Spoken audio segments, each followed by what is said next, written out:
Hey everyone. Welcome back for the third part of What If Naruto Fused with Spiral Zetsu.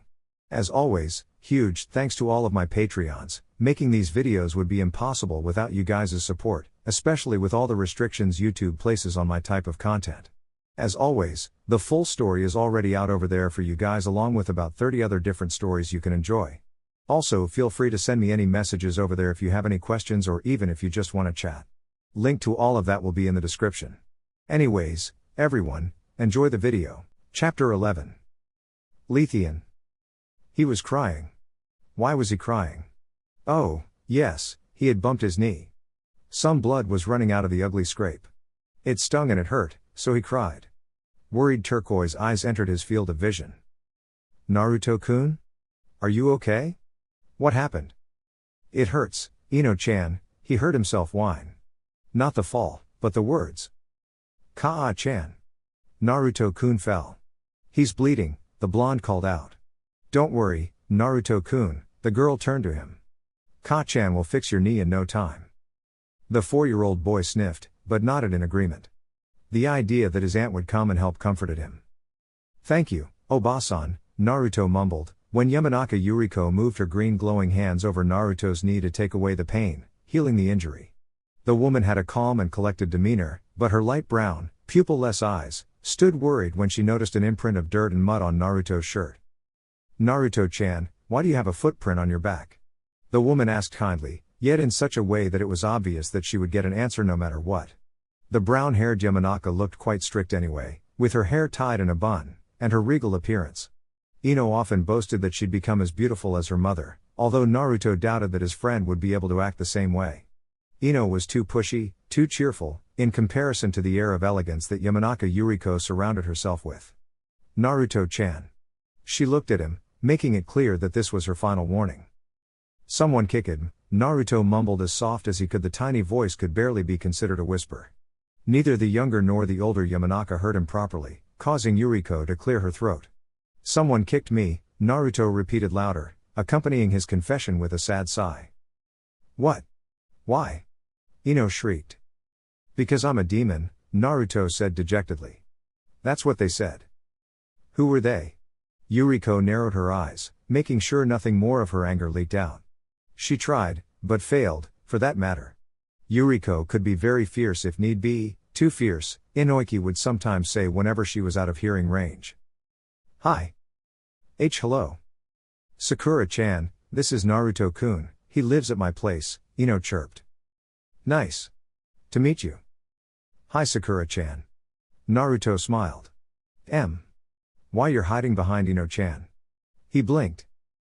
Me and the others were picking on her. Really? On you too? Why? They made fun of me, Sakura said sadly. Because of my forehead. Which is why I gave her that ribbon. Eh? But what's wrong with your forehead? Naruto squinted. You're cute, aren't ya? Hey. Why don't you call me cute, Ino pouted. Because you're scary, Ino-chan, Naruto grinned teasingly. Cute girls aren't supposed to be scary. Sakura giggled when she saw the banter between the two, with Ino trying to strangle Naruto, who in turn pinched her cheeks, causing her to make a funny face. The sound of her giggle made the two blondes pause, before they too began to laugh. Wanting to have the last word, Naruto pulled her ankle, causing Ino to fall over. The result was not as he had intended though, as she saw it coming at the last moment, and fell on top of him. Man, now Oba-san is going to chew me out again for getting my clothes dirty, Naruto whined. It is your duty to make sure my fall is broken, Ino huffed. Be honored that you could function as a cushion for a girl as cute as me. Bah, fall on your own bum next time. Uncultivated ape. Spoiled princess. Barbarian. Piglet. Piglet? Ino shrieked. Oh, now you're getting it. Exploiting her position, sitting on top of him, the young girl used her secret weapon. Sakura snorted out in laughter when she saw how badly Naruto endured the tickling. You two are weird. Eh? I mean. Sakura blushed, unsure and shy now that they both looked at her. She's right, Ino-chan. You are weird. Are you suicidal? Ino poked him. Let's go, you crazy fish cake. Eh? Naruto tried to pat the dust of him as well as he could. Where are we going? Home, of course. Sakura-chan likes flowers, so I'm going to show her our flower garden, Ino smiled. Can I show her Mr. Uki too? Rolling her eyes, she answered affirmatively. Although Sakura was completely lost now, who on earth was Mr. Uki supposed to be? Good, then she at least sees some green too, Naruto added cheekily. Ino stepped forward, and lifted her hand. Naruto squeezed his eyes shut, preparing to get slapped, even though he didn't have the faintest idea of why she'd do that. Instead, Ino rubbed over his cheek. You had dirt on your whiskers, Naruto-kun, she said in an upbeat tone. He couldn't see, but Sakura did, that Ino blushed slightly after she turned away. Both weird, the pink-haired girl mumbled. Go, Sasuke-kun. Kick his ass, Naruto-kun. Naruto cringed slightly at the sound of the two girls. Apparently Sakura had chosen to support Sasuke, the rather introverted raven-haired Uchiha, while Ino obviously was the one who cheered for him. Do we really have to do this, sensei? Naruto looked up. You scared? Sasuke smirked. PFF, of you? I'm too awesome for you, Naruto huffed. This is only a practice match, sensei explained. You both are first-year academy students, so no ninjutsu or anything. Just taijutsu. Sasuke had never expected the blonde to last for the whole 2-minute time limit. As far as he had known, the Uzumaki was not part of any clan, so why was the boy so skilled? Well, to be fair, Sasuke was better at taijutsu, but Naruto simply had more endurance. Even if Sasuke hit him, Naruto did not go down. Sasuke could respect that, apparently, because they both made the gesture of friendship. Rivals? Sasuke smirked. Friends? Naruto countered. With a doby like you? Sasuke smiled in spite of the insult. Be honored that I would even want to befriend a team like you. Whether it was competing or not, Naruto thought that Sasuke was a cool guy, a bit distant, yes, but very skilled. Although, for some reason, Sasuke always was dissatisfied, saying his older brother was far better than him. But why? Sakura sobbed. Why Sasuke-kun? Uchiha Itachi became a traitor to his clan, and to the village. The entire Uchiha clan has died. Sarutobi Hiruzen, the Sandaime Hokage himself, stood in front of the class. He even killed his little brother. I am sorry, but I think you all deserve to know the truth. The news will undoubtedly spread through the village, but I wanted you all to know what has really happened, rather than getting a distorted image of the drama. Due to the events of last night, I leave all of you free to go home, so that you can take the time to process this sad news. What about Itachi? Naruto exclaimed. Aren't you going to kick his ass, Jizen? Itachi has already died, Naruto, Hiruzen grimaced. All the Uchiha have died, last night. Even that strange, unidentified shinobi with the mask. He had only one Sharingan, and half his body consisted of a foreign tissue the likes they had never seen before. Kakashi had been oddly silent about the matter, worrying the old Hokage. But this was not something that Naruto knew. What Naruto saw was many of his classmates sobbing. Several girls, like Sakura, had claimed that they liked Sasuke. Naruto didn't know why, but apparently they did. They all took the news of his death harder than he had. It was rather ironic, because Naruto had been one of the few who had been relatively close to the young Uchiha. But even though they hung out together during school time, Naruto had never seen his family, never learned what truly drove the boy to be as motivated to become the strongest. Sasuke had been an inspiration to Naruto, in an odd way, not only because Sasuke was his rival, but also because Sasuke always strove to surpass himself. It was a trait which Naruto had absorbed with gusto. Vaguely, Naruto noticed how Ino held him by his long-sleeved shirt. Ino-chan? He blinked. She remained silent, and Naruto observed how she struggled not to cry. It was peculiar how she always tried to look strong in front of others, even though she otherwise was as frank as someone could be. Lingering no longer, Naruto took the opportunity which Hiruzen had given the class, and led Ino out of the room. It was only a few streets later that the girl could no longer restrain herself. Awkwardly, and tearing up himself as well, Naruto patted the girl on her back, with her face buried in his chest. Bunshai no Jutsu. Naruto couldn't tell how many hours he had practiced, just for that jutsu. Inoiki had aided him, Yuriko had aided him, even Ino had helped him. And with success. With the broadest smile he could show, Naruto walked out of the building, instantly tackled by his fellow blonde. You too? Me too, Ino laughed. We're going to be the most awesome shinobi in town. We already are, Naruto said sheepishly, not really sure how to behave in this situation. She was hugging him, and her mother was watching them. Yeah, Naruto felt awkward. Although, Yuriko was less overprotective when it concerned her daughter than her husband. Inoiki had practically threatened to castrate him, if Naruto would ever hurt Ino. Naruto wasn't even in a relationship with her. Well, at least not officially. Naruto did not know what to say, or do, but Ino wasn't exactly subtle. It was a fact that had led to him moving out of the Yamanaka household last year. Considering how he and Ino had practically grown up together, some voices had whispered that they were a bit too close, that they were closer than deemed proper, for a boy and a girl who were essentially raised as siblings even when they were not related by blood. Naruto had picked up on those rumors, leading to his decision to move to a place of his own.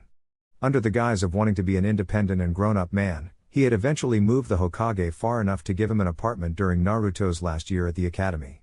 For the record, it meant that he had basically extorted the poor man, threatening to go on the worst pranking spree Konoha had ever seen if Hiruzen wouldn't give Naruto the chance to rent an apartment. However, he ended up not living more than 100 meters from the Yamanaka household, but still. Okay, if Naruto was honest, he had to admit that he usually got his food from Yuriko, who spoiled him just as much as when he openly lived with them. Even if he moved out, officially, he was effectively still a part of the family. He wasn't sure what she thought about Ino and him, though. Hell, Naruto wasn't even sure about it himself. The sound of someone coughing distracted Naruto, and one soft shriek later, Ino also jumped away from him. Ah! Jizen. Naruto smiled, getting up and patting the dust from his clothes. It was always the same, Ino always landed on top, and he ended up with dusty clothes. It was a small wonder that Kiba always said that Naruto was already whipped. Hiruzen smiled and greeted Ino and her mother, apologizing for the fact that he had to steal Naruto away for a little while. Naruto had to promise to come to their place as soon as he was done, as Ino declared they'd have to celebrate their promotions. There are a few things which I have to talk to you about, Hiruzen started, after the two of them had taken a seat in the old man's office. Am I already being promoted? Naruto grinned goofily. I know I'm awesome, but that's super fast.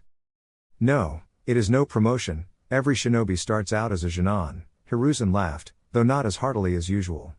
No, now that you have succeeded with the exam, I think the time is right to tell you about. Yes? Naruto was impatient, not understanding the old man's hesitations. Do you have any idea why people don't treat you as they should? Hiruzen formulated it as diplomatically as he could. Have you noticed their glares when they look at you? Like a needle popping a balloon, so had Hiruzen's words destroyed Naruto's good mood. Inoiki Oji-san and Yuriko Oba-san always get really angry when they notice people do that. Have you ever hated the villagers who do those things? It confuses me, but no. As long as I have Ino-chan, Jizen, Basan, and you, I don't think it matters all that much what others think about me, Naruto frowned. The others don't know me, not like them. But everyone will know me one day. I'm going to become the best Hokage ever, and then they'll all see me for who I am. Things might not be so easy, Hiruzen sighed. Usually he was amused by Naruto's antics, but the topic of today's conversation burdened him too much to be distracted by that. What do you know about the Kyubi no Yoko?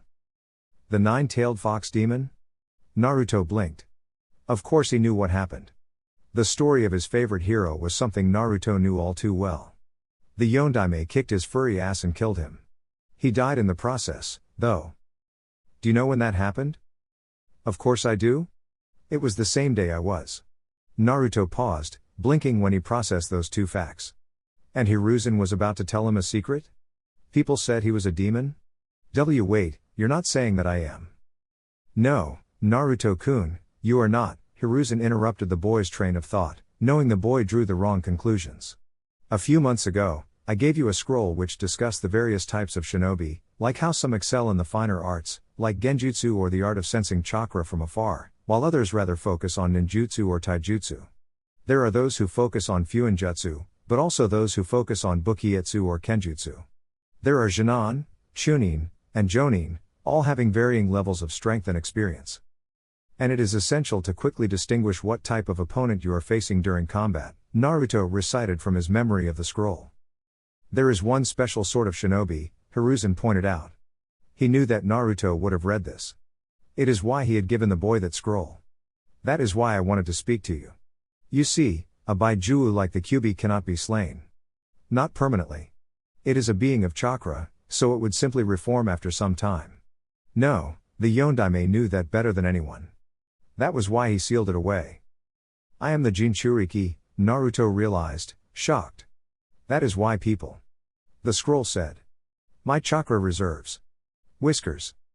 It is why I made sure the Yamanakas took you in when you were a baby. Hiruzen now looked older than Naruto had ever seen the man. Weighed down by decades of difficult decisions, one horrible secret on top of the other, it made him feel exhausted in ways that Hiruzen couldn't express in words. I needed to hide you from the prying eyes of the other villages, who would seek any opportunity to target the Jinchuriki of the strongest of the Baijuu. And amidst the Yamanaka clan, which contains many blondes, you would not draw too much attention. I wanted to give you, an orphan who had received such a heavy burden, a good family. I wanted you to be happy, to be safe, to have an environment free of the short-sighted hatred that people would have against you, because of what the Kyuubi had done to the village. Why me? Naruto said softly. Why did he choose me? I do not know, Hiruzen lied. Sure he knew, but the secret of his heritage was not something Hiruzen wanted to reveal to the boy. Being the son of the Yondaime was a dangerous fact, and the less people would know, the better. Hiruzen and Jiraiya had agreed to tell Naruto when he'd reached the age of 16. Or earlier, if the situation demanded it. Namikaze Minato must have had a reason to select you. But, the truth is that it is better to seal a Baijuu into a newborn, because the older a person is, the more his or her tenketsu are developed. And a Jinchuriki wields incomparable amounts of chakra, so their tenketsu must be adjusted to endure it. I think he chose you because he saw your potential, Naruto-kun. Even all those years ago, he trusted that you would be strong enough to protect the entire village from the Kyuubi. He did? Naruto blinked in surprise. The Yondaime believed in me? He gave his life to seal the Kyuubi, to make your seal as strong as it could be. He gave his life for you, Naruto-kun, so that you could protect the village in his stead. Hiruzen smiled and pulled the boy close, allowing him to let out the tears. This was something that hit the boy hard, but Hiruzen was convinced that Naruto needed to know it before he truly became a Jonin. Not knowing would create more dangers than knowing. Perhaps, if the boy had acted differently, Hiruzen would have decided differently. But right now, he decided to trust in the boy, to trust in the legacy of the Yondaime Hokage. Naruto-kun? Earth to Naruto-kun, Ino waved a hand in front of his face. Eh? Oh, sorry Ino-chan. I was lost in thought. Naruto tried to smile, but not even someone as dense as Kiba would be convinced by the poor attempt. This was a bit unfortunately for a certain Hyuga. Ino was very good at recognizing expressions leading to a quiet rivalry between the two. Talking about Kiba, he did pick up on that fact. Unlike a certain Uzumaki. Okay, what's wrong? Ino huffed. You're not eating, just poking your food around, and constantly lost in thought. What did Hokage-sama tell you to get you this spooked? Ino-chan, what the Hokage told Naruto-kun is something between the two of them, Inoiki interfered. He knew Hiruzen would tell Naruto, but did not want to see the boy pressured into telling something he was not ready to share. Listen to your father, Yuriko chimed in, when her daughter wanted to protest. True, Inoiki spoiled his daughter too much, and he was a complete sucker, a fact Ino knew, and exploited, better than anyone. But her mother was a different story altogether.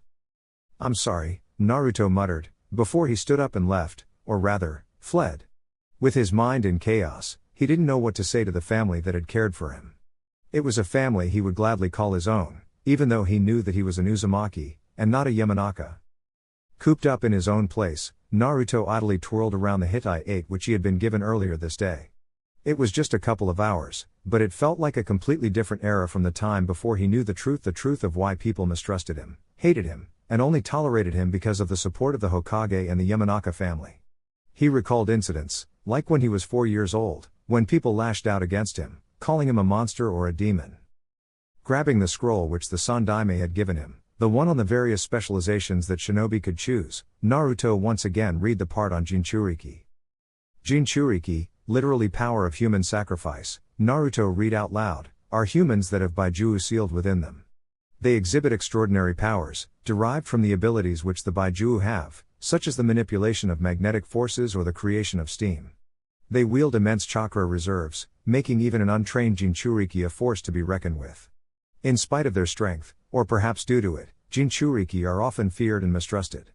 The existence of Jinchuriki who lost control of their Baijuu has only contributed to this fear. However, a Jinchuriki who can cooperate with the Baijuu sealed within him is a force that even the Kijis would fear. For more on the matter of perfect Jinchuriki, see Yondaime Mizukage, Yagura. He sighed, and put down the scroll on the bedside cabinet. He flopped down on his bed, listlessly staring at the ceiling. Not knowing how or when, he had drifted asleep.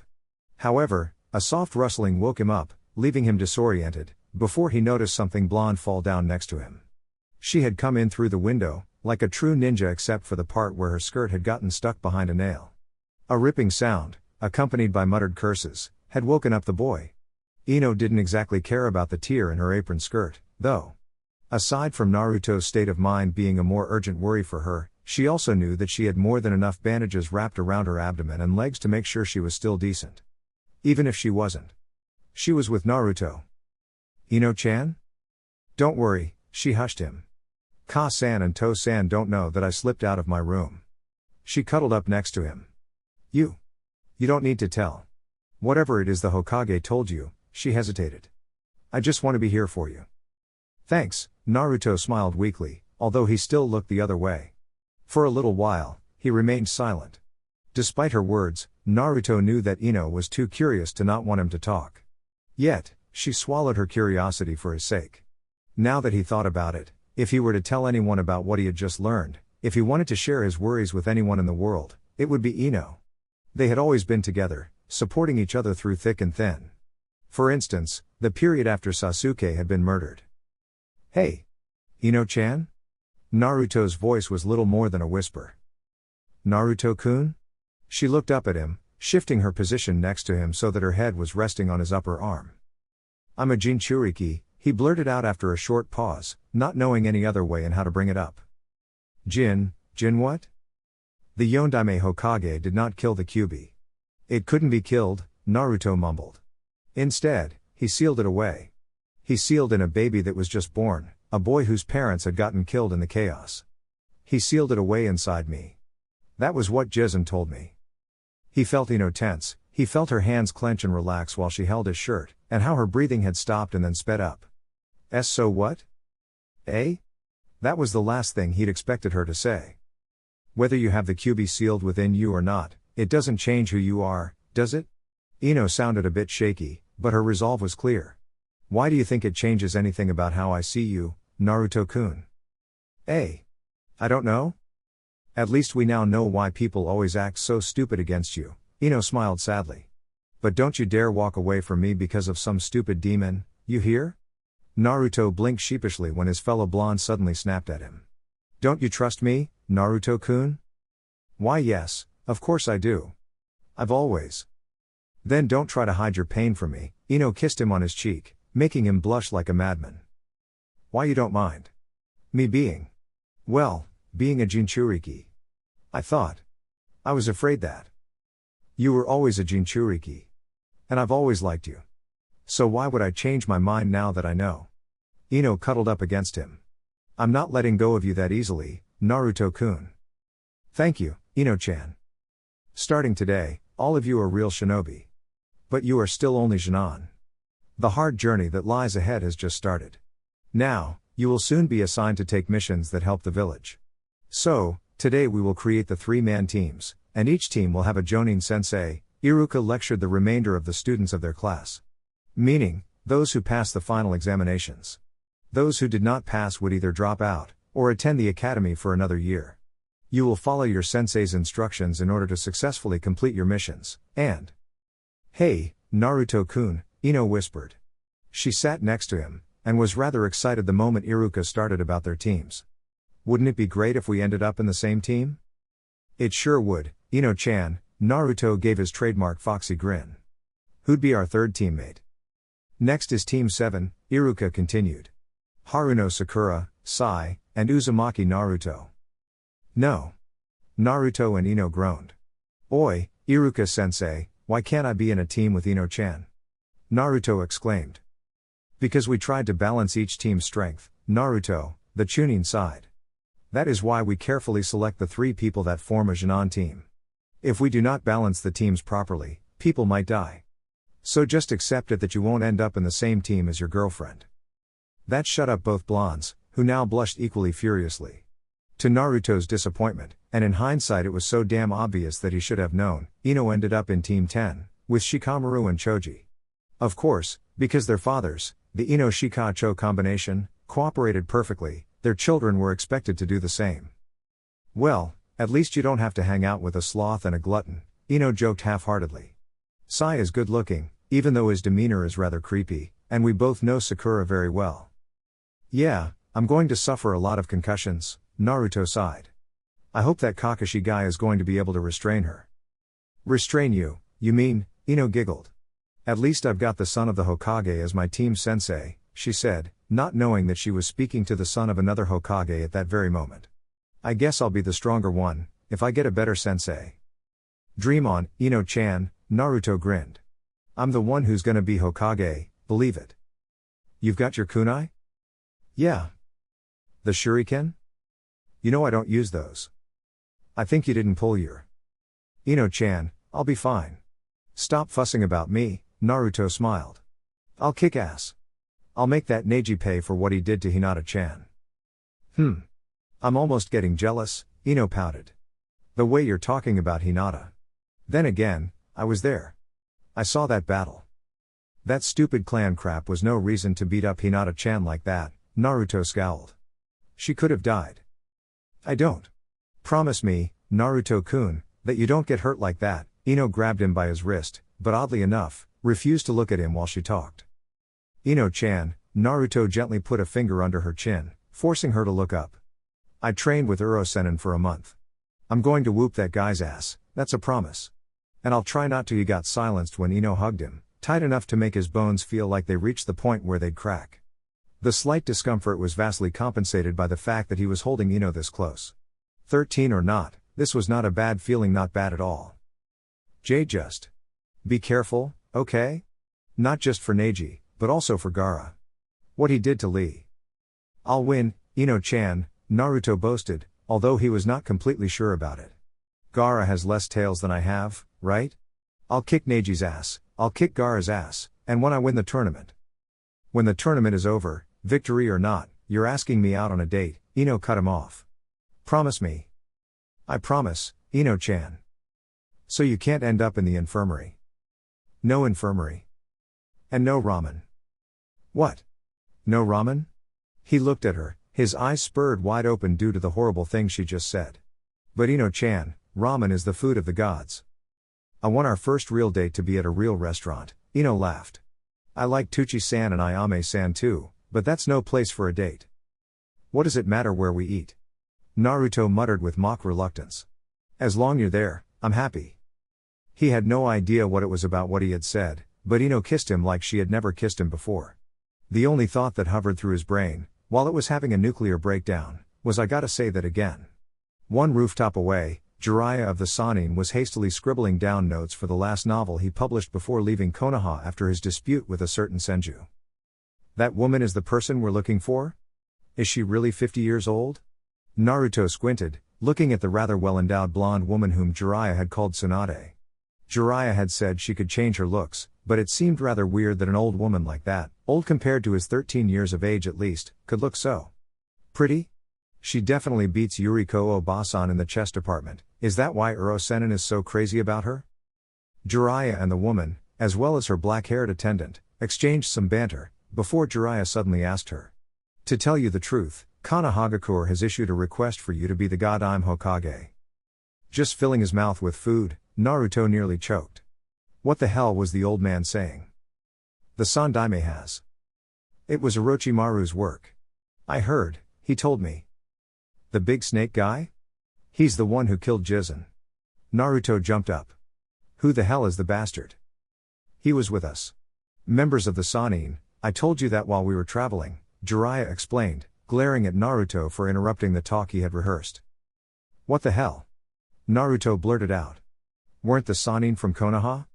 Jiraiya nodded. Then why? Who is this boy? Tsunade mumbled. He is Uzumaki Naruto, Jiraiya, for some odd reason that Naruto did not understand, smirked.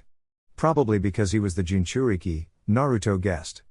That was likely also why Tsunade reacted visibly, not that Naruto could care less at this point.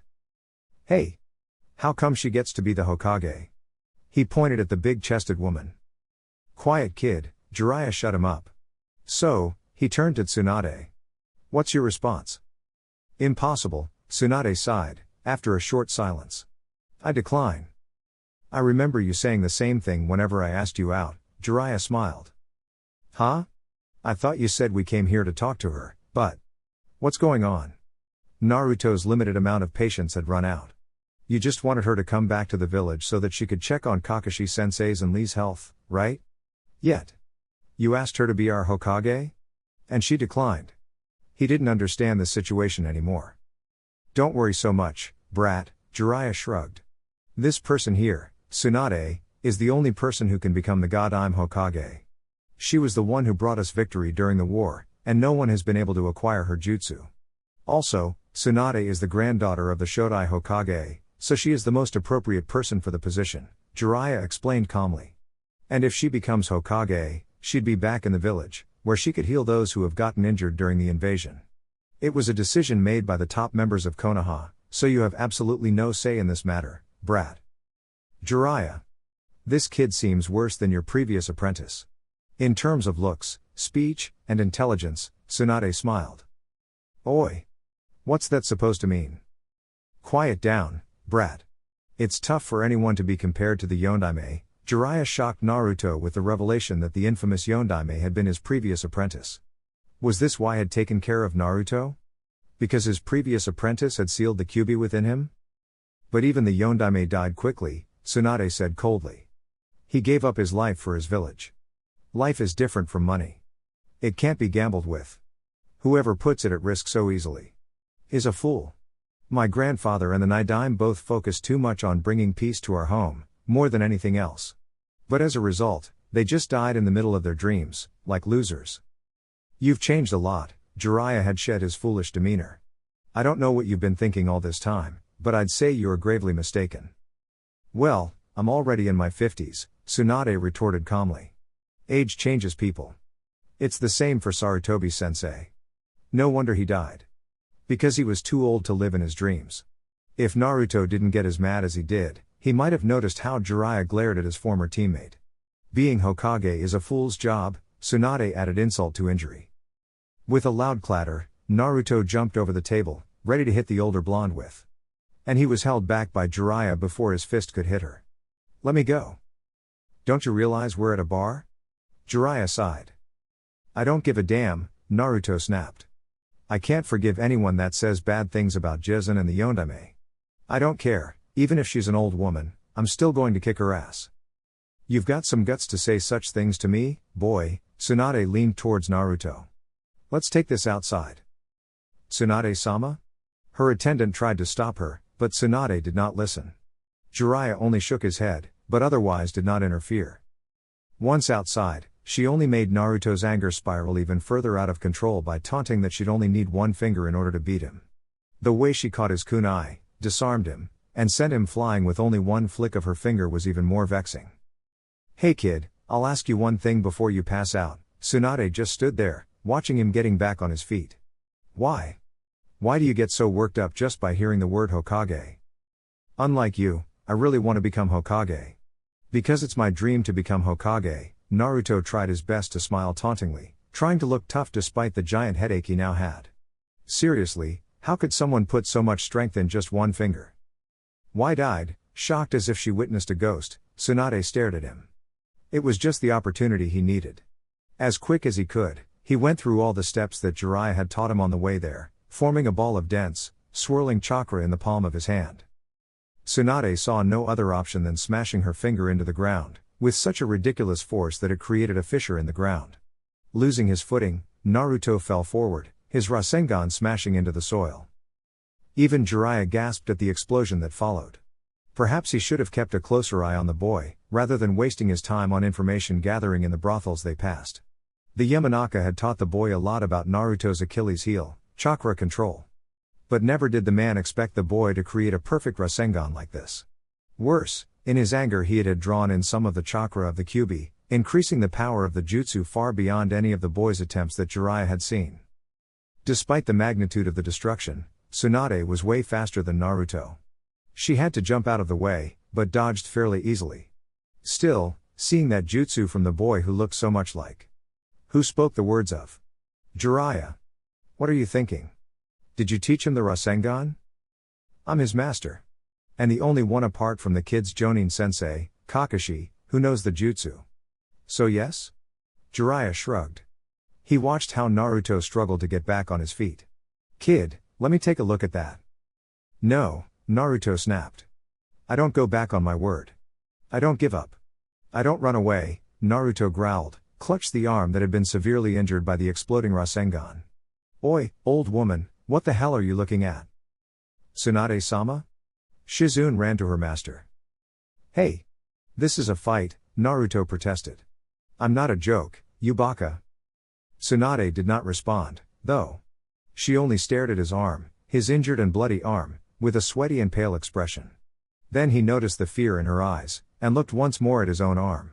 It was a bit like Ino, the way she had looked at his injured body after his victory against Neji, only 1,000 times more intense. Kid, this fight is over, Jiraiya said calmly. I honestly never expected you to. I'm impressed you did that jutsu. But it was foolish to use it against an ally. She's afraid of blood, isn't she? Naruto blinked. Is that the bad past you talked about? She lost. Too much, Jiraiya decided to formulate it that way. Whenever she sees people injured and blooded, she tends to react like that. The trauma of losing her little brother, of losing her lover, it is too much. And you and the old geezers thought it to be a good idea to make her the godime? Naruto deadpanned. Idiots. Kid, what are you doing? What does it look like I'm doing? Naruto bit back. I'm using my shirt to cover up my arm. I'm not going to let her give up because of something silly like a little blood. Naruto-san, Tsunade-sama can't. She'll heal my sensei and my friends. Naruto huffed. If I gave up now, I'd fail my friends. She might not care about anyone other than herself, but I'm not going to wail in self-pity even when I fall apart. I'm still going to fight for my precious people. Even if it means I die. That's what Jizen taught me. Tsunade flinched at his words, but could not refute them. The fact that Shizune kept an awkward silence made it even worse for her. Why? Tsunade forced the words out of her throat, trying to do her best to ignore Orochimaru's deceitful offer. Why would you want to go that far? I told you. I'm going to become Hokage, and protect everyone I care about. Naruto finished tying his shirt around the bleeding arm. Why would I not go at least this far? The Yondaime gave his life to protect Konoha, and died sealing the Kyuubi within me. I'd be a freaking moron if I threw away his sacrifice like that. Jizen basically did the same thing, he gave his life to protect the village he loved. And I won't let you insult the memory of those who have died for Konoha. For all your big words, you're acting awfully skittish, Tsunade frowned. What's going on? And why those flowers?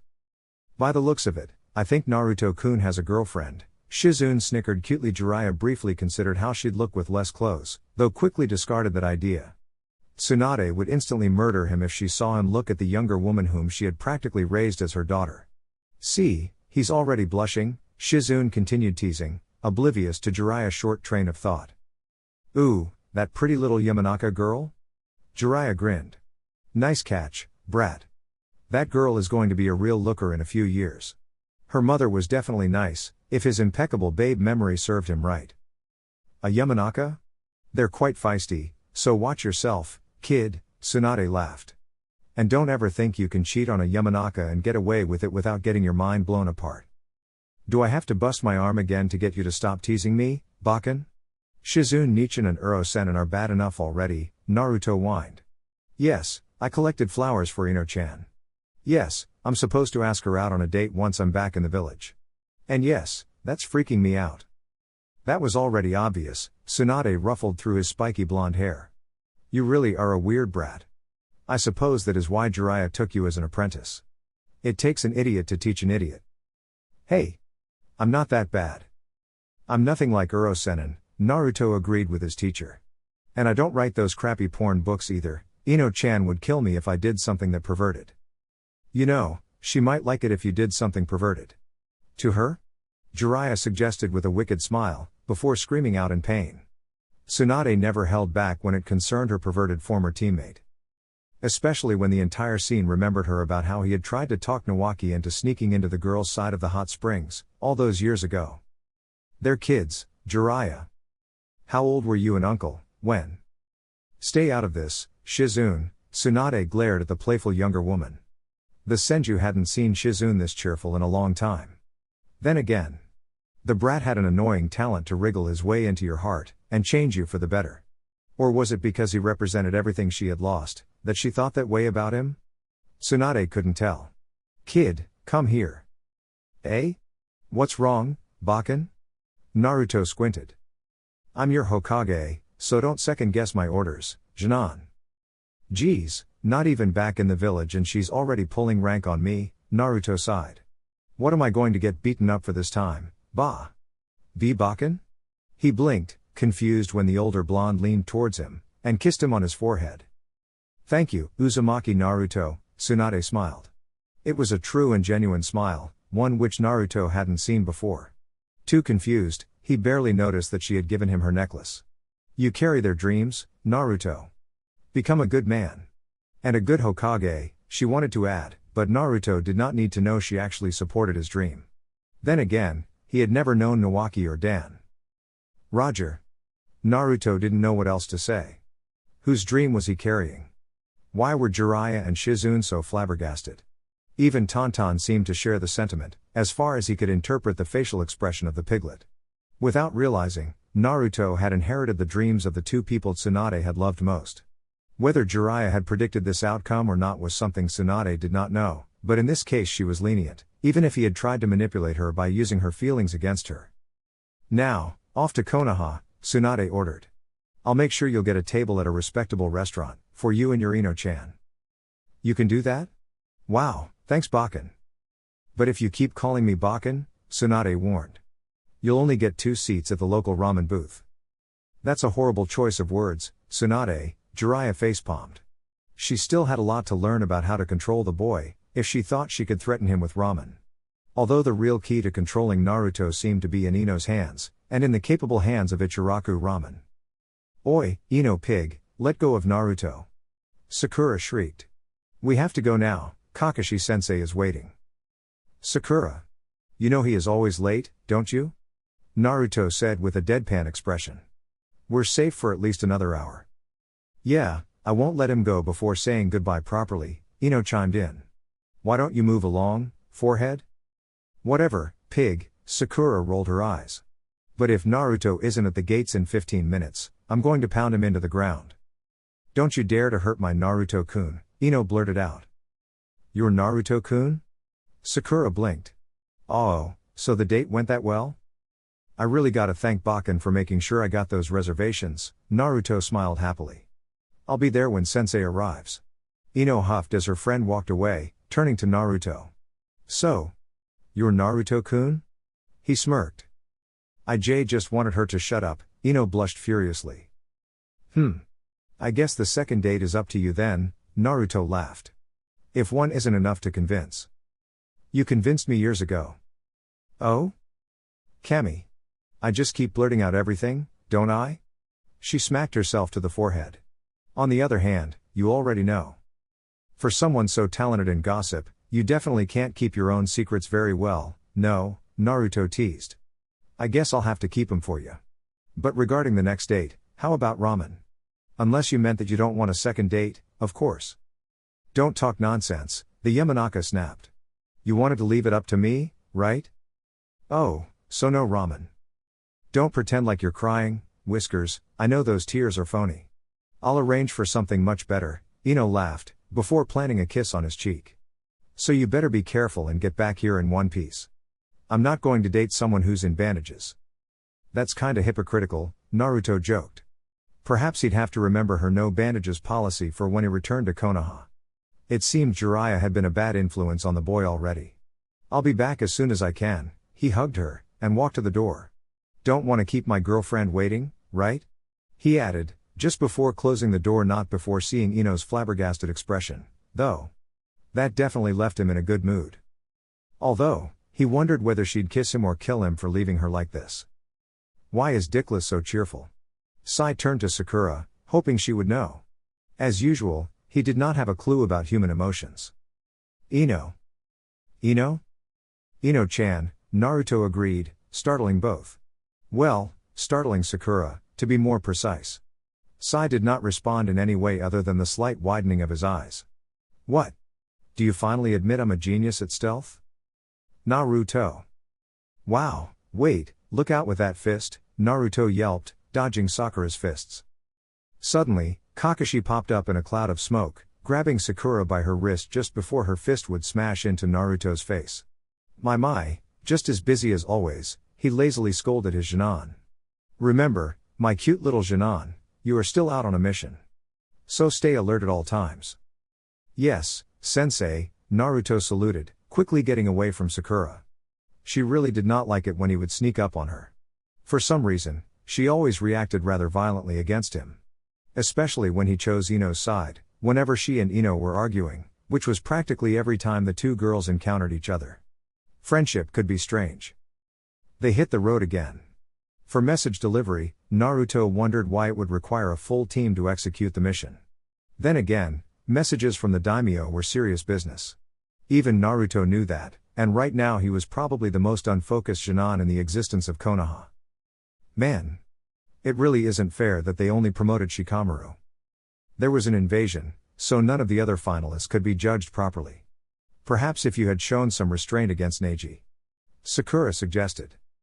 Dickless using that chakra wasn't what people were hoping to see, Sai agreed.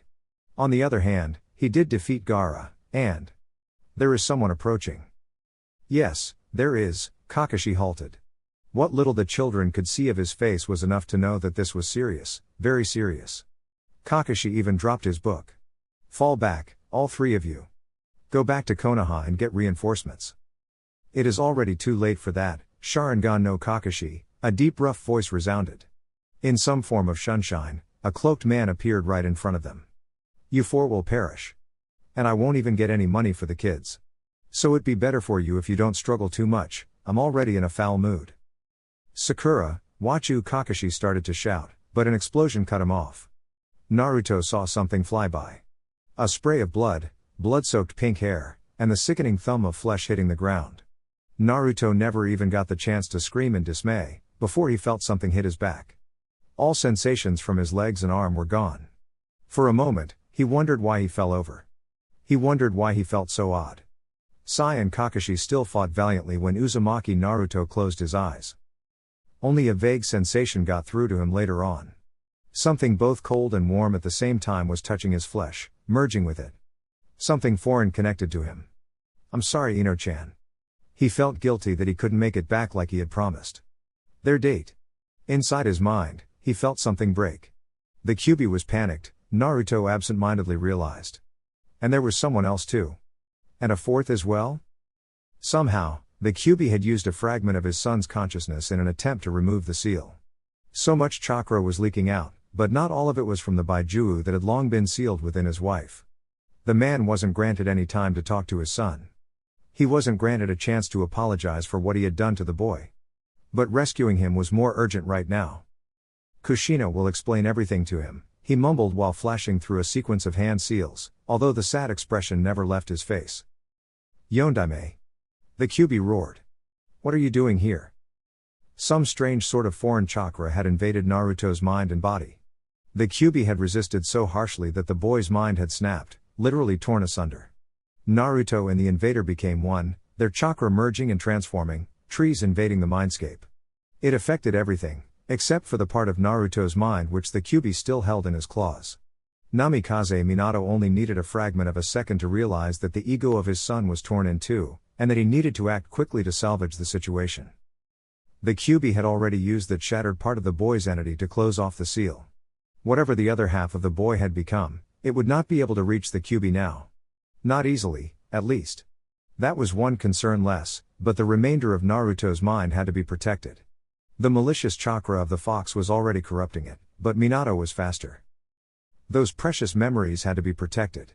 He altered the seal that held down the Kyuubi, tying the remainder of his wife's chakra to the semi-conscious existence that the shard of his son's being had become, the heart, the memories. Minato was glad that the Kyuubi had at least been cunning enough to grab the most essential part of Naruto's soul. "Goodbye, my son," Minato whispered. "You may have lost your memories, but at least you kept your life. I pray you one day find this part of yourself, and become whole again. It'll probably be hostile, as the Kyuubi corrupted it, but when you defeat it, everything will return to you. And your mother will be there for you when you succeed. I love you, Naruto. I'm sorry could not be a better father to you." Chapter 12. Sky Architects. Clouds of a soft, yellow, gentle light lit up his surroundings, yet Uzumaki Naruto, blinded by tears, saw nothing. He remembered. He knew. He was whole again. He was whole, yet felt more divided than ever. He remembered the girl he had liked in his old life. He remembered the girl he had loved in his new life. Why had it been Ino? Why did it have to be her team? So, Naruto sobbed, despair taking over his mind. She was the girl he grew up alongside, the girl with whom he had shared his first, albeit extremely awkward, kiss. Why did it have to be her? Why did it have to be her who killed Ajisai? Over and over, Naruto replayed the moment when Zetsu had shown him the recording of how he had witnessed Ajisai's death, how Fuyo had died, and how Swearin had fallen at the hands of Team 10. Sarutobi Asuma, Akimichi Choji, Nara Shikamaru, and Yamanaka Ino, the four of them had engaged Ajisai's team, and the shinobi from Konoha had been victorious.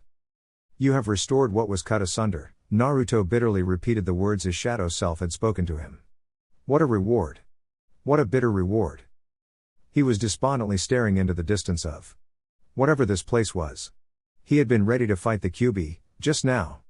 He had engaged a malicious shadow version of himself. In return, he had gotten his memories back, regaining his heart, only for it to be broken right away. Angrily, he threw away his Akatsuki cloak. Those days were over. This bright, sunlit realm was completely at odds with his state of mind. He didn't know what to do anymore. Sure, Kakuzu was a dead man, now that Naruto remembered what he had done. The likelihood that Zetsu put the bounty hunter up to it also meant that Zetsu would be on Naruto's list of targets. But besides that, what else did he want? Part of him wanted to avenge Ajisai and raze Konoha to the ground, yet another part, an older part, of him wanted to go home, to return to the Yamanaka family again, to be at Ino's side, like he had promised all those years ago. It wanted to make things go back to a state from before he was broken. All he knew was that it hurt. It hurt so terribly much, to feel so torn. That was how she found him. Oblivious, tears running down his cheeks, staring into infinity. And because of where she had been during his life, attached to the shadow that he had merged with, she had seen both his old and his new life. Her first instinct was to embrace him, to console him. It was her task, after all, as his mother. But she did not hug him, knowing that in his current state of mind, she needed to approach him with care, or he might reject her. Naruto. Uzumaki Kushina did not know whether he'd notice her, whether he'd even want to notice her. Her heart jumped when he moved, his empty eyes staring at hers without any form of recognition. "Who or what are you?" he eventually said, with a tone of voice that made Kushina cringe and heartache. Yet, after all she had seen him go through, she couldn't blame him for feeling like this. Most people would have surrendered their sanity a long time ago, while her son valiantly had tried to endure everything that was thrown at him. "Why don't you guess, Naruto?" "I don't care," Naruto mumbled. "She is quite pretty, actually, a gentle woman with long, very long, red hair. Almost as the same color as. If you're the Kyuubi's true form, piss off, I'm not in the mood for this shit." In spite of everything, seeing her son draw that conclusion made her snort out in a very unladylike manner, and then she laughed. It was the last thing she had expected him to say. "I knew it. That's no woman's laugh," Naruto grimaced. "You'll have to do more than transform to trick me, you damn F. Date ba ni." Like no, her hair hovered behind her, she exuded a terrifying aura, and smacked him on the head. "Wait, what?" Naruto blinked, momentarily distracted from his grief and despair. "Date ba ni?" "Sorry, I got a little worked up there," Kushina laughed awkwardly. "I've been kinda hot-tempered since the day I was born and talking like that when I get excited. I try not to say it, but sometimes my mouth bypasses my intentions." He saw her blushing faintly, obviously embarrassed with her outburst. Now that he remembered, Naruto knew how the Yamanaka family had tried to remove his little speaking quirk. Bah yo, he always used to say as a kid. When he got older, he more or less managed to overcome it. But when he got agitated, when he acted without thinking, he often. I always hoped you wouldn't end up saying silly nonsense words when you got worked up, like me, Kushina smiled. No. No way. That's impossible, Naruto muttered. You never got the chance to meet Minato, did you? Kushina's smile faltered. He sacrificed his time with you to give you this chance. To make you remember yourself again. Ajisai, Ino, the death of Team 7, his entire screwed up life, and now he was meeting. He grimaced and tried to control himself, but it was impossible.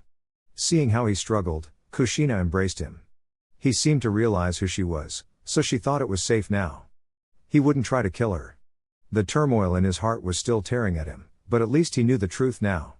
Naruto cried on her shoulder, like a child, finally overwhelmed by his emotions. They basked in the warm and gentle yellow light, in a realm of nothingness, and yet he only found comfort on the shoulder of his mother. How? He found his voice again, still hoarse. How is it possible that? Where are we? The Sandaime told you that Minato sealed the Kyuubi within you, didn't he? Kushina reminded him. Well. He sealed a little bit more than that.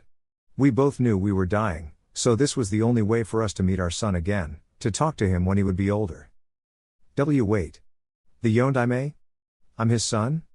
Naruto blinked. So that's why Jizen said that he entrusted me with his dreams. I'm his son. My dreams too, you know, Kushina laughed. Although I don't blame you. Minato was the famous one, while my existence was mostly hidden. I suppose it is the fate of a Jinchuriki to not be appreciated as much as others. So you too. I came to Konoha when I was a young girl. Konohagakure had an alliance with my village, Uzushio-gakure, and my clan sent me to take over the task that Mito-sama had fulfilled all those years. A few years after I started living in Konoha, Mito-sama transferred the Kyuubi to me, making me its second Jinchuriki, Kushina explained. Why you? Naruto wondered. Why an Uzumaki? We are special, Kushina grinned. And I was even more special than my clanmates. Apparently, I was born with a particularly strong chakra that was well suited to suppressing the Kyuubi. That was why I was chosen. But don't make such a face, Naruto, she smiled widely. It is because I came to Konoha that I met your father. How did you? Well, being a Jinchuriki and all. That did not stop Ino-chan, did it? Kushina chuckled. Yes, I've seen your memories. But about Minato, I don't think he was ever bothered by something like it. He was a goofy flake when I first saw him, yet he had the same dream as me, to become Hokage. I think I just wanted to make an impression by saying I'd become the first female Hokage, but he had something about him that just made you believe in him. The legendary Yondaime was a goofy flake? He was a bit of a girly boy, yes, she laughed at his confusion. But I changed my mind about that soon enough. I got kidnapped, because of my chakra, you see. And just when I lost all hope, he arrived to rescue me. Because of the hairs I left. The hairs he noticed. I've always hated my red hair, because it set me apart from everyone else, but ever since that day, I became proud of it. Because he liked it. This day is just full of surprises, isn't it? Would you be happier if you did not know? Perhaps. But not knowing would also mean that I'd be manipulated. Like how I was before I met Ahi-chan, Naruto frowned. What happened to me? I remember Kakuzu attacking me and my team, which is probably why I hated his guts even while not remembering him, but the first thing after that is that I met Zetsu. Minato sealed. No, I think it is better if I start at the beginning. I think it would be confusing if you do not know about the day you were born. Kushina sat down, tapping with her hand next to her, ordering Naruto to take a seat as well. I was a Jinchuriki, which meant that pregnancy was a threat to me because my seal would be at its weakest while I gave birth to you. So the Kyuubi broke free. Because of me? Naruto grimaced. No, don't blame yourself, because that was not what happened, Kushina urged him. If your birth had been all that happened, I would have been fine. Minato and the Sandaime took a lot of precautions, after all. But no one had expected that Uchiha Madara would be involved. He was the one who tore the Kyuubi out of me, and turned it against Konoha. Uchiha Madara? Naruto frowned. He's dead, a long time ago. Zetsu gave me plenty of scrolls written by his hand, while I was studying Mokuton. I do not know for sure whether or not it truly was the same Madara that had been the rival of Shodai-sama. I don't think it would have been possible. Even Mito-sama, in spite of her long lifespan, passed away. But regardless of whether it really was him, the Uchiha that attacked us was strong. How come no one knew about this? Minato chased him off. Kushina smiled with some pride. And after that, we managed to ensnare the Kyuubi. Minato knew that Madara would not just give up, so he used the strongest seal he could create. At the cost of his own life, he split the Kyuubi in half, and sealed one half in you, while taking the other half down with him. Split in half? Naruto gasped. How on earth did he do that? Sacrificial jutsu take everything you have, Naruto, but they also are extremely powerful. It was the only way. Madara would have returned, and found a way to grow stronger. Minato thought that if you only had half of the Kyuubi, you'd be able to wield its chakra. But he also made a few failsafes. Kushina smiled weakly. He sealed the last remnants of my chakra into the seal, along with his own. That way, we knew we would meet you when the time was right. When the Kyuubi would threaten to break free, Minato would be there to stop it. When you would try to use its chakra, I would show up to guide you. But things didn't go according to plan. Not our plan, no, Kushina agreed. What happened? Something merged with your body, tried to take you over, but the Kyuubi didn't want that. Because you were nearly dead, you were weak enough for the Kyuubi to force his way through the seal. That was when Minato showed up, I presume. So that was why Zetsu asked whether I was Naruto or Tobi. Naruto grimaced. It was his plan to have Tobi control my body, but they failed due to the Kyuubi. The Kyuubi would have taken your memories, and corrupted them, Kushina warned. But Minato interfered. That was how the shadow version of you came to be. With the limited time and chakra he had at his disposal, Minato could only make sure that your memories would be sealed off, and he linked my chakra to it. But because the Kyuubi had already infested the part of you he had used to close off this area of your mind, Minato could not purify it. Which is why it seemed like that shadow me was a thing made by the Kyuubi, Naruto realized. I guess it would have been for the best anyway. Because due to my idea that the shadow was an enemy, I confronted it. Because of those strange and annoying riddles, I ripped out its heart. I'm sorry that your memories only caused you more pain. Ka-san, that's not your fault. If you had not remembered, then what Ino-chan did would not have. I dreamt of a life with Ajisai, and before that I dreamt of a life with Ino, Naruto admitted. We all build a world in dreams, our castles in the sky, yet it seems like everyone else only wants to tear down our dreams, to destroy our hopes. Having lost her husband, having died before she could even give her son his first meal, Kushina could not argue against him. Our world is built on shattered dreams. What will you do now? I do not have much chakra, but if you want to, I can help you against the Kyuubi. You don't have to, Naruto looked at his mother. If you have seen my memories, you know what I can do. Your Mokuton is powerful, but the Kyuubi is a fearsome creature, Kushina warned. And its anger is not unjustified. She saw her son's confused look, and decided to explain. Mito-sama sealed the Kyuubi within herself after Madara used the fox in his battle against Senju Hashirama. Realizing that the Kyuubi was too dangerous, with the risk of a powerful Uchiha being able to control it, Hashirama and Mito decided to imprison it. It was used as a tool. Yes. First, people used it as a tool, and then people sealed it away because they feared how that tool could be used. The Kyuubi holds a deep grudge against humanity. Even during my lifetime, I was forced to use extreme measures to hold it down. I did not exactly want to, but in order to protect myself I had no other choice. But perhaps you can convince it to cooperate, rather than force it to do so. Why? Naruto blinked. Isn't the Kyuubi a mass of hatred? How would you feel, Naruto, if you were imprisoned for something you did not do out of your own volition? Thinking about how Zetsu and Kakuzu had taught him to be after his memories had been wiped, Naruto could suddenly feel the strangest sort of pity. The Kyuubi was said to be the mightiest of all by Juu, and yet it suffered so much due to that might. Split in two, imprisoned for a century, of course it hated mankind. Naruto knew he hated mankind for offenses which were far less in comparison. Although what bothered Naruto most was not what he had endured, but rather about what happened to Ajisai. Her death was his true pain, and Ino's involvement made it only more painful. I suppose the Kyuubi will be happy to learn that his suffering will end soon enough. You're not going to. Akatsuki is after me. If they win, the Kyuubi will get sealed within that Geto Mazo thing. If I win, well, the ones who killed Ahi-chan will have to face the consequences of their actions.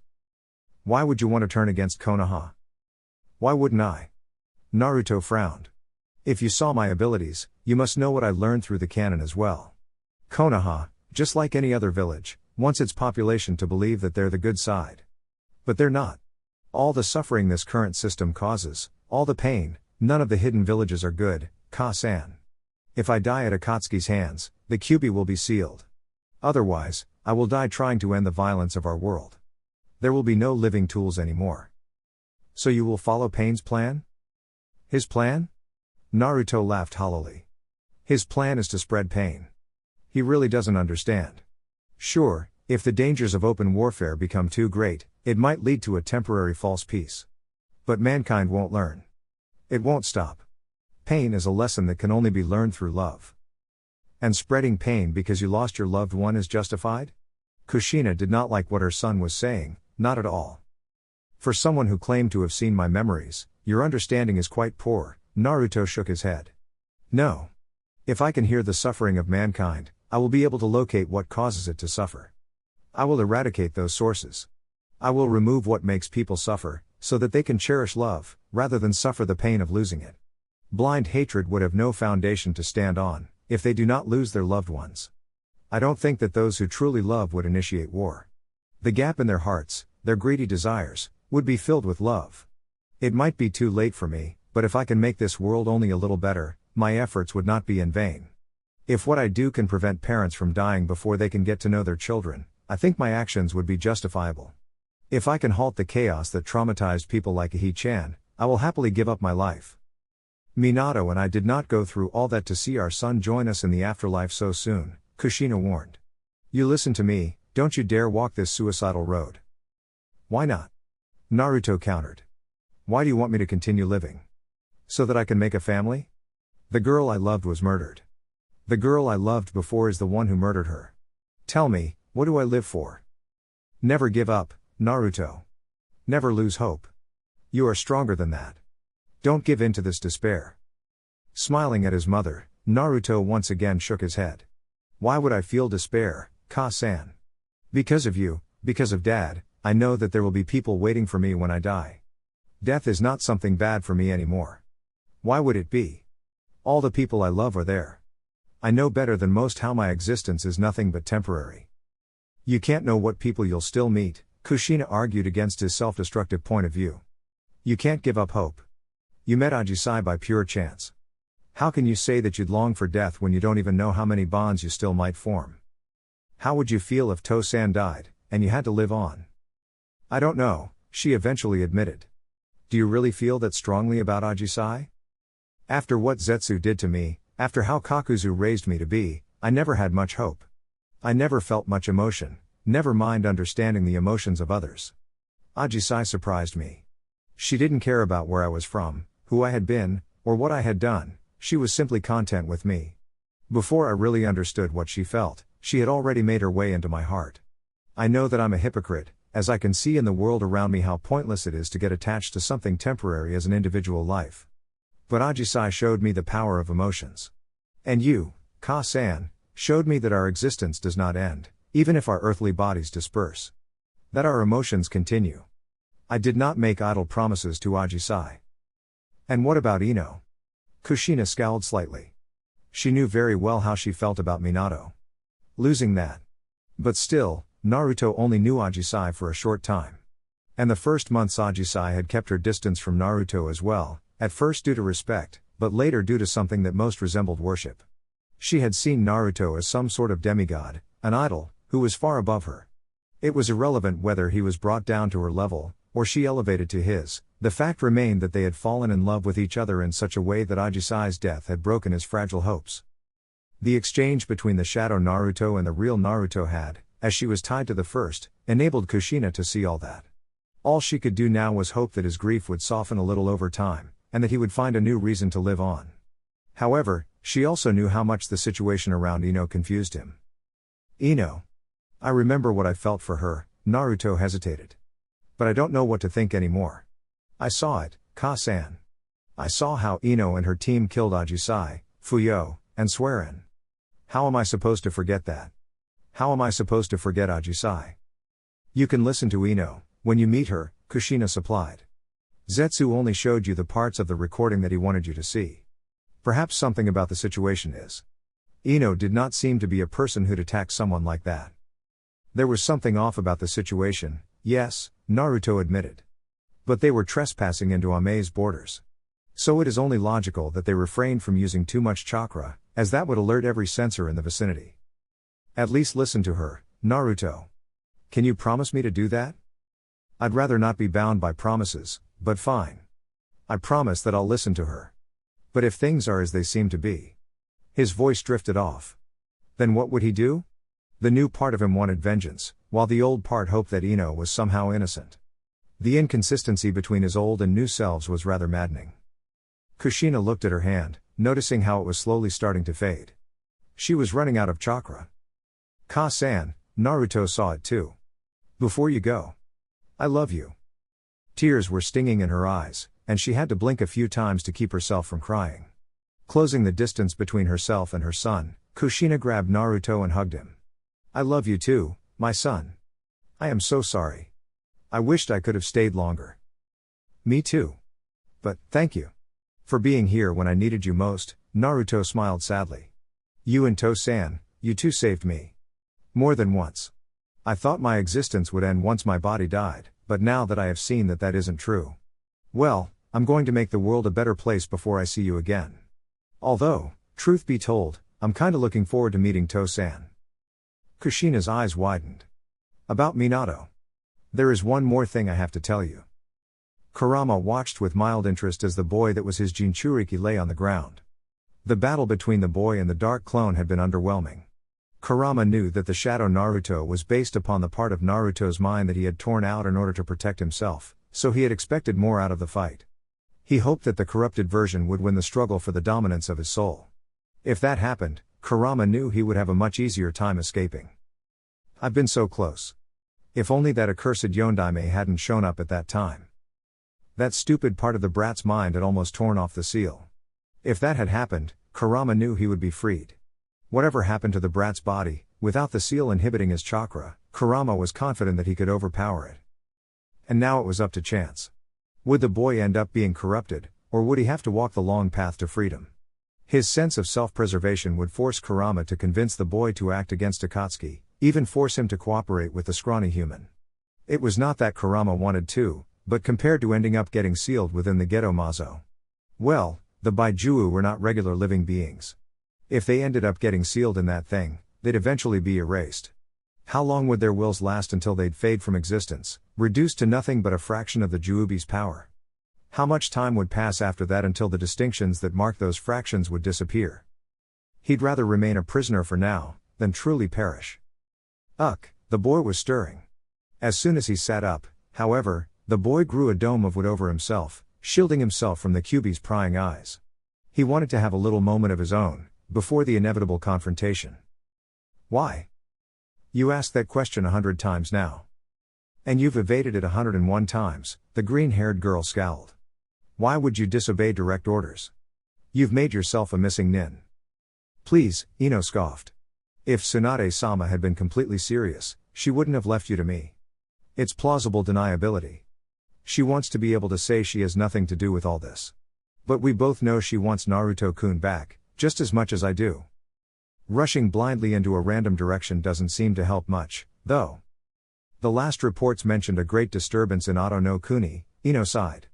It was as if the forest itself had become sentient and turned against every living being. We both know that there's only one person capable of doing that. Kuno Mori-sama. Yeah, Kuno Mori-san, Naruto-kun, whatever, he's the same person. And we're going to free him from Akatsuki. Why else did we hurry past the borders?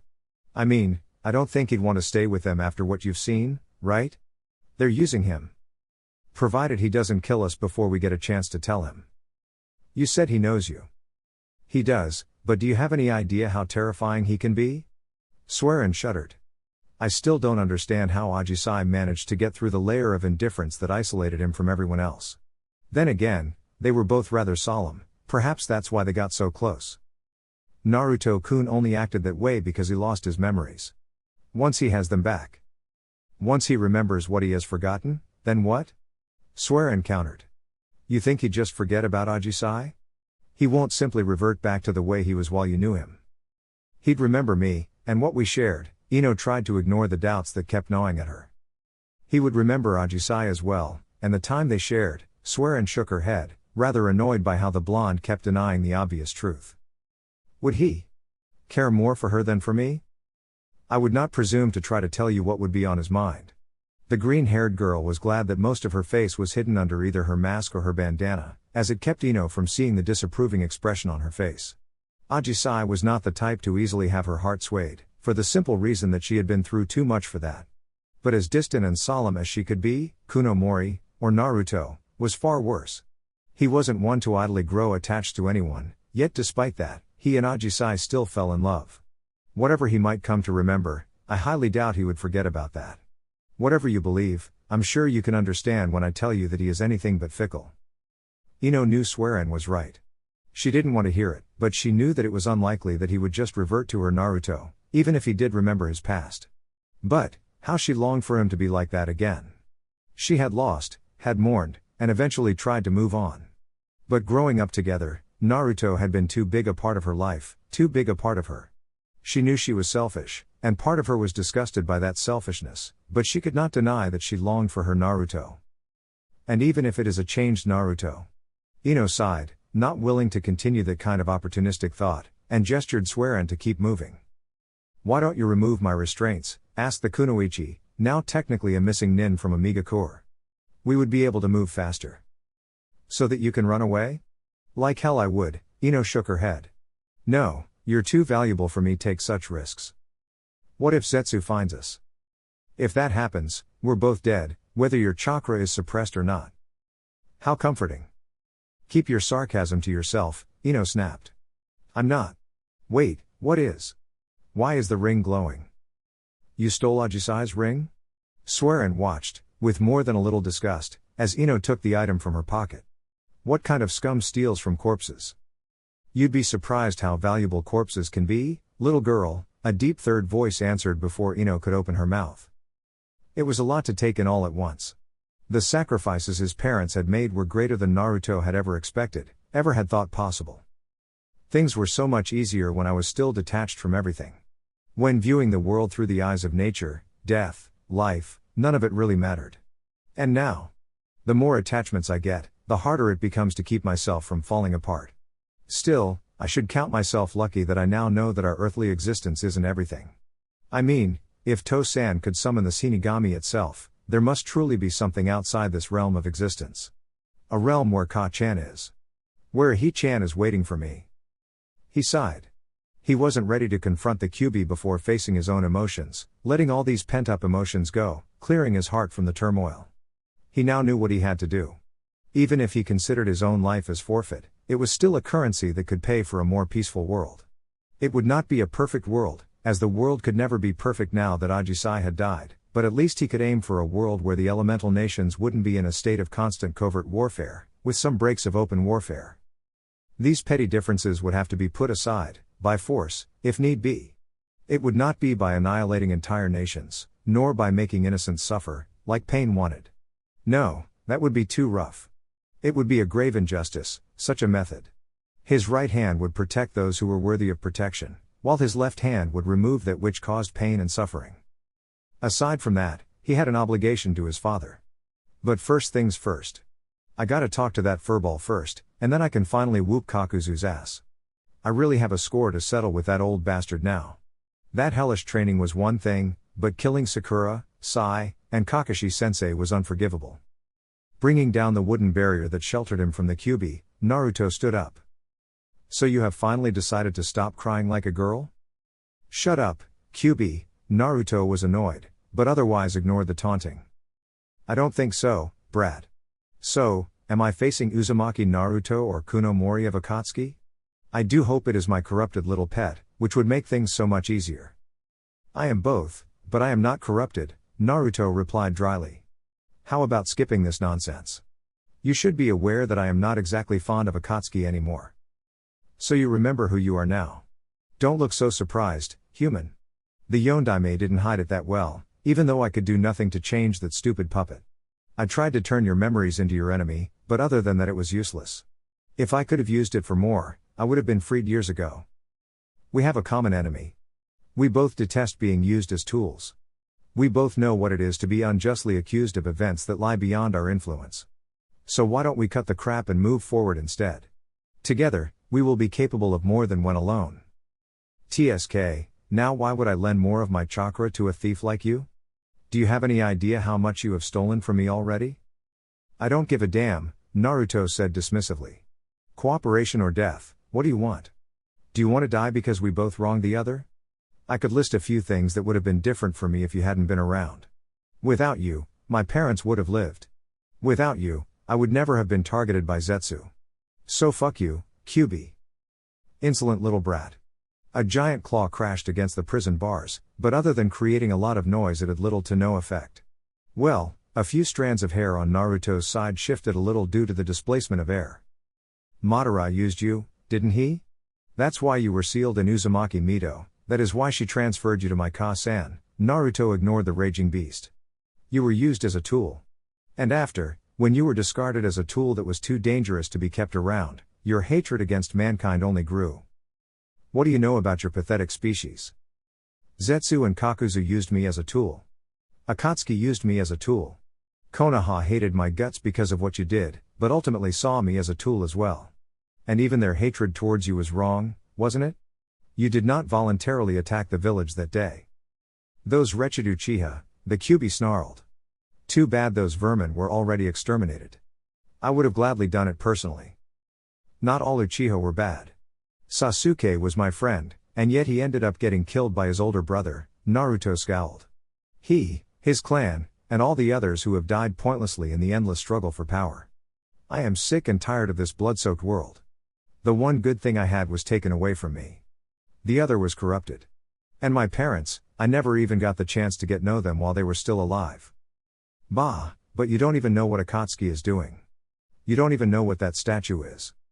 You are far older than me, so please enlighten me. Naruto remained dead serious, even if the Kyuubi was looking for signs that the boy was playing a trick on him. Extraction will kill me, and considering the vibe coming from that ghetto Mazo, your fate won't be pretty either. I can't say I'm blameless. There is too much blood on my hands for me to say that I'm innocent.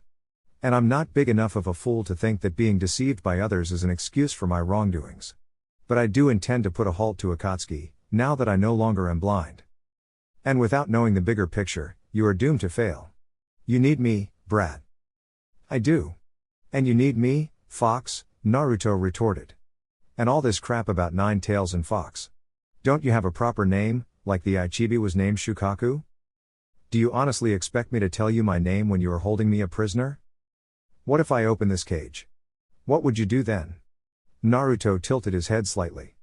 Reading expressions was a trick Kakuzu had taught him right away. Knowing whether a target was desperate, irate, or confident was useful to know. Knowing whether or not your target would resist, or launch a desperate attack, was something that had saved Naruto's neck more than once in the beginning, at least. Naruto had soon become too strong for anyone other than S ranks to harm him. The Kyuubi, however, wasn't so easily read. Naruto was confident that he'd be able to defeat the Baijuo in a direct battle, but the Kyuubi was a cunning creature. If Naruto had to fight an outside opponent, while the Kyuubi would attack him here on the inside. Knowing whether or not he could trust the Kyuubi was important. He could not gauge the beast, though. Free me. You'd willingly open this cage, just to gain my trust? It seems the obvious thing to do, Naruto shrugged. With the properties of my Kekkei Genkai, I know I have a good chance at beating you. But that would be an empty victory. Stealing your chakra would be less effective. Pain is too powerful for me to be fooled by my pride, so I would prefer to cooperate with you. And after the battle against Akatsuki? What will you do with the Ghetto Mazo? Extract the other Baijuo, and put that freaking thing somewhere where no one would ever find it, or destroy it if that's possible.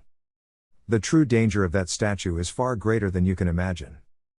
Pain said that it would fuel a jutsu strong enough to wipe out entire villages. He wants to use it to force the world into peace. That only shows that the fool knows nothing. Whether he has the Rinnegan or not, he will never be able to control the Juubi. Juubi? Naruto's eyes widened in shock. I've never heard of. The Juubi is a combination of the chakra of all 9, Of me and my brethren only the Juubi is incomparably stronger. The old man captured it, but even he struggled to contain it. That was why he created the 9 of us out of the Juubi. That accursed statue is merely a remnant of what was left. A husk. It hungers for our chakra. And when it is complete, it won't be just one village that will be left destroyed. Once it is complete, the Juubi cannot be stopped, cannot be resisted, it would reshape the face of the earth according to its wishes. So, Pain must be unaware, or he was lying to me. Naruto was worried about the implication. He seemed like a fanatic to me, not someone who'd lie. At least, not like that. He was trying to recruit me for his goals. Perhaps he had seen how Zetsu tried to hide me from. Wait, could it be that Pain is being manipulated too? That he doesn't know? Unless that fool wants to destroy the world, that would be a likely scenario. But whether he is a tool or a fool, it changes nothing about what he has done. And what he intends to do. Correct, Naruto sighed. Just like nothing will change the fact that I led poor Fu to her death. Damn it. It pisses me off that they've used me like that. Setting me up against my own kin. The Kyuubi frowned when he saw Naruto's frustration. The fox knew better than most that Naruto had little trouble with the act of murder, at least the Naruto he had become after his death. But reassembled, the boy had elements of both. The detached view on the world diminished the boy's naivety, while his idealism removed the cold and sharp edges of his bounty hunter state of mind. Open the cage, and I'll tell you my name. Fine, Naruto grumbled.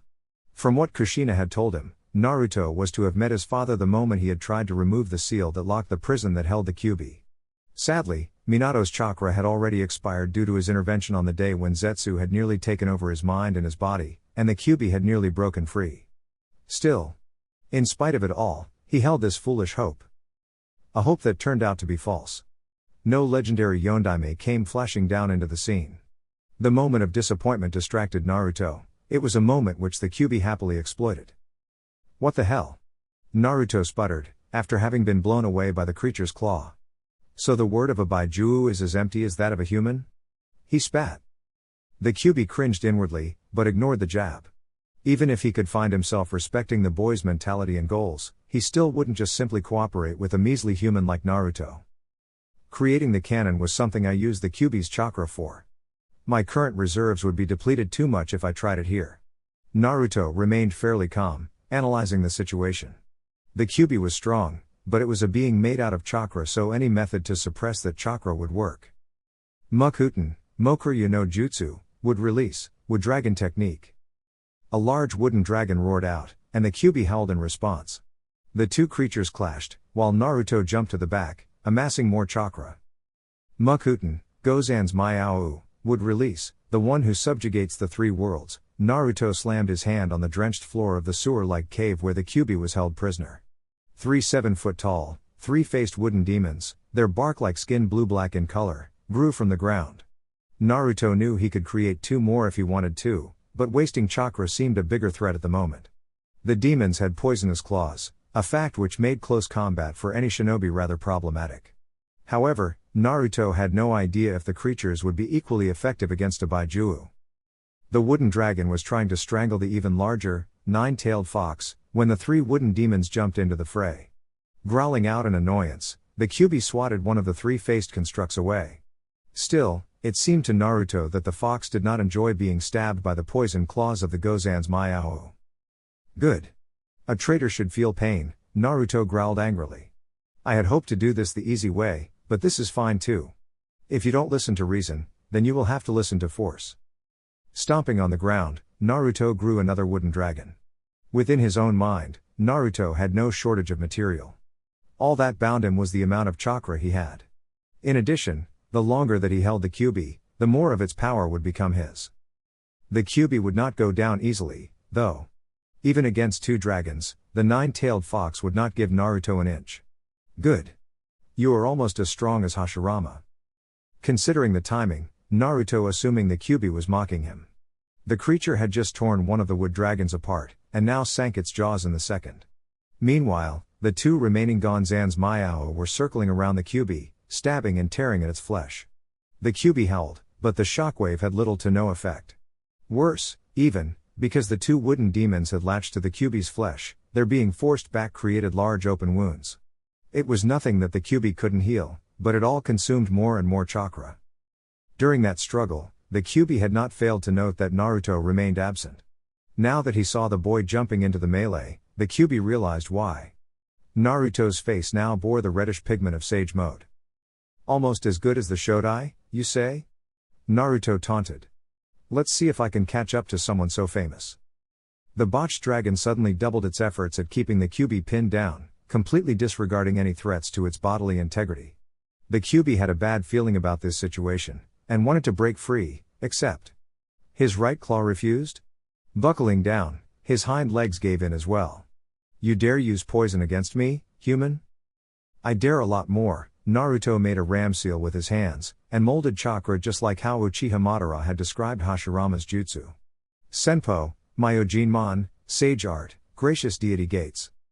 A wooden gate, a crimson torii, fell down from above the Kyuubi. Mercilessly, the fox was forced down to the ground. Its physical prowess already restrained, he could only powerlessly watch on as Naruto created more gates.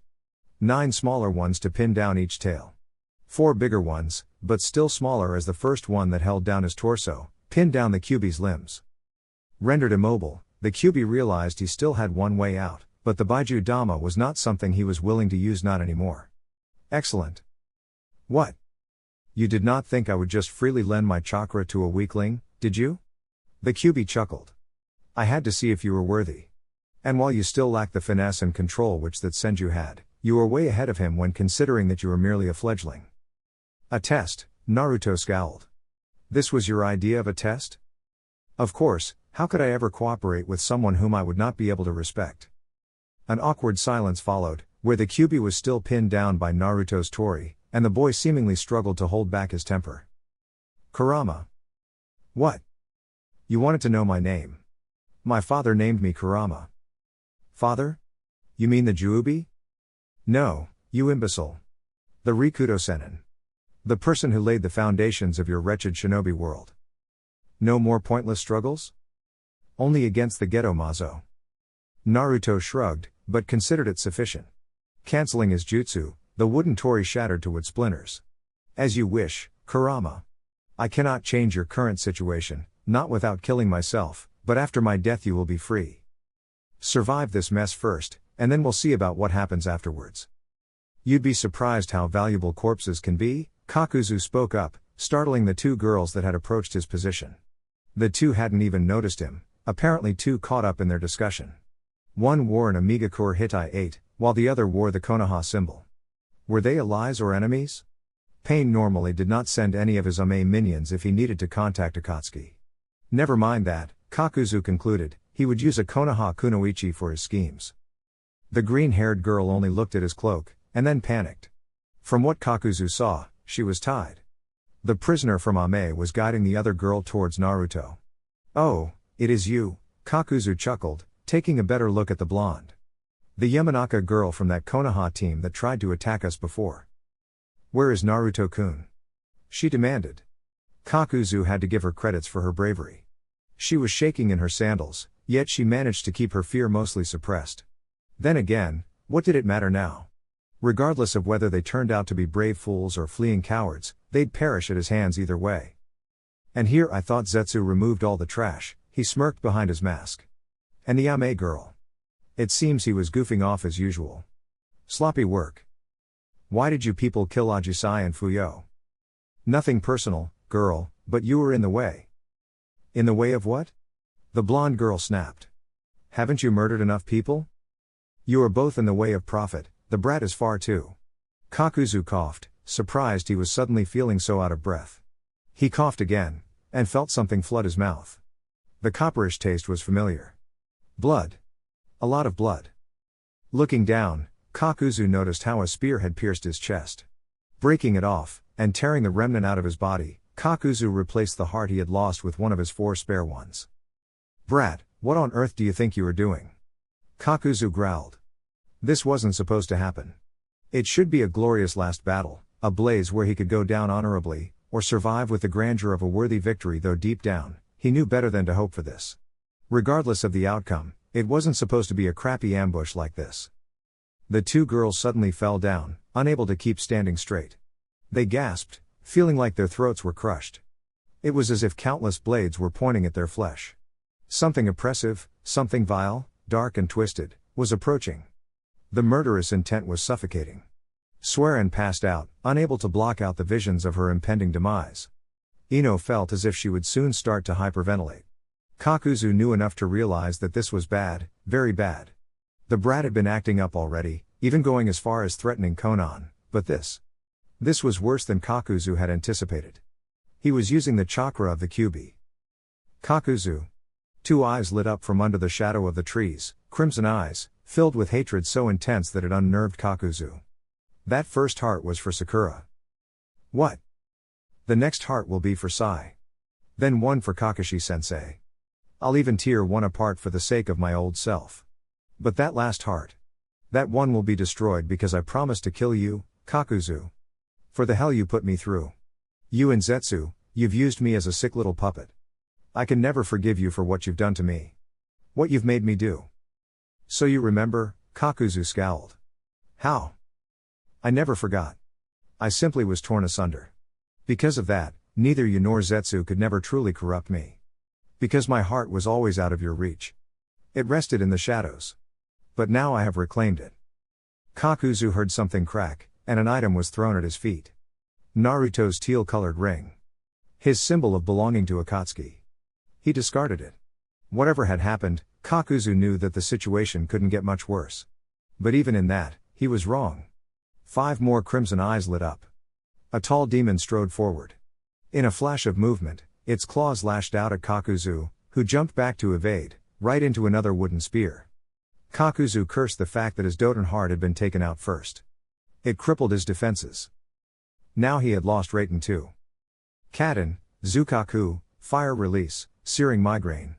Against wood, fire would be the most effective choice.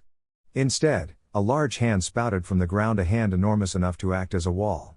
Kakuzu's jutsu crashed into it, exploding. Kakuzu had not bothered to wait to see it, as he was already flying through another sequence of hand seals. You did not think I would let an ninjutsu specialist like you cast whatever he wanted at me, did you?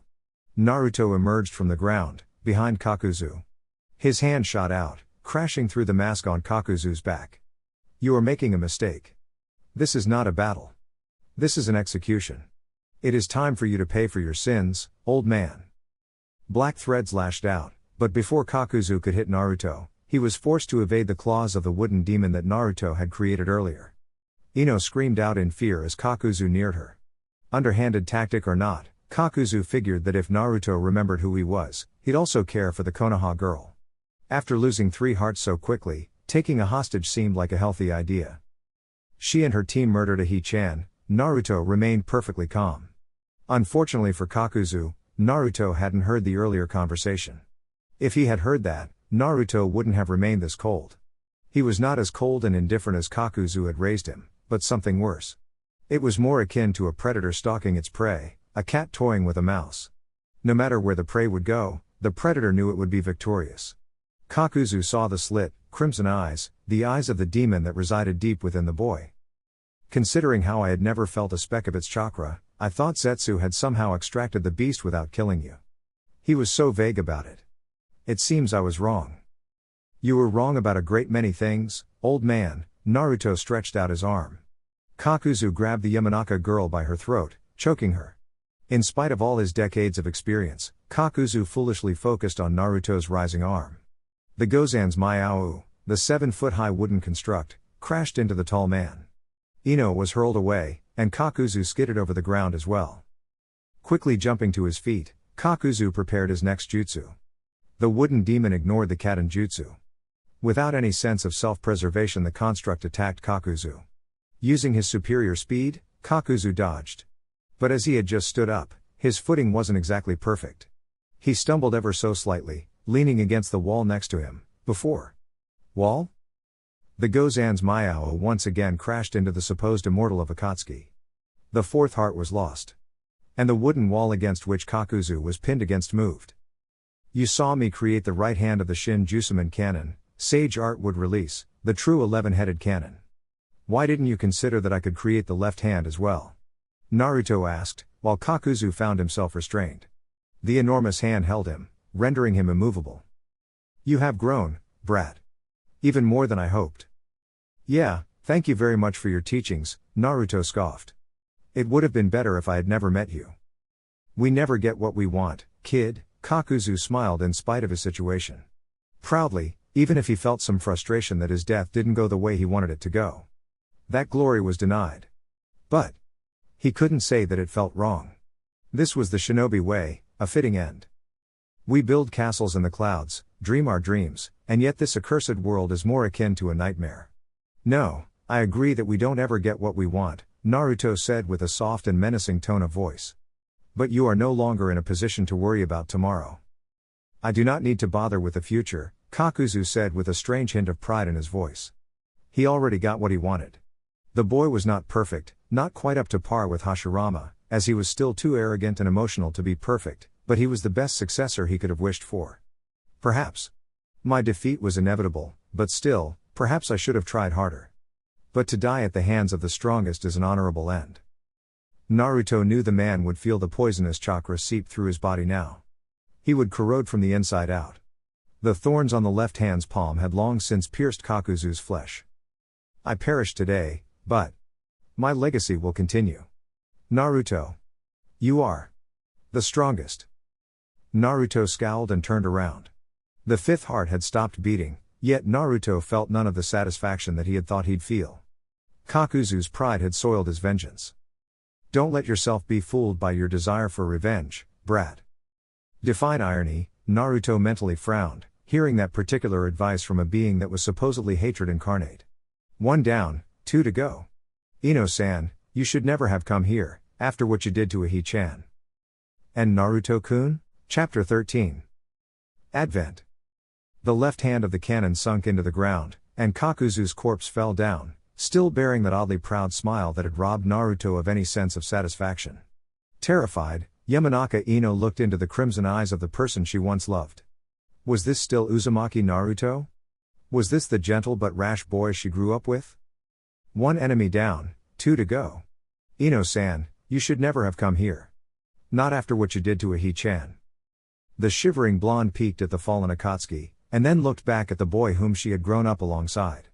She didn't know what to expect. Of course he wouldn't know the truth behind the distorted story of how she and her team had killed 2 girls of the Amigakure trio. He wouldn't be aware that it had been faked.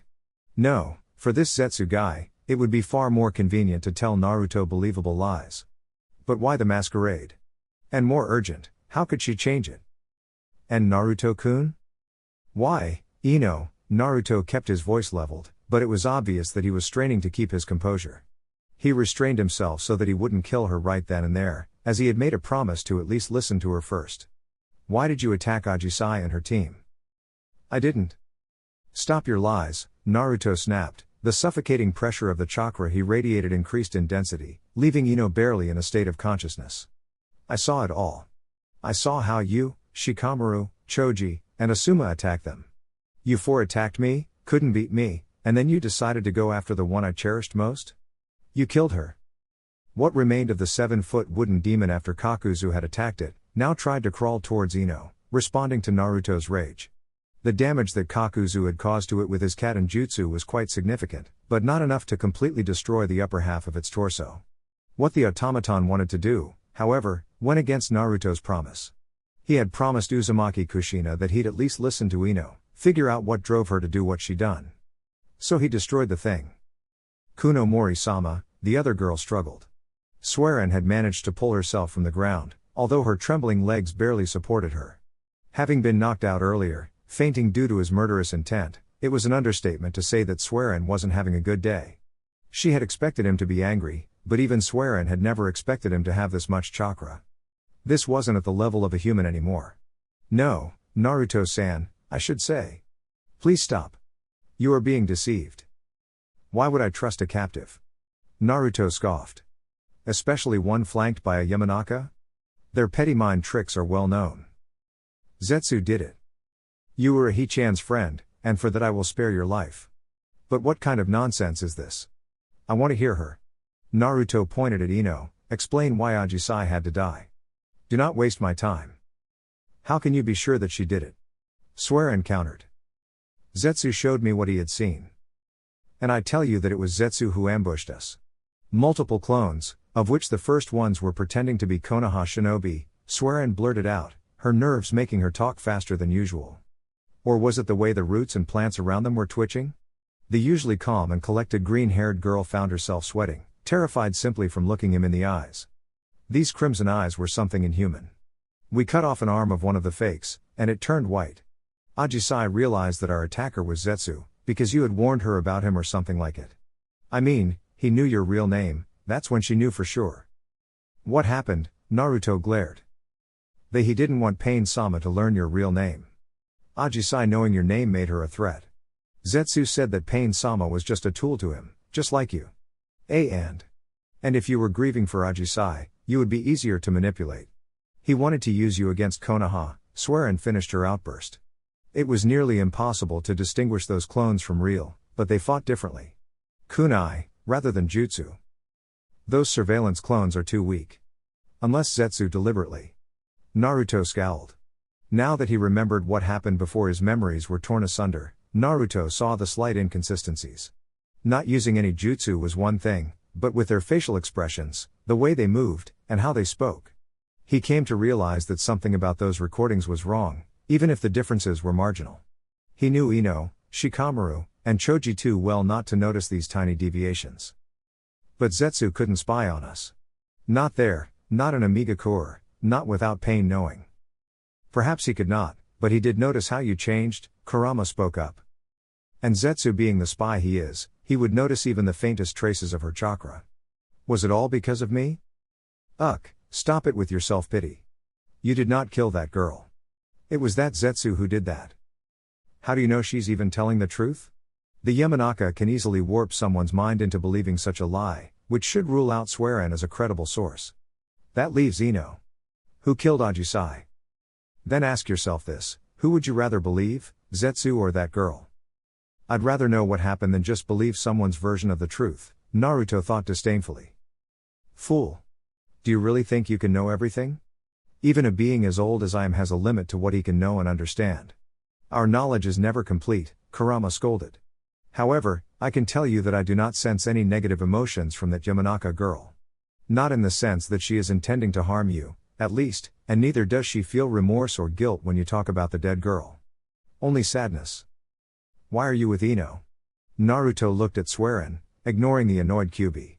He was still livid, but part of his anger towards the two girls was already broken. Now there was some doubt that he blamed the wrong people. She and her team found me there, and healed me. We were sent there by Tsunade-sama, Ino chimed in, seeing Naruto's look.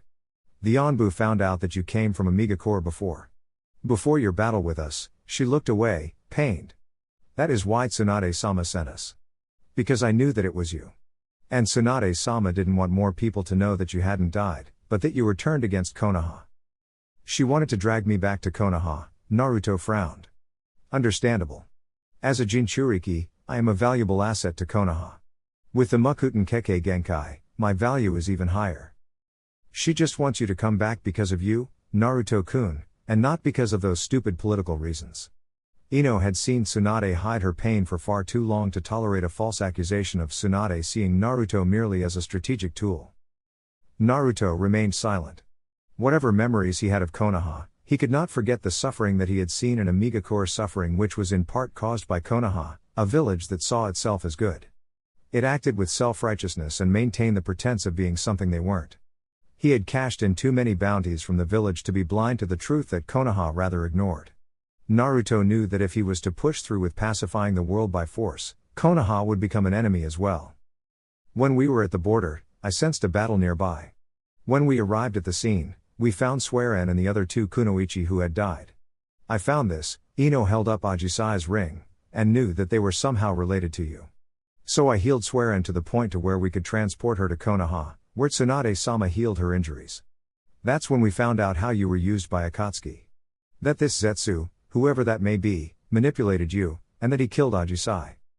That ring does not belong to you, Naruto snatched it from Ino's hand. He remained silent, not moving, just staring at the wooden ring that he now held in his hand. He had given the ring to Ajisai that day, the day he had claimed her. Iname's equivalent of a betrothal. Or was it Ajisai who had claimed him? Naruto couldn't tell. Without her opening his heart, he would never have even considered such a life for himself: marriage, children, and a long and peaceful life, a normal life.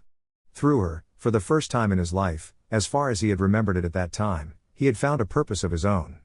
Rather than the tool he had been, Ajisai had made him feel human again. Zetsu had taken that from him. You know that you will kill those two if you keep raising your chakra like that, Kurama spoke unusually softly, almost as if he was placating Naruto. Since you don't want to continue this fight, I'm going to pull out now. If you leave that cage open, I'll replenish your chakra. Don't worry, Kurama. I won't lock you up. Unless you try to test me again, of course. Testing you now would serve no purpose. But be aware that your body will have to adjust to my chakra. Opening the seal to this degree will increase your reserves, as well as put a strain on your tenketsu that will eventually strengthen you. Just like applying force with your muscles, those tenketsu will eventually grow stronger. But don't try to force it open too much, too abruptly, or your tenketsu might rupture. Thank you, Kurama. Thank me by making sure I don't end up as a part of the Juubi. Kuno. Naruto-san, what will you do now? Swearin asked carefully, hoping that the sudden drop in his chakra was a good sign. I swear to you that what Ino and I said is the truth. I swear it on my life, and on my friendship with Ajisai and Fuyo. Why, you could come with us to Konoha, Ino tried, obviously hoping he would. In fact, if he didn't, she doubted she would return. She'd rather stay with him, although she worried about her parents. Yusik and his icy glare silenced her. By destroying my ring, I antagonized Akatsuki. Pain will come after me once he has the Nanabi. Kisame and Hidan were already heading for Kumo. I have little doubt that Kisame will succeed at capturing the Hachibi. With Seimata at his side, he will be the most effective fighter against a Jinchuriki that Akatsuki has, now that I have left. If he and Pain join forces, I could be in trouble, Naruto pondered. They'd have a very real chance at defeating me. He held up Ajisai's ring, and with a gentle nudge of his chakra the object expanded just enough to fit around his wider finger. Naruto held out his right index finger, where he had worn his Akatsuki ring earlier, and put Ajisai's ring on it. I vowed that I would give Ahi-chan a world of peace. I guess I cannot meet her again until I have given everything I have to fulfill that vow. That is what To-san would have wanted me to do. That is what Ka-san wanted. Yes, I will return to Konoha. For now. It seems both sides would profit from that course of action. Ino could jump in joy, but halted herself when she saw the determined frown on his otherwise saddened face. Naruto-kun? Ino, release Swearin. Why, yes. I won't flee, Swearin promised the shaken blonde. If I return to Amigakure after being healed by Konoha, they'd kill me after interrogation, at least. Not to mention that the safest place from Zetsu would be at the side of Kuno Mori-sama. Naruto-san, I have to get used to the name, my apologies. Just call me Naruto.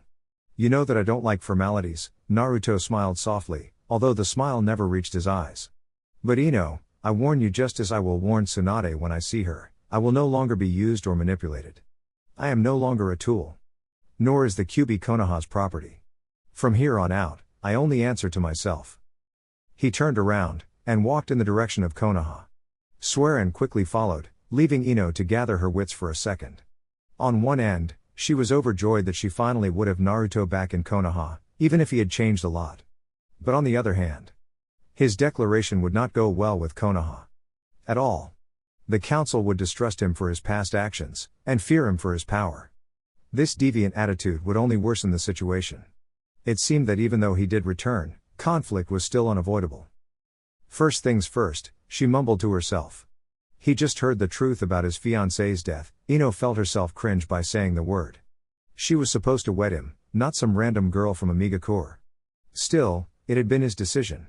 It was painfully obvious that he had loved Ajisai, and that he still loved Ajisai, even though the girl had died. Naruto-kun will need time and space to process it all. Perhaps after some time, he'll mellow out a little. He said he remembered his past, so he knows me, right? Why do I sound so selfish? It is disgusting, she scolded herself. She could not, however, deny what her heart told her to do. Tsunade, flanked by Nara Shikaku and Shizune, walked into the room they had set up. While the building at the center of the Forest of Death was usually used for events such as the Chunin exams, it also offered a nice secluded place for highly important meetings where no disturbances were allowed. The forest was crawling with Onbu, backed by the forces that each cage had brought along. It was not that the foreign nations brought in an army, but a force of 20 men each had been enough to make them feel at ease. Tsunade was not happy about allowing such a number of skilled shinobi within the bounds of her village, but there was no time to be picky. Concessions had to be made to gain cooperation. Right now, the Gokage, all 5 of them together, would have to determine the fate of the world. Would they be able to unite against Akatsuki? Would they foolishly cling to their pride? Tsunade knew that today was a very important day. I wonder how this day will pass, Shikaku muttered. Considering the difficulty of assembling all of the cage, I would presume there will be a lot of disharmony in the way the 5 look at the state of the world. Jinchuriki are stolen, Shikaku. Most nations know the threat. The Kazekage perhaps most of all, considering how she lost her little brother to Akatsuki. Tsunade scowled. She wasn't looking forward to this meeting, which would undoubtedly dissolve in endless discussions. On top of it all, there was the matter that Ino had vanished a few days ago. Tsunade wouldn't admit it, but if she had had the choice she would have gone with Ino. Bringing back the brat who had dragged her out of her drunken stupor and effectively made her Hokage was a job that she should have done, especially considering the threat he currently posed. Tamari-sama knows, and A-sama knows, but I wonder about the others. The Mizukage knows who took her predecessor, Shizune spoke up. Tsunade nodded before she took her place at the large oval table. Shikaku and Shizune stood behind her, and the 3 patiently awaited the others. In these past days, the cage had arrived one by one, and now that the Tsuchikage had finally come, the talks could finally commence. Ironically, the man who had been last to arrive in Konoha was the first to enter the room.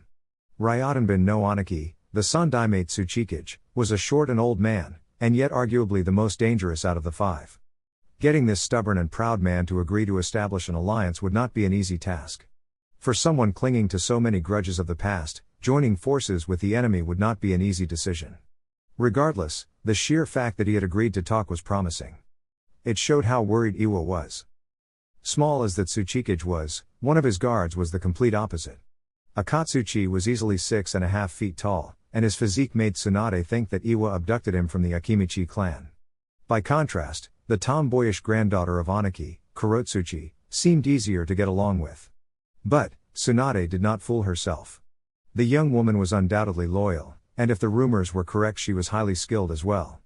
In fact, spies pointed her out as the most logical successor for the Sandaime, even if she was still lacking in terms of experience. Hokage, Aniki nodded curtly. Tsuchikage dono, Tsunade decided to be slightly more polite. In these times pointless provocations would only hinder her goals. The rather awkward silence that followed was broken when the Kazekage and Mizukage entered, both calmly discussing something about a trade agreement, if Tsunade heard it correctly. Tamari smiled softly at the Hokage as they greeted, her being flanked by her remaining brother and her former teacher. Terumi Mei was more difficult to gauge for Tsunade. The woman was in her early 30s and probably at the peak of her beauty.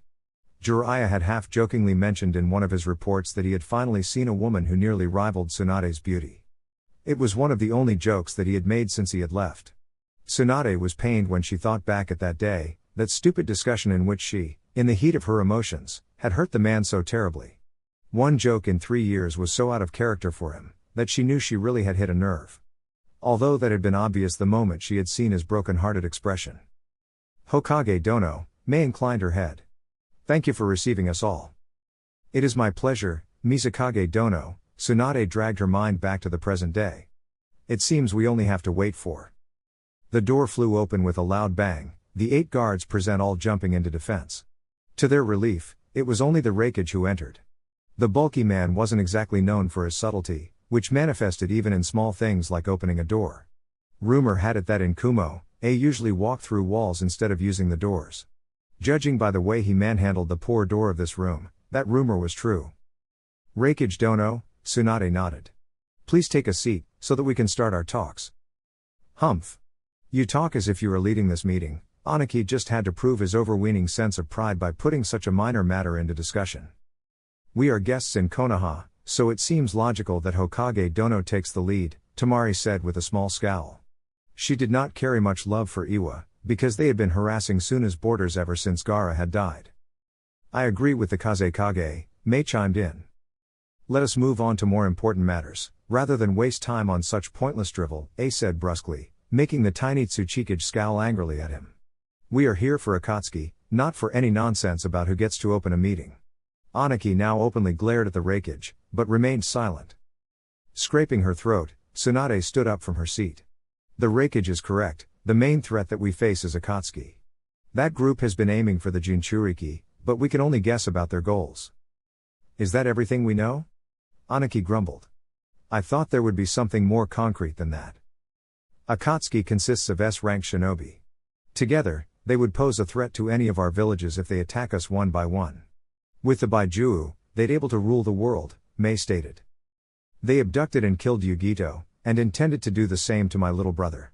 A slammed his fist on the table, making the poor object creak under the force. They are scum. And interestingly, it is Iwagakure that often hires them as mercenaries. From the corner of her eye, Tsunade saw Shizune cringe, and wished she could afford to show the same emotion. That wasn't something she could do, though. As a Hokage, her every move reflected on Konoha.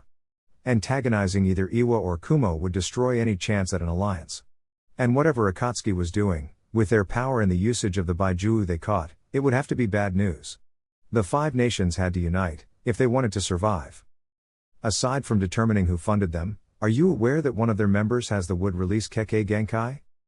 Okay, now Tsunade could not help but show her scowl. Thank you, Mizukage, for bringing that up. And now she had to explain that sensitive topic to the most powerful shinobi of the world. Damn it. Where's my bottle of sake when I need it? Kuno Mori-kun killed Kakuzu. And threw away his ring, turning his back on Akatsuki. How rude. I see you lost control over your puppet, Pain remarked dryly, making the plant-like being smirk mischievously. Where has the Kyubi Jinchuriki gone? We suspect Konoha, but we can't track him. He'd know. Even my Hoshi no Jutsu, Spore Technique, doesn't work on him. His Mokuton is a serious disadvantage to us. Black Zetsu neglected to mention that Naruto would only sense white Zetsu's chakra, but he still had to keep a trick up his, proverbial, sleeve. I knew he would be difficult to control. Pain remained calm as ever. Konan did not show any outward reaction, but the news made her feel conflicted. That boy, for some reason she kept seeing Yahiko in him, not just because of the superficial similarities, but also due to that doomed romance between him and Ajisai. Kisame and Hidan won't suffice. Not after how Naruto-kun has grown. I am aware.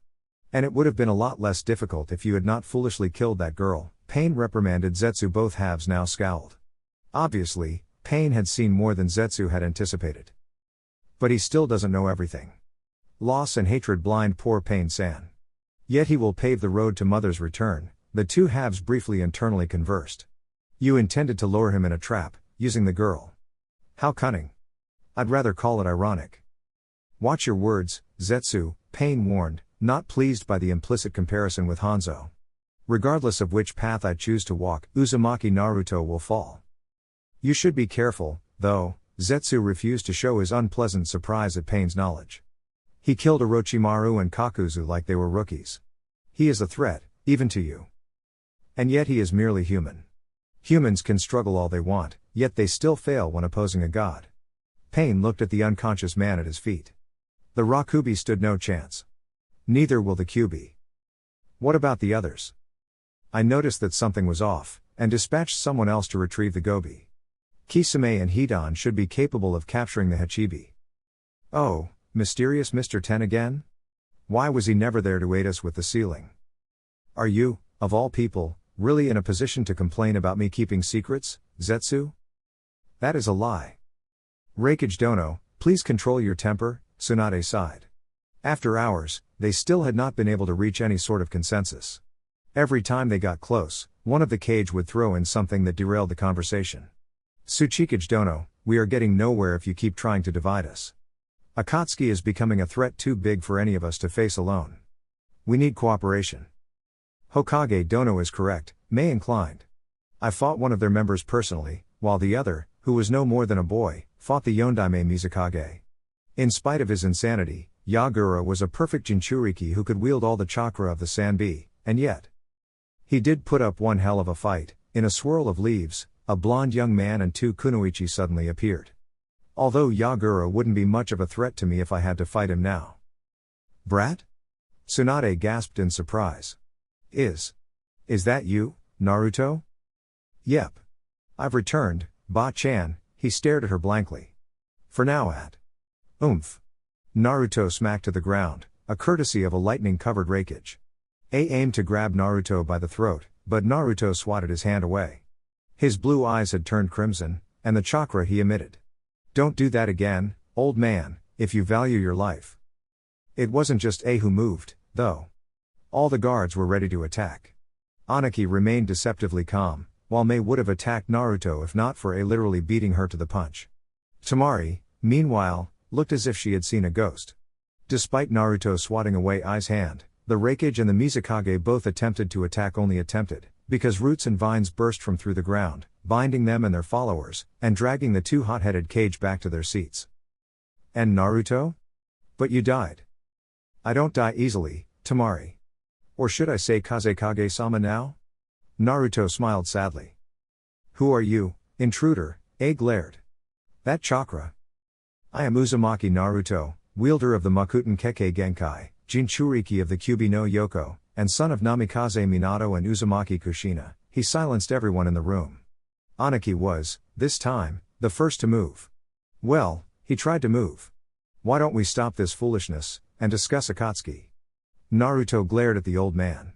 While he dusted off his clothes, he realized that he was glad that he had dropped his Akatsuki cloak along with his ring and now only wore the dark blue, almost gray, pants and shirt.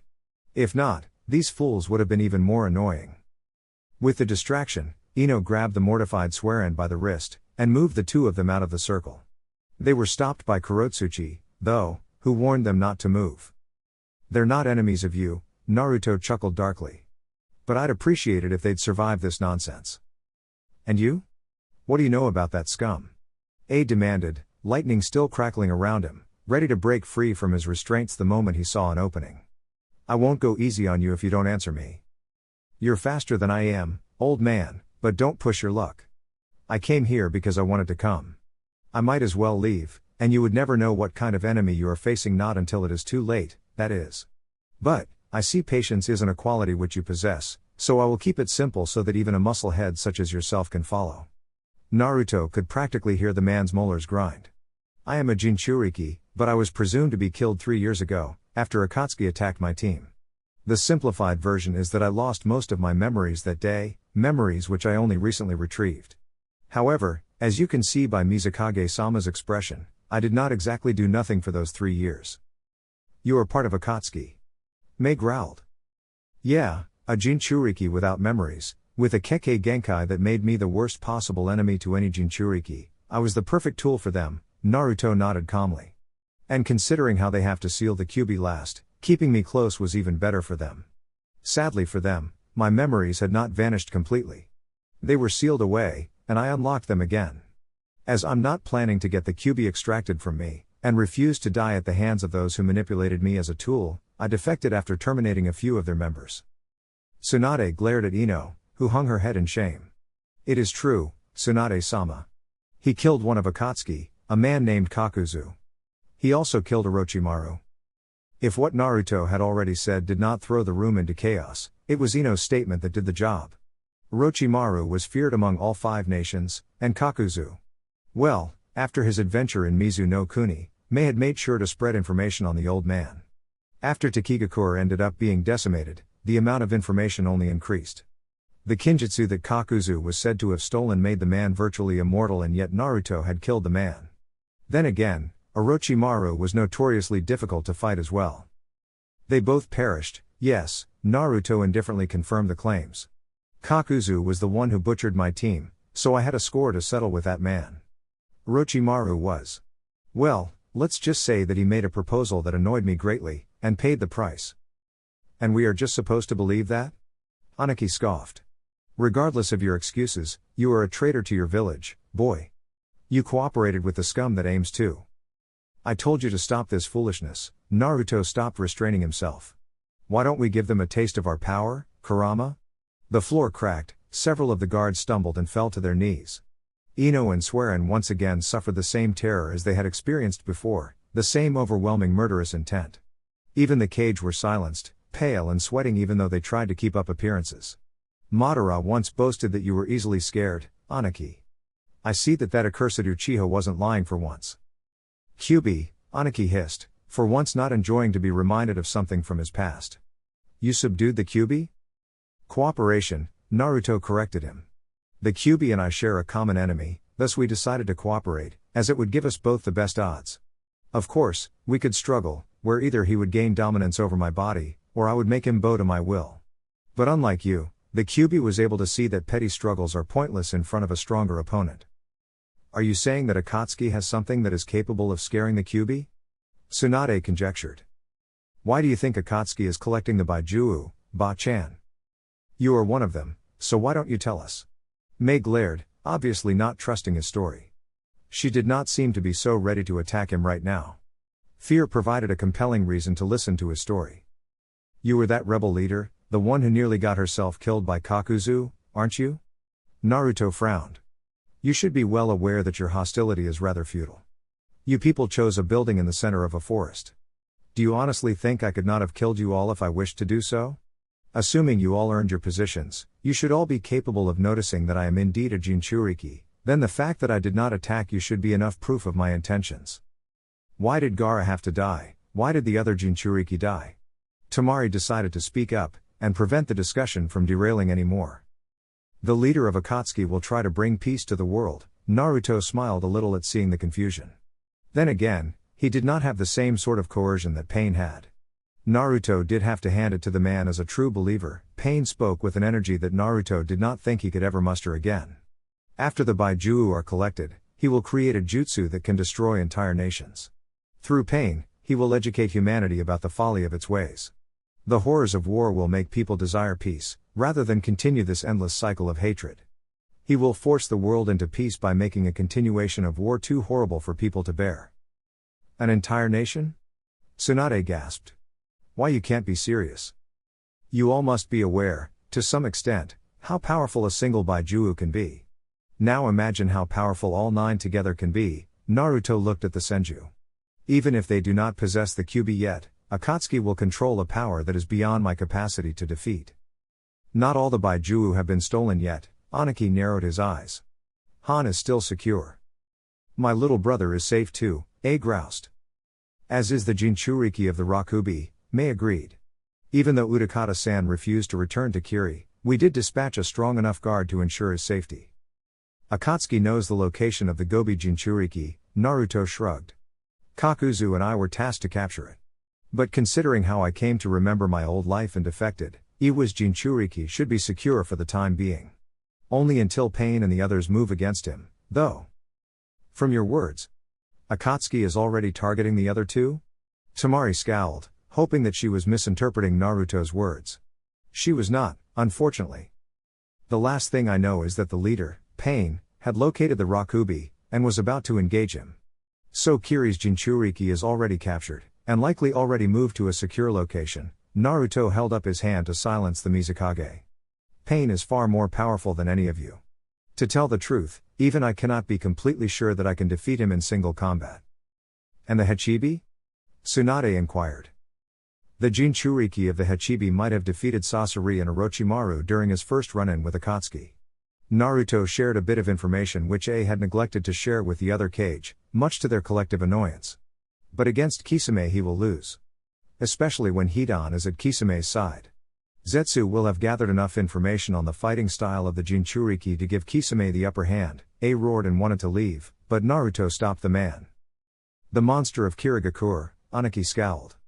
That swordsman is the nuisance who killed our previous daimyo. So Kisame has told me, Naruto agreed. Although you left out the little detail that it was your current daimyo who hired him for that job. But that is irrelevant now. What is more urgent is that all 5 villages will have to face Akatsuki, or you will be destroyed by the Juubi. So please sit down, Raikage-sama. You will not be in time to reach your Jinchuriki anyway. I will have to save B. A barked. I will. You will what? Naruto asked sharply. You don't know where they hide. You don't know their members, nor do you know their abilities. And most importantly, you do not know how they seal the Baijuu. You know nothing, Raikage, of the true danger the world is in. Reikage Dono, you should listen to this brat, Aniki surprised Temari and Tsunade by agreeing. Juubi, you said. Is such a thing? Is that possible? The members of Akatsuki unite their powers to seal away each by Juu into a statue that is called the Geto Mazo, Naruto clarified. Pain, the leader of Akatsuki, aims to use that statue as a weapon. He does not seem to be aware that the 9 by Juu together, in that statue, will give birth to something far more horrible. How do you know that? Tsunade stammered after a few moments of stunned silence. If Akatsuki does not know this, then how do you? Naruto patted on his stomach. I told you that Kurama and I decided to cooperate because of a common threat, didn't I? We humans only live short lives, and forget about things easily, but Kurama has been around ever since the Rikudo Sennin gave him life. Brat, what are you doing? Teaching them to respect the Baijuu, Naruto replied. Unless you want to get sealed again after all this is over and I have died, I presume that telling these fools who you and your brethren truly are might cause them to respect you a bit more. It will fail. Humans are too greedy for our chakra to ever truly respect us. The Sage of the Six Paths? Temari frowned. That is just a legend. Isn't it? It is not, scowled. You should trust Kumagakure on this one, Kazekage Dono, Aniki smiled wryly. Kumo has been hoarding everything related to the founder of ninjutsu. Many of my village's artifacts have been stolen, in fact. Understanding the origins is the path to understanding. I never expected you to be this wise, Reikage-sama, Naruto chuckled, mocking the man with the honorific. But for someone so revered, his children have gotten quite a poor treatment, haven't they? Sealed away, used as weapons, all for the sake of war. All because the hidden villages are too greedy. And you wonder why the Baijuu act so violently whenever they manage to escape. But this is not the time to discuss the treatment of Baijuu, or their Jinchuriki for that matter. This is a time where you fools have to reach a decision. How strong would the 10 tails be? Brat, let me take over for a moment. You are not going to kill them, are you? No. They need to know what the threat is. Very well. I'll leave it to Kurama to explain that, Naruto sighed. His eyes changed even further, and his whisker mark deepened. Along with his prolonged fangs, he looked rather feral now. Everyone listen. And don't interrupt me with your puny little arguments. The brat might have patience with you babbling fools, but I do not, Kurama grumbled with his deep voice, temporarily in control of Naruto's body. To put it in a way that you humans can understand, the Juubi can be described as the summary of all the chakra from the one tail to me, the 9 tails. It is the beginning of all chakra, a god who created countries. Ame no Hitotsu no Kami, Atara, Datarabochi. Your kind has given it many names. It is an entity that swallows oceans, splits the land, carries mountains, and it is the progenitor of all that exists in this world. It is like all my brethren combined in one being, but stronger. Incomparably stronger. I alone do not stand a chance against it, but without my chakra the Juubi will not be able to be reborn. The Geto Mazo is merely a container. Only it can contain chakra as powerful as that of my brethren. And me being the strongest of them all, means that I have to be sealed last. If not, the chakra would destabilize and the sealing process would fail. But even without my chakra, the Geto Mazo is a powerful enemy. Especially considering how he can simply swallow the brat in order to begin the transformation, after the first 8 have been sealed. Is there no hope? Tsunade grimaced. Are things that dire? The human who leads Akatsuki has the same eyes as the Rikudo Sennin. The Rinnegan is the one dojutsu that can control the Geto Mazo, and it is likely also capable of enabling him to control the Juubi to some extent. But the human is a fool if he thinks he can truly control the Juubi. No, I assume that the goals he spoke of to the brat, bringing peace to the world by making warfare something so destructive that you humans do not dare to continue it, is not the true goal of Akatsuki. Their leader is nothing but a puppet. What else could they want? A growled. World domination? The destruction of the hidden villages? The Juubi will not be interested in anything Akatsuki wants. It does not have feelings or ideals. And yet its power is immeasurable. The old man warned us, before his death, that the return of the Juubi would herald the end of the world. So instead of squabbling for hours over the petty grievances between your villages, why don't you ask yourselves this: do you want this world to end? End of the world? Temari muttered. No. No, Sunage-kur will do whatever necessary to avoid that. As will Kurgakure, Mei chimed in. Konoha will never allow the Juubi to return, Tsunade nodded vehemently. We won't allow them to take Naruto or you, Q. Kurama. Nor will Kumo allow those bastards to take B, A growled. If all you hot-headed children can come to an agreement, it would be bad for the elders to fall behind. Someone will have act as a guide to the inexperienced. By that logic you just appointed me as your leader, thank you, tiny human, Kurama chuckled, before handing control back to Naruto. Now they know. I would advise you give them all the locations that Akatsuki uses as shelter. If they have captured Juki and Seiken, they will need a place to keep them during the sealing, which will take longer now that they are lacking several members.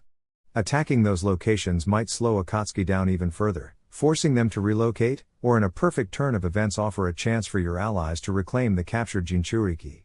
Likewise, Amigakure will be a problem. Pain is probably someone you will have to handle personally.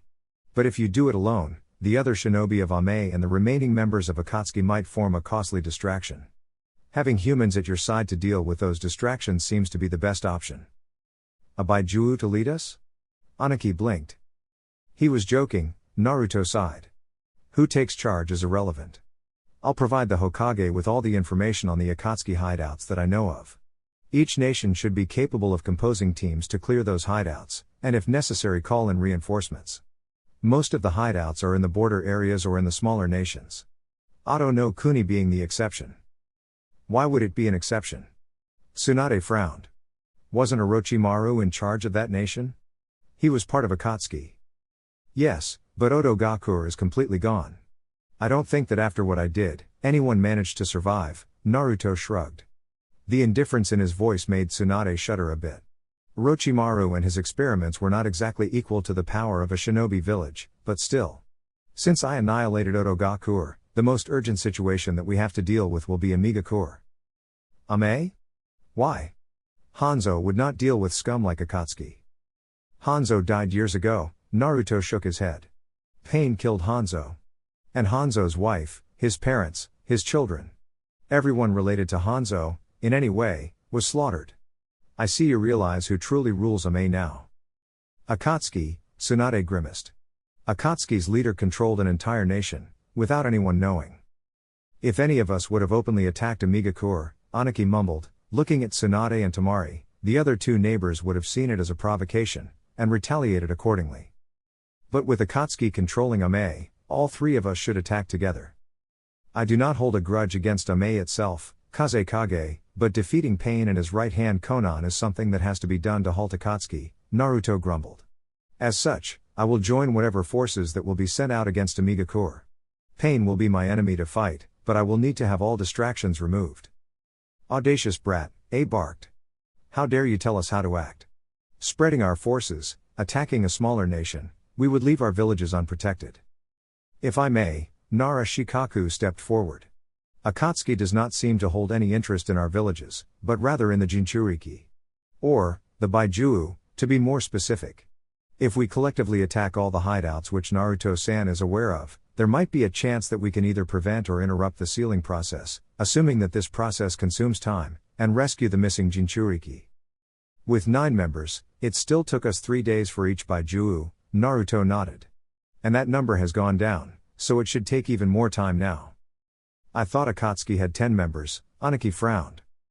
Number 10 has always been a bit of a mystery, Naruto admitted. No one but Pain himself seems to be aware who the last member is. But the assessment of Nara-san is correct. What Akatsuki needs is the Baijuu. I see no reason why they would risk their remaining assets by assaulting a village, especially not if it meant that it would slow down the sealing process. Unless a Jinchuriki resides in that village, Shikaku remarked.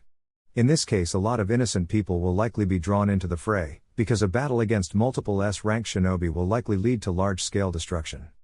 I assume that this is why Naruto-san prefers to take the initiative and assault the home of Akatsuki's leader. Well, yes. I just want to destroy Pain. And if possible, I want to kill the person who put me through all that shit. Killing Zetsu is something personal, Naruto stated firmly. As for the rest, that was Kurama's plan, not mine. He's quite smart, you know. Kiss ass. Don't act like a tsundere all of a sudden, Kurama. Don't make me regret this deal. You won't. I won't stop until Pain is gone. And Zetsu. That accursed vegetable will suffer for what he did to Ahi-chan, Naruto thought grimly. Good, Can we all agree on these terms? You should not have done such a thing, Tsunade scowled. If I had not done it, there would have been a lot of pointless interference. Yes, but it would have been counterproductive if I had wasted time by slaughtering a bunch of Onbu and Jonin, right in front of their cage, Naruto shrugged. So I put them all to sleep. Hell, in the center of a forest filled with poisonous plants, I could have easily done a lot worse. You have changed, brat. We can't all pretend to be young and unchanging forever, Ba-chan, Naruto smiled wryly. Too much has happened for me to be like I once was. Naruto looked around. They were sitting in Tsunade's office, just the two of them. Tsunade had thanked Ino as soon as there was no one else around, although she did say that she couldn't thank Ino openly, as she had officially gone against orders. Tsunade would find a way to reward the Yamanaka girl. For now, Shizune had taken up the task to clear Ino's records of her insubordination. Similarly, Sueren was freed. And in spite of her status as a Megakure Kunoichi, she was granted the right to join the Konoha forces, on the condition that she would aid Shikaku by providing all the information she had on a Megakure. Tsunade had also ordered Shikaku to make sure that Sueren, now promoted from prisoner to valuable asset, would remain secure. Hence, only the two blondes were left in the office, where Tsunade was starting to get a headache as they were discussing how to announce Naruto's return, as well as sharing the news that they were at war with Akatsuki and a Megakure. Naruto? What? Sorry, I kinda got lost in thought, Naruto laughed sheepishly. Although his laugh did not reach the eyes. Those somber and empty eyes, they made Tsunade worry. It was as if nothing he did or said ever truly came from his heart. That was a hollow state of existence that she herself knew all too well. It is strange to be back so soon after remembering who I was. Everything seems smaller. Everyone suddenly appears to be so fragile. It is because you have become strong, Tsunade chuckled, trying to put her worries aside and putting up a brave face. And taller too. Now I don't have to feel bothered when I offer you a glass of this. She pulled out a bottle of her favorite sake from the drawer of her office. Unless you don't want to? I guess it wouldn't hurt. Although I fear I might never stop, Naruto's mirth vanished quickly. Oh well, thanks to Kurama, I guess I won't get drunk quickly anyway. Tsunade poured him a glass, which he downed before she could even raise her own glass. It made her frown, and shove the bottle towards him. If he could drink like that, he should fill his own glass as well. I thought you disliked alcohol. Because I never knew why you drowned yourself in it. I was young and ignorant back then. But I found, he mumbled, then lifting his left hand, showing her the ring that belonged to Ajisai. And then lost. So yes, I got to understand how you feel, Ba-chan. And it is ugly enough to make a person change. Kid. What happened? Team 7 was ambushed by Kakuzu, the guy that I killed a few days ago. I woke up some time after that, and Zetsu asked me if I was Tobi or Naruto. Apparently, half my body had been destroyed. Tobi was a being similar to Zetsu, and Tobi merged with my body. I think their plan was to let Tobi control my body, so that they would have Kurama under their control. They almost succeeded, but they hadn't planned things out well enough. When To-san created the seal, he left a portion of his and Ka-san's chakra behind so that they would be able to see me again. Minato saved you, didn't he? Tsunade guessed. He always had a habit of arriving just in the nick of time. In the struggle to gain control over my body, Kurama had torn out a part of my soul. To-san stabilized that part, ensuring the survival of my memories. Somehow he stopped Tobi from gaining dominance. Or perhaps he killed Tobi's psyche, I do not know. Fact is that I woke up without any memories. Zetsu and Kakuzu taught me to be a shinobi, taught me how to deal with the ability that I had gained. Zetsu had records left by Uchiha Madara, describing the Mokuton Kekkei Genkai from the Shodai Hokage down to the smallest details, while Kakuzu had once fought Hashirama. The two of them had some knowledge, but in truth, I learned to wield the wood element from nature itself. Well, and from a He-chan. A He-chan? Ajisai. After Kakuzu and I captured Yagura, the Yondaime Mizukage, I was sent to Amiga Corps for training. Ajisai was the girl who was assigned as my attendant. After all, I was not an inhabitant of Ame, so Pain did not fully trust me. Don't ask me why, but the people of Ame revere Pain as Kami-sama. Somewhere along the line, Ajisai started to see me as some kind of demigod. She thought I was as powerful as Pain himself, but still human. Naruto smiled sadly, it was the first honest emotion Tsunade saw in him. Her admiration turned into something else. And I never noticed. I mean, Zetsu and Kakuzu aren't exactly good teachers, so I was practically ignorant when it came to emotions. That was also my weakness when it came to Mokuton. How do you mean? Mokuton is not just a mixture of Suten and Doten, nor is it just a form of Senjutsu, it is something also depending on the yang energy of a person. In other words, it needs a chakra that is full of life. What is the one thing that makes you feel more alive than anything else? Naruto chuckled, although the empty look in his eyes made Tsunade cringe. Love. Ajisai introduced me to the subject. Before I left Amigakure, as Kakuzu and I were tasked to capture the Nanabi, Ajisai and I got engaged. Or claimed, as she called it. Ame habits differ a bit from those in Konoha. I don't know whether it is the best decision I ever made, or the worst. Because of me, she ended up getting killed by Zetsu. They say that the pain is in proportion to the love you feel for those you lost. And anger is connected to that pain, Naruto scowled. That is why I said I will kill Zetsu. Defeating pain is essential, as he is the strongest member of Akatsuki, but Zetsu is something personal. Do not let yourself be consumed by anger, kid, Tsunade warned. Anger, self-loathing, sorrow, all these feelings. They are enough to reduce any person to a pathetic mess. If we die, we'll meet them again, Naruto smiled weakly. What alarmed Tsunade most was that this smile was actually sincere. Don't fret, Ka-san already talked me out of my suicidal thoughts, Naruto chuckled. I still have a few things that I have to do before I can face Ahi-chan. Tsunade found herself agreeing with this. My little brother dreamt of becoming Hokage, just like our grandfather and his brother. Dan wanted to become Hokage to change the village, to prevent all those unnecessary casualties, like his sister and my brother. And now I'm living their dream. I thought I was living your dream too, but fortunately you're still alive. I don't think it is still my dream though, Ba-chan, Naruto sighed. The old me wanted it. He wanted it so badly. To be accepted. To be acknowledged. To make people stop looking at him like he was some kind of criminal.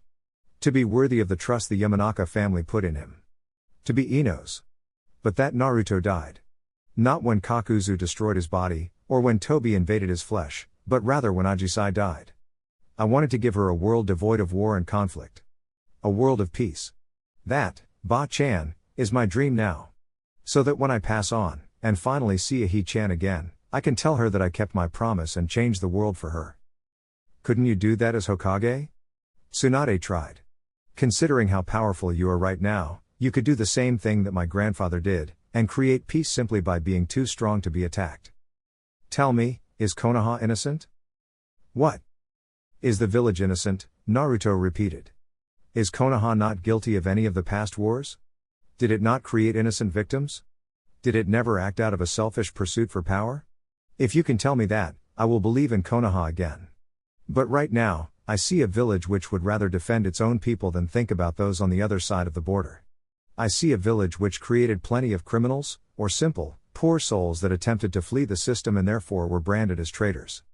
Do you have any idea how many of those poor sods were hunted down by Kakuzu and me? And if I truly create peace, Ba-chan, wouldn't that ruin Konoha? A village which depends on people buying their soldiers would not have much income when those soldiers aren't needed anymore. Konoha needs conflicts. You'd become an enemy of many people within Konoha, Tsunade admitted. Yet there are many more that would rather see you succeed in bringing peace. Those who hold power will struggle when they lose it, but ultimately their sacrifice will be for the greater good. Tell that to them, Naruto nodded at the door. Not 5 seconds after he did so, 3 elders entered Tsunade's office, without any appointment and, worse, without knocking. Trespassing in the office of the Hokage is treason, isn't it? He smirked, making Tsunade laugh when 2 of the 3 froze up. So it is true. The Jinchuriki has returned from the death, the one-eyed elder remarked, wearing bandages as if he recently had received some major hit to the head. Oh my, how did you get such an interesting arm? Naruto mumbled. Sensei, I see you succeeded in spite of everything? Kunomori betraying Akatsuki was quite unexpected. Mokuton or not, to be able to kill both Kakuzu and my old friend. It is impressive. I would not have sent you to capture the Gobi if I had any other choice. I know, Nagato. His treason forced your hand. The Gobi Jinchuriki didn't pose much of a problem, though. But I wonder if what Kunomori did was also part of Zetsu's plan. It was not part of Zetsu's plan. What the Yamanaka girl did was quite unexpected, Nagato lied. The pain of loss drove her far enough to twist the minds of others, and now Konoha believes her lies. The world will descend upon us, with a furious wrath. The hidden villages will never tolerate us bringing peace to the world. Hiding behind a false symbol of hope, they aim to keep the world as it is, a world that destroys and consumes people, cities built on skulls, paths paved with broken dreams. That is how they wish to keep it. But what if it is true, Nagato? Do you still delude yourself with hope, Jiraiya-sensei? Nagato sighed. Even after you have asked the toads? Uzumaki Naruto is no longer an active summoner. If he had survived, as the delusional Yamanaka girl claims, the toads would have known. Chapter 14. Treason. Oh my, how did you get such an interesting arm? Naruto mumbled. That man felt odd while I noticed him approaching the office, but up close it is like he covered his right arm in some sort of genjutsu. Peculiar. It is almost as if his arm is made out of the same stuff that Zetsu is made of. And what are those dots underneath those locks? Be careful in front of this man. You should be able to sense the negative emotions he radiates. I know. I'll probably have to deal with this bastard before this war commences. Or one of the other idiots. Danzo? Tsunade frowned, wondering why the older man suddenly looked like that. He was usually overly calm and collected, to the point that Tsunade compared him to a corpse. Seeing him angered was something Tsunade had not expected, especially not over a seemingly simple remark like that. Don't worry, Ba-chan, Naruto smirked at the old man. I bet he'll be a very useful asset in our war against Akatsuki. Brat, what are you doing? Calm down, Kurama. He'll attack me of his own volition. It'll be either him or Iwa that will be made an example, or perhaps someone else who would be smart enough to think that killing us would at least stall Akatsuki for the time being. That blockhead from Kumo might try it too, though I highly doubt he's able to worry about anything but his brother at this point. Why would you specify Iwa? It seemed like that woman from Kirigakura was more intent on murdering you. Iwa will want me dead because I'm the son of the Yondaime Hokage. Their grudge goes far deeper than the Mizukages. I especially said that to test their response. I'd rather go into war knowing who my enemies are, Kurama. I traveled through Tsuchi no Kuni with Kakuzu, and the hatred they have against my father is still as strong as ever. But if we give them a strong enough example, they won't attack when it's the wrong time for me. I don't like how you gamble. What, are you afraid of one old man who has an arm that is partially Mokuton? All we need to do is to dispose of one party to scare the others enough that they fall back in line. It's just a matter of flushing out the enemies that might backstab us in the near future. Or do you want to let them wait until pain weakens us? A war against Akatsuki? Koharu glared at Tsunade. What is this? Tsunade shortly explained the situation to the elders of the council. Danzo didn't officially belong to that council, but usually came with Koharu and Homura anyway. Having the backing of some of Konoha's clans, he was difficult to remove as well. Of course, Tsunade would have retained more power if she hadn't struggled with her depression so much. The Juubi, Danzo scowled. The problems involving Akatsuki are piling up. To think it would be a threat grave enough to unite the 5 nations. It is good to see that we have our Jinchuriki back, in these dark times, Homura nodded. I am not your Jinchuriki. I am no one's tool, old man, Naruto warned. I'll fight alongside my old home, I'll listen to what Ba-chan has to say, but beyond that I will not be one of Konoha's pawns. I refuse to become a tool again. That is treason, Koharu narrowed her eyes. Whether you want it or not, you are Konoha's Jinchuriki. But perhaps your mental health needs to be examined first. Are you intending to force me to listen? Naruto chuckled humorlessly. Please try it, old crone. Attack me, and I'll feed your intestines to the dogs of the Inuzuka clan. Oh, and stop attempting that genjutsu against me, Danzo-san. It only pisses off Kurama, and I'm inclined to agree with him. I won't execute you old farts in this office, but you are all welcome to try to engage me. If you think you are stronger than Orochimaru or Kakuzu. With that, Naruto left the office. Tsunade wanted to stop him and called out to him, but it was futile. Following him was no option either, considering the seething elders which were also present. Damn it, brat, the first day you're back and you're already causing a ruckus. The now former Sake addict scowled at the realization that she'd have to deal with this riled up trio of elders. With a faint smile, the girl looked at the closed doors. She had defied a direct order, brought back the boy she loved, and gotten away without punishment.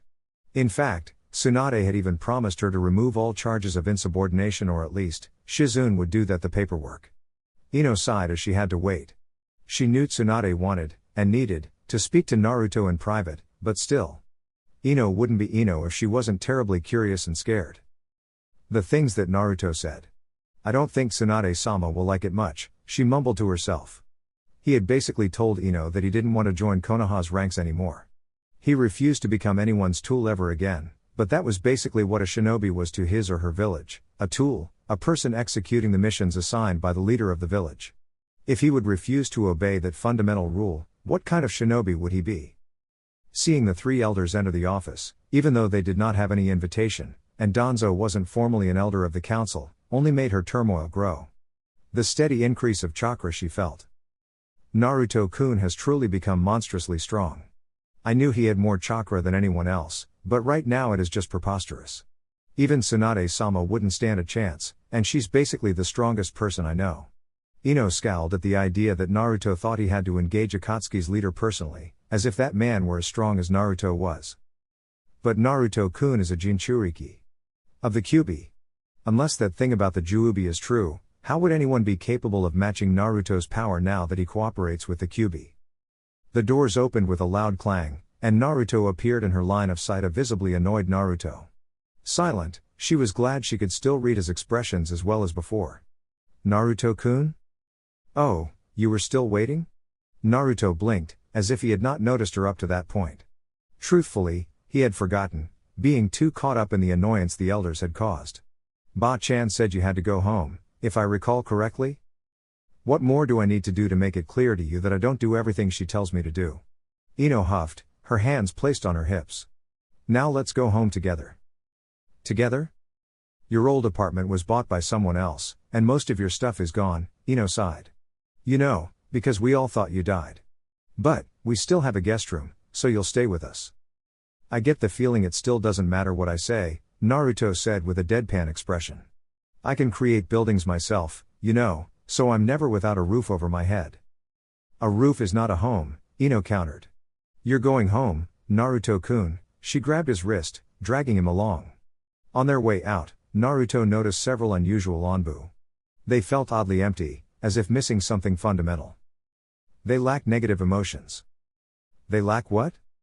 Now that you have so much of my chakra flowing through you, you share a gift that I possess, Kurama explained with surprising patience.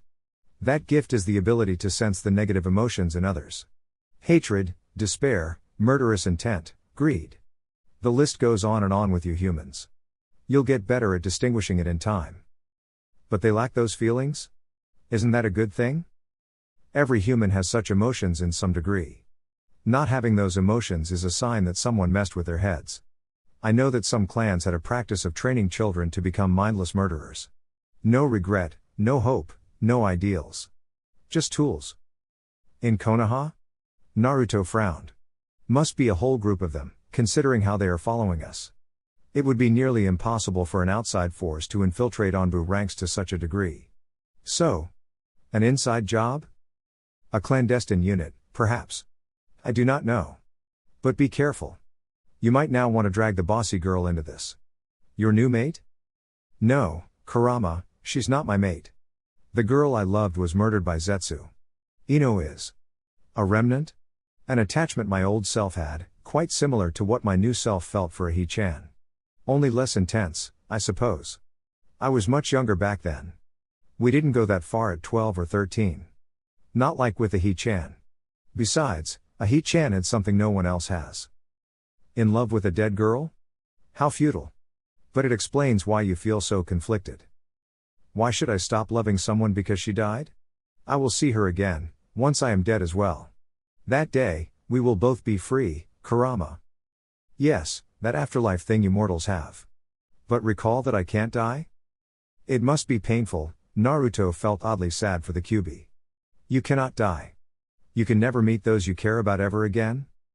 Why are you assuming that there would be people that I care about?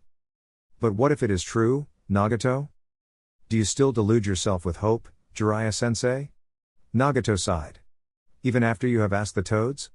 Uzumaki Naruto is no longer an active summoner. If he had survived as the delusional Yamanaka girl claims, the toads would have known. That is true, but if his name is marked as deceased in that summoning scroll, How could this new boy truly be Uzumaki Naruto? Nagato frowned a little as he looked down upon his old sensei. Konan used to be the only one who saw his true body, rather than seeing one of the paths of pain. But Jiraiya had quickly enough discovered that it wasn't Yahiko who had taken Nagato's eyes, but rather Nagato who had taken Yahiko's body. At that point, Nagato had to make a choice between disposing of the man, or showing him the truth. He had chosen the latter. It was strange how things had gone.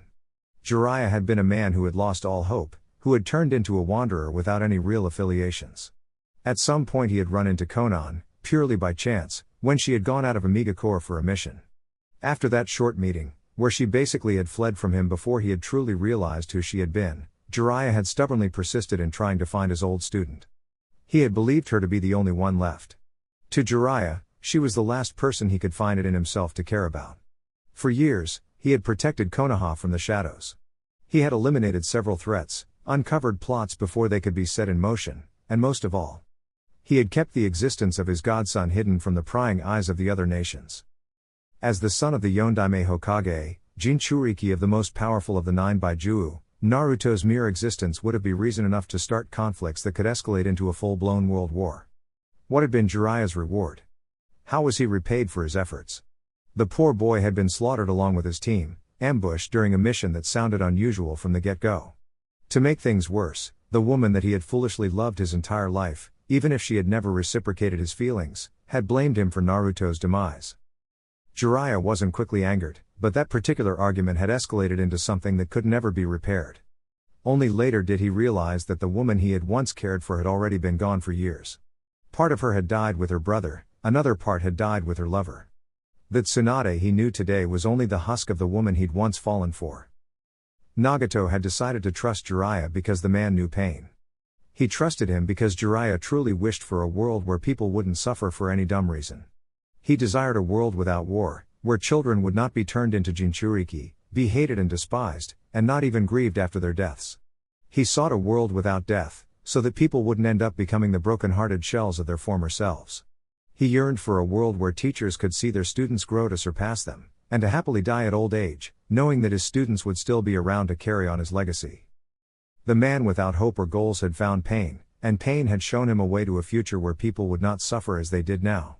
Jiraiya would never have accepted such a plan, would never have condoned such a slaughter, and yet, for a world where people would not go to war, a world that wouldn't suffer as we suffer, that is why I joined you, Nagato, Jiraiya sighed. It is better to sacrifice thousands, so that we can rescue millions. That is why I captured the Gobi Jinchuriki, and aided you in locating the Rakubi. And yet, if this boy truly is him, I don't know if I can attack him. Jiraiya didn't know the truth. Tsunade had sent him a report, that Yamanaka Ino had found Naruto a blonde boy with the Mokuton Kekkei Genkai, who possessed strength beyond anything she had ever seen since her own grandfather. She wrote that the Kekkei Genkai made it impossible to sense the chakra of the Kyuubi, but that they had spoken with it. It was cheap tricks, Konan had told him. The boy is dead, the toads mourned. It was the delusions of a heartbroken young girl and an old drunkard, Nagato said. Even in front of the 5 cage, it wouldn't be impossible to deceive everyone, especially not when Kunomori was as skilled as rumored. Imitating voices, changing appearances. Even Jiraiya would be able to fool them if he wished to. And yet, the doubt kept gnawing at his conscience. The boy who now resided in Konoha acted somewhat differently from the Naruto he knew. The Kyuubi could not be sensed, but what if? I see. You wish to return to Konoha, Nagato frowned. He and Zetsu had arranged that the man would get the information necessary to let him remain loyal. Why did the man still act so stubbornly? All facts pointed at another direction, yet he stubbornly kept looking the other way. Why? You wish to see for yourself whether the boy truly is Naruto or not. Is your resolve so fragile, sensei? I thought you joined us because you wished to create a world where people wouldn't suffer like those you cared about. Why are you so eager to believe the obvious lies of that Yamanaka girl? I know, but still. If Naruto survived, I have to meet him, Jiraiya scowled. If Nagato had not already been aware that the old man had been broken, he would have seen it now. Jiraiya, no matter his skill or reputation, was simply a man who craved for family, for love. It was a distraction. A black rod shot from the construction in which Nagato's body rested. The rod hit Jiraiya before the older man even realized what had happened. I thought you were a more valuable asset while you were loyal to us out of your own volition, but if I have to force you to follow my ideals, then so be it. And Nagato, what is this? Hush, sensei. You wanted peace. Abandon your foolish desire, and allow me to guide you. Nagato glared at the older man. Jiraiya's attempts to resist the chakra rods were futile. Perhaps if he had been in sage mode already, that might have given him a chance to resist Nagato's subjugating chakra. Now, the Uzumaki Naruto that resides in Konoha is a fake. It is all a ruse, created by that desperate Yamanaka girl. You will serve Akatsuki, and ignore the lies. The Uzumaki Naruto in Konoha is a fake, Jiraiya repeated with a voice devoid of any emotion, the invading chakra exploiting the man's doubts and overriding the part of his free will that led him to wanting to return to Konoha. Nagato did not require more rods, as Jiraiya's body did not need to be controlled, nor did he wish Jiraiya to wield the power of the Rinnegan. No, this one rod was enough to shatter the doubts in the man's mind. All he needed was a nudge. It wasn't necessary for Nagato to completely control the man's body and soul. I will serve Akatsuki, the older man confirmed. Unseen by both men, Konan stood just outside the room where Nagato resided. Her face contorted in a sad and pained grimace, tears blinking in her eyes. Nagato. Why do you resort to violence and treachery when we are striving for a world of peace? How far are you willing to plunge yourself into this darkness? This is not what Yahiko gave his life for. This is not what Yahiko would have wanted. The Jinchuriki were an unfortunate, but necessary sacrifice for their goals. The corrupt villages needed to be put to a halt, and Konan understood that this too would cause many casualties. But this wasn't what she wanted, this wasn't what Akatsuki was supposed to be. What Nagato did with Ajisai's corpse, what Nagato now did to Jiraiya, their sensei, it was difficult enough to cooperate with deranged people like Orochimaru and Hidan, but to see her oldest and only remaining friend resort to this was painful. She sighed and walked away. She couldn't afford to show her doubt now. Nagato was already on edge. They were close, so very close. Jiraiya had brought them the Gobi, and Kisame was on his way back with the Hachibi. Although, Hidan had somehow been killed, or permanently incapacitated. Konan knew that the religious fanatic couldn't be killed, not by the common definition of the word at least. First there would be the Gobi and the Nanabi, having the lower amount of tails, and then they would seal the Hachibi. After those were sealed, it would be time to hunt down the Kyubi.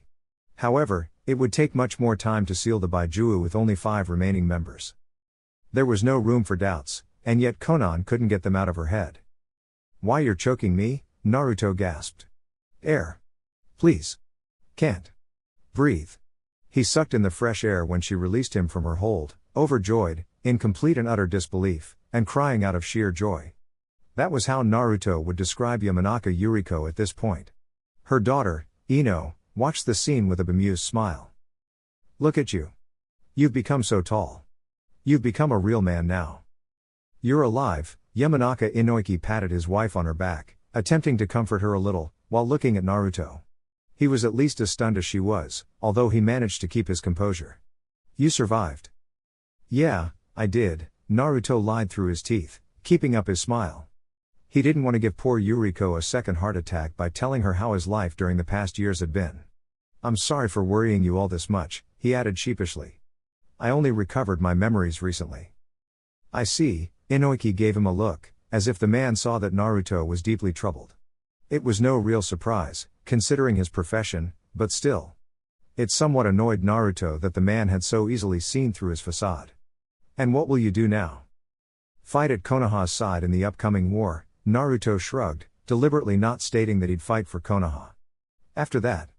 I'm not sure. War? Both adult Yamanakas frowned, Inoiki especially, at Naruto's choice of words. Ba-chan will explain it soon. Akatsuki is after the Baijuu, and they've seized control of Amigakure as well. The 5 villages will cooperate to eliminate the threat. Naruto-kun, do you really want to go to war? Ino hesitated. She didn't like seeing how he had changed. More stress might make him even worse. I'll have to. Naruto looked at her, somewhat confused by the question. Who else is going to take down Akatsuki's leader? He looked around, and sighed. This is a mistake, I shouldn't be here. I should. Stop hesitating, Ino cut him off. I told you that first I'm going to show you the garden. Dad, you have to see this. Naruto surrendered with a sigh, and turned to walk towards the flower beds behind the house. The two stupefied Yamanaka followed after sharing a look. Inoiki had felt the power which Naruto radiated, but also had seen the pain in the boy's eyes. Ino more or less dragged Naruto on, and put him in front of the garden, giving him an expectant look. What? Well, grow it, Ino frowned as if it had been obvious what she wanted from him. Show them what you can do. I'm not some kind of circus animal, Naruto grumbled. But fine. With one hand to the ground, his eyes closed, the Uzumaki concentrated for a moment. Inoiki noticed how his chakra spread, but at first did not realize what was going on. Until Yuriko pointed at the suddenly budding flowers. Plants grew in a matter of seconds, all due to Naruto. Even the dead tree in the back of the garden. Mokuton, Inoiki whispered. That is impossible. It shouldn't be possible. And yet, he blinked a few times, while also disrupting his own chakra flow in order to check that he wasn't caught by a genjutsu. This is unbelievable. I suppose. I've grown used to it by now. Naruto still had that guarded look. He didn't doubt that Ino was already making plans to make a huge profit out of this, as his skills would turn their flower shop into a gold mine. Perhaps it was the Ryo signs in her eyes that gave her away? Inoiki-san, I know things are different from 3 years ago. I know that I am different, at least. But do you still trust me? I do, he replied after a short pause. Then take your family inside, and don't let them come out of the house. No matter what happens, stay inside, Naruto said calmly. Don't just stand there, move. Not understanding what was going on, Ino looked at her father, who was suddenly looking at the trees surrounding their garden. Do as he says, Ino, you too Yuriko. Inoiki fell back on deeply ingrained habits. Ambush. Naruto would confront them, and he left it to Inoiki to ensure that Ino and Yuriko remained safe and sound. He'd cover their retreat. But why here? Why now? And who would do this? Get out and show yourselves, you idiots, Naruto snapped. Hiding amidst the trees. Do you really think that I would not notice the lot of you? Pathetic. You are better than expected, the apparent leader of the masked shinobi droned. Naruto turned around and started to walk, without a worry in the world. The masked Anbu all exchanged looks, wondering if their opponent had lost his mind. Their masks, all bearing some kind of demonic portrait, did not allow them to see each other's expressions, but, well, they didn't have much emotions to show anyway. When Naruto suddenly moved, they were all forced to follow. He moved some distance away, to a small clearing attached to a home that had been abandoned long before Naruto left. The kind old man that lived there had died several years before Naruto's unwilling defection, but Naruto still remembered how the Yamanaka had offered him an Ino cookies whenever they helped him out by doing small errands. Naruto smiled fondly at the somewhat dilapidated house, before bracing himself for the inevitable. Konoha Anbu, here with the intent to harm me. I see you were smart enough to all follow me, rather than try something foolish against the Yamanaka. Naruto didn't even look at his assailants. He didn't need to. Tell me, whom do you serve? Our names and allegiances do not matter, the same masked man replied. His mask had 6 eyes, and a painted mouth filled with animalistic teeth. Yours, however, do. Ah, so you are here to see whose tool I am, Naruto chuckled. I'd suggest you go back to your masters, and tell them that I have no allegiances left. My one and only goal is to create a world of peace. An idealist. How disappointing. Konoha has suffered enough due to idealists who wished for peace. If you are insulting the old man, I suggest you scram. For someone who wishes peace, you are awfully aggressive, a younger Anbu spoke up.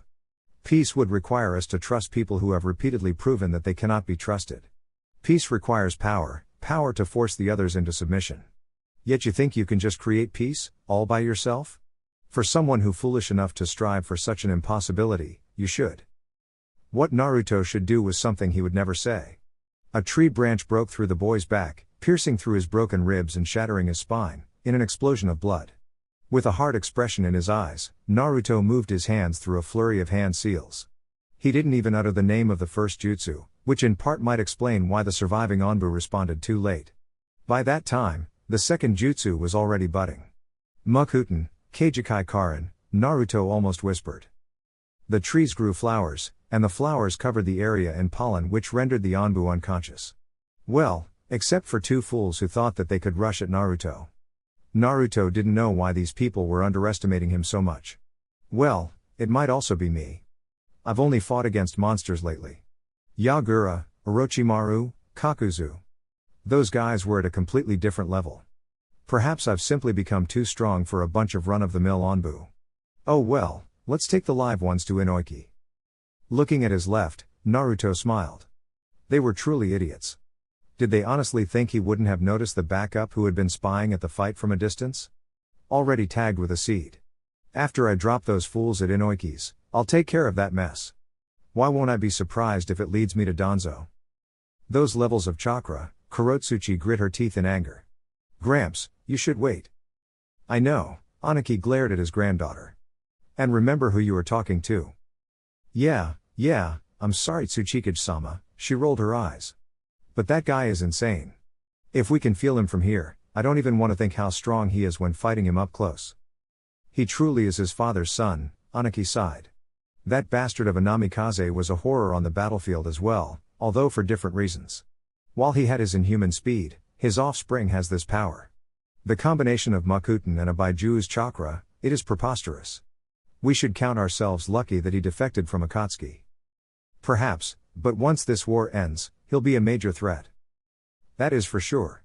Then again, if the leader of Akatsuki is as strong as is said, it might lead to situations where this Uzumaki Naruto is weakened enough for us to take down. Aniki looked up at his granddaughter. Remember that a cage carries the weight of an entire village.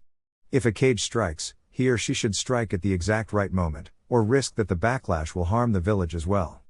Don't let yourself be distracted by foolish pride. Yes, Gramps. Kurotsuchi. Tsuchikage-sama, she sighed. Seriously, why the formality? We're residing in an enemy village. My every action reflects on our village. Every weakness I show is one that other villages will attempt to exploit. Always be mindful of the perception others have of you, Kurotsuchi. It is why I still can't step down. You youngsters would only make a mess out of things. Like that Kazekage girl. The old Tsuchikage paused when someone knocked at the door. It annoyed him. The hotel at which they were staying had promised them privacy. But someone had the audacity to open the door and limp into the room, a cane tapping on the ground with every other step. Tsunade jumped down, hard enough for her feet to leave imprints on the stone soil. What is going on? She demanded. Didn't Ino inform you? Yes, she did. The Senju scowled at the seemingly peaceful Naruto. He just sat there, meditating. What is going on? He pointed. There. It is a hidden latch which opens the way to an underground base. I've sent my Mayao to eradicate this clandestine hideout. Naruto looked at her, talking calmly as if he was discussing something as ordinary as the weather, rather than 5 murderous wooden demons who were massacring an entire Onbu division as they spoke. While useful, the drawback of these constructs was that they attacked indiscriminately, murdering everyone except the one who created them. As such, Naruto could only use them when the conditions were right, or he would risk hurting his allies. Danzo holding up his men in an underground facility basically provided Naruto with an easy way to wipe them all out. I've used my Mokuton to cut off any escape route these tunnel rats have. In essence, I'm hurting them, leading them towards my automatons. I don't think they ever expected this happening to them, because it's a complete massacre. A hidden base like this, in Konoha? Tsunade frowned. How? Inoiki is approaching, Naruto pointed in the direction behind her. Perhaps he found something in the minds of those that attacked me earlier. It turned out that he did. It took him several tries, as their minds had been protected extremely well. Every time he made a mistake, Inoiki had triggered a suicide switch, and instantly lost the one whose mind he tried to invade. But with some trial and error, as well as a dose of luck, he managed to get some information out of the last captive. Danzo, he grunted. Shizune. Tsunade barked. Her right hand instantly appeared. Send out the Onbu. Shimaru Danzo is to be brought to me. Right here, right now. Yes, Tsunade-sama, the raven-haired young woman bowed. I should have planted a seed on him, in order to keep track of him, Naruto frowned. I knew that after the way I introduced myself, either Iwa or elements within Konoha would attack me. I am too valuable a piece in the game to be ignored, after all. Some genius would get the idea that Akatsuki is best hindered by killing the Kyuubi's Jinchuriki. But Danzo isn't even in his own hideout. Instead, this place was rigged with more traps than I could count. I even lost 2 of my Mayao thanks to that. Hell, if I had gone in myself I could have actually lost a limb or 2. What could he be planning? That old warmonger is always planning something, Tsunade spat.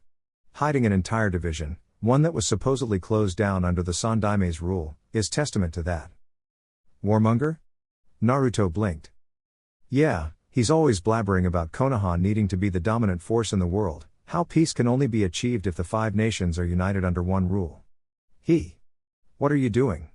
Tsunade wondered, confused why Naruto suddenly jumped up. Making sure our newly established alliance isn't flushed down the drain.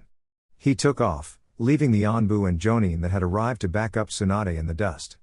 Even the Hokage had to strain herself to keep up with the young Mokuton user. It actually made sense, now that she considered it. While there were plenty of techniques to refine and improve speed, a shinobi needed, in its most basic form, chakra to enhance their movements. So the more chakra one had, the faster one would be able to move. Even as someone who was trained as a ninjutsu specialist rather than a close combat specialist, Naruto had access to more chakra than any other person Tsunade knew. Sure, he had admitted it himself that the raikage was faster. Tsunade also expected that people like Mitogai were superior in terms of speed, but Naruto would likely have his own methods of dealing with such people. Not to mention that he is a Jinchuriki. Using their Baiju's chakra, a Jinchuriki usually is able to bump up their speed another notch or two, the Senju considered. Just as suddenly as he had taken off, he suddenly halted as well. In a fraction of a second, Tsunade realized why. The entire side of the building in front of them had been blown to bits. Corpses were scattered around, both of Iwa and of the traitorous Root Anbu division. In the midst of that chaos, 3 figures stood. One, old and tiny, was poised half a step in front of a worn-down young woman, while the last of the 3 was none other than Danzo. Danzo had more than just one eye, it seemed. Danzo. What the hell are you doing? Tsunade barked. Have you completely lost it? The old man scowled deeply. Both old men did, actually. Anaki was on guard, not sure what Naruto and Tsunade would do. The man was sweating, nearing the point of exhaustion, while his granddaughter had fallen on her knees, being in a far worse condition. The entire area was in a state of chaos, the result of various devastating jutsu being cast. Danzo looked at Tsunade with unveiled contempt. I am doing what you should have done from the start, the elimination of those who support Akatsuki. This foolish alliance will only bring ruin to Konoha. Iwa has used the services of Akatsuki before, and will undoubtedly be thrilled to let Akatsuki wear us down for them. If you had not spent your time being inebriated, you would have known that Iwa would only agree with this fool's errand in order to eliminate us. Not everyone acts and thinks like you do, Danzo. Tsunade cracked her knuckles. You have committed treason against Konohagakure. Your life is forfeit.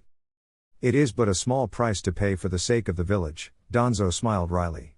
Although it is unfortunate that my men were incapable of bringing down the Jinchuriki, even after all the effort I put into creating such a perfect trap. Your hideout was indeed offering you a perfect chance at trapping me, Naruto spoke up for the first time since his arrival. But you should have considered that I would be capable of sending out my constructs. Did you honestly think that I would enter the facility without scanning it first? I'm not the impetuous and naive kid I once was. Your plans were too crude, too hasty. That is why you have failed. What do you know, you disloyal brat, Danzo scoffed. Iwa's betrayal was inevitable. Either eliminating their strongest, or subjugating him to our will, that was the best course of action. Yes, and that had all gone sour as well. Koto Amatsukami had barely been cast when that foolish granddaughter had jumped into the fray. Jumping to her defense, as well as breaking Danzo's concentration, Anaki had instinctively attacked Danzo. The genjutsu had only partly worked, confusing the old Tsuchikage, but that vexing girl had prevented Danzo from exploiting any of the opportunities which Anaki had given him. Too many Sharingan had been wasted. Just when he had them right where he wanted, the accursed brat and Tsunade showed up. Danzo already knew that the Anbu and several Jonin were closing in, and had covertly signaled what little remained of his operatives to stall those reinforcements. There was still a tiny chance for things to work out. Anaki, kill the Namikaze, Danzo calmly ordered the Tsuchikage to do his bidding. Knowing that the old man had a desire to kill the boy, Danzo estimated that he had just enough hold over him to be able to pull it off. And with his Jinten, dust release, Anaki was one of the few who would be able to penetrate the Uzumaki boy's defenses. How about not doing such a thing, Naruto sighed, almost sounding bored. Tentacles of wood burst from the ground, restraining the last 3 players of this strange dance. Tsunade moved forward, ordering Naruto not to hurt the Iwa Nin, but Naruto just shrugged it off.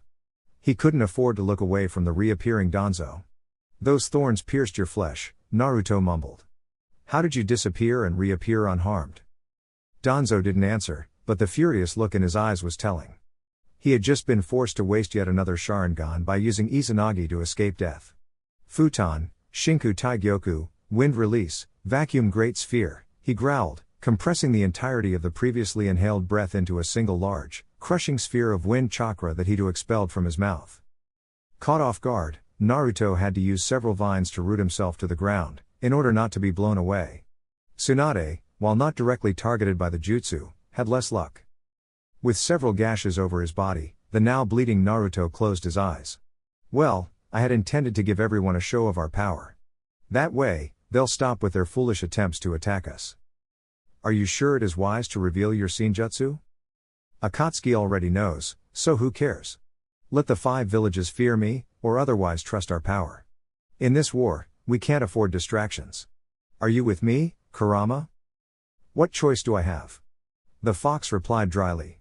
But the surge of chakra which Naruto felt through his body, rapidly healing the shallow wounds, told a different story. Kurama was eager to get this over with.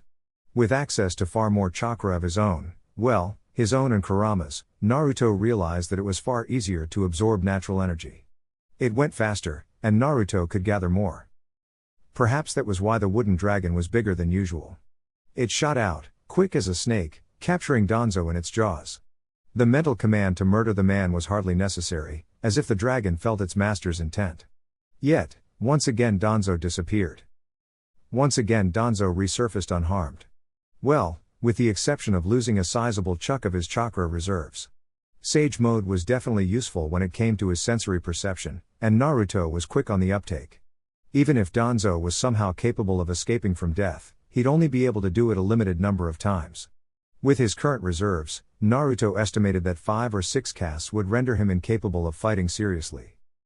Naruto's eyes narrowed when he noticed a second oddity. Danzo's arm was covered with eyes, yet many were already closed. In fact, after his latest dis and reappearance, one more eye had been closed. From the way they were disconnected from Danzo's chakra, Naruto realized that those eyes had died. "I see. So my jutsu would be useless," Naruto scowled, ending the Mokuton no jutsu with a single flick of his fingers. "You are an annoying opponent, old man. Are you sure you don't want to fall in line and simply obey the orders your Hokage gives you? You would be useful when we are going to attack Amigakure." Danzo said nothing, but his defiance was clear. Danzo was an extremist, and he had committed himself to a different path. It was a path which had led to failure, but nonetheless he could not abandon it. Senpo Mokuton, Shin Jusuman Cannon, Sage Art would release, the true 11-headed cannon. Naruto looked down on the startled man. Ever during Naruto's drastic increases in chakra, Danzo had barely shown any change in expression. The creation of the gigantic statue, on the other hand, left him speechless. "You wanted a show, and you've given one." "Yes, Kurama, we have," Naruto smirked, silently thanking the Baijuo. Without Kurama's aid, Naruto would not be able to create this colossal statue this easily. Standing atop its head, which was adorned with the 11 heads it was known for, Naruto realized that this appearance, in the middle of the village, would most definitely leave an impression. It easily towered over any building within Konoha, after all. The palm of Jusuman's right hand, the hand which annulled any jutsu, shot down at the stunned old man. Well, to be fair, Naruto had to admit that he cheated a little, using several vines to prevent Danzo from escaping. The cannon's size and strength made it nearly invulnerable, but its lumbering speed was a huge downside. Oh well, when killing prey a hunter shouldn't be too picky in his methods. This was a lesson which Kakuzu had taught well. Besides, underhanded tactics were second nature to any shinobi. You do realize that this just about redefines the word overkill, don't you? Naruto smiled faintly, agreeing with the wily old fox, though not without thinking about the irony that the Kyuubi, of all creatures, was accusing him of overkill. No, this was necessary. Pain was strong, and who knew what other contingencies Akatsuki had planned. There was no room for this shinobi alliance to be weak.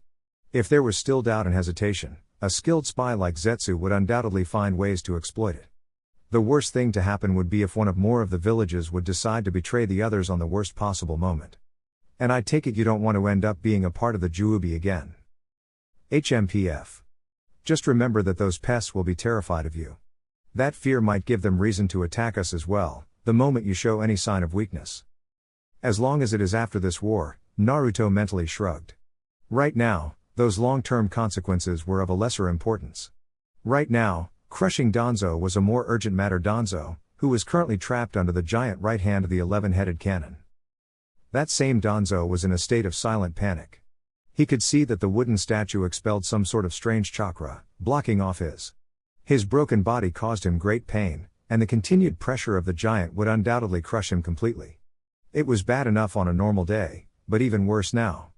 Normally, Danzo had his escape mechanism. Izanagi was supposed to be an infallible way to cheat death, making illusions reality, thus undoing any lethal damage. And yet, why was that statue's chakra inhibiting him from controlling his own chakra? He couldn't perform a single jutsu. For the acts of treason committed, assaulting the Tsuchikage and acting against the will of the god, I'm Hokage of Konohagakure, I hereby condemn you to death, Shimura Danzo, Naruto spoke up, loud enough for the gathered audience to hear. After all, one does not create a gigantic wooden statue without attracting attention.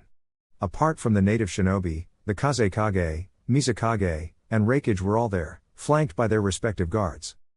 His senses extended through the cannon. Naruto felt the sickening snapping of Danzo's bones.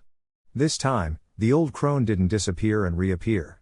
Still, to be perfectly clear, Naruto exerted more pressure. Then, the arm with all the Sharingan embedded in them suddenly grew out of control. I wonder how he constructed that arm, Naruto mumbled to himself. Growing into a tree, it doesn't make any sense.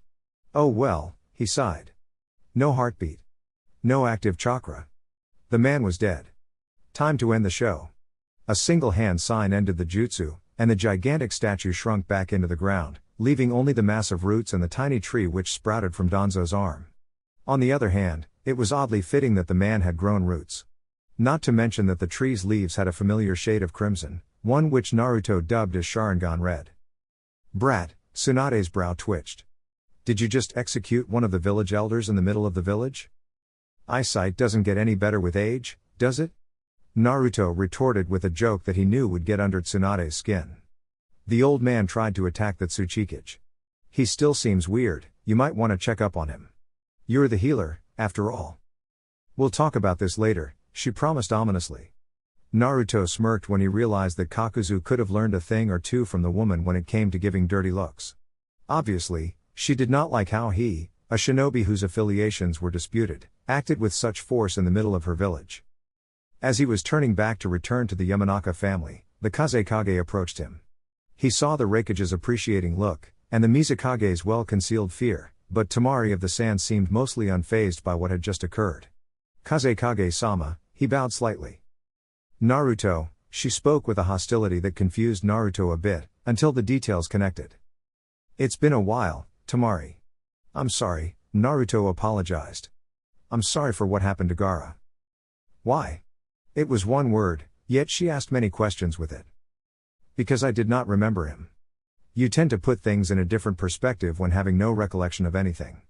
Zetsu and Kakuzu practically re-educated me from scratch, trained me to become the perfect weapon, and a tool doesn't second-guess its wielder's commands. He looked Tamari in the eyes and gestured her to follow him.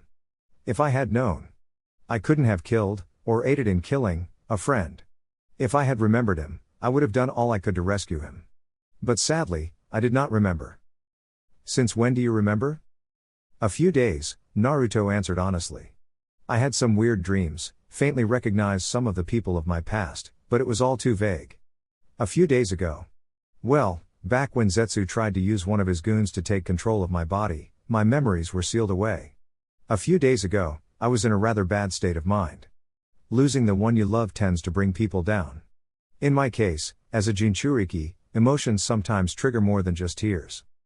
Gaara struggled, Tamari mumbled. You defeated him, you gave him a chance to be himself again.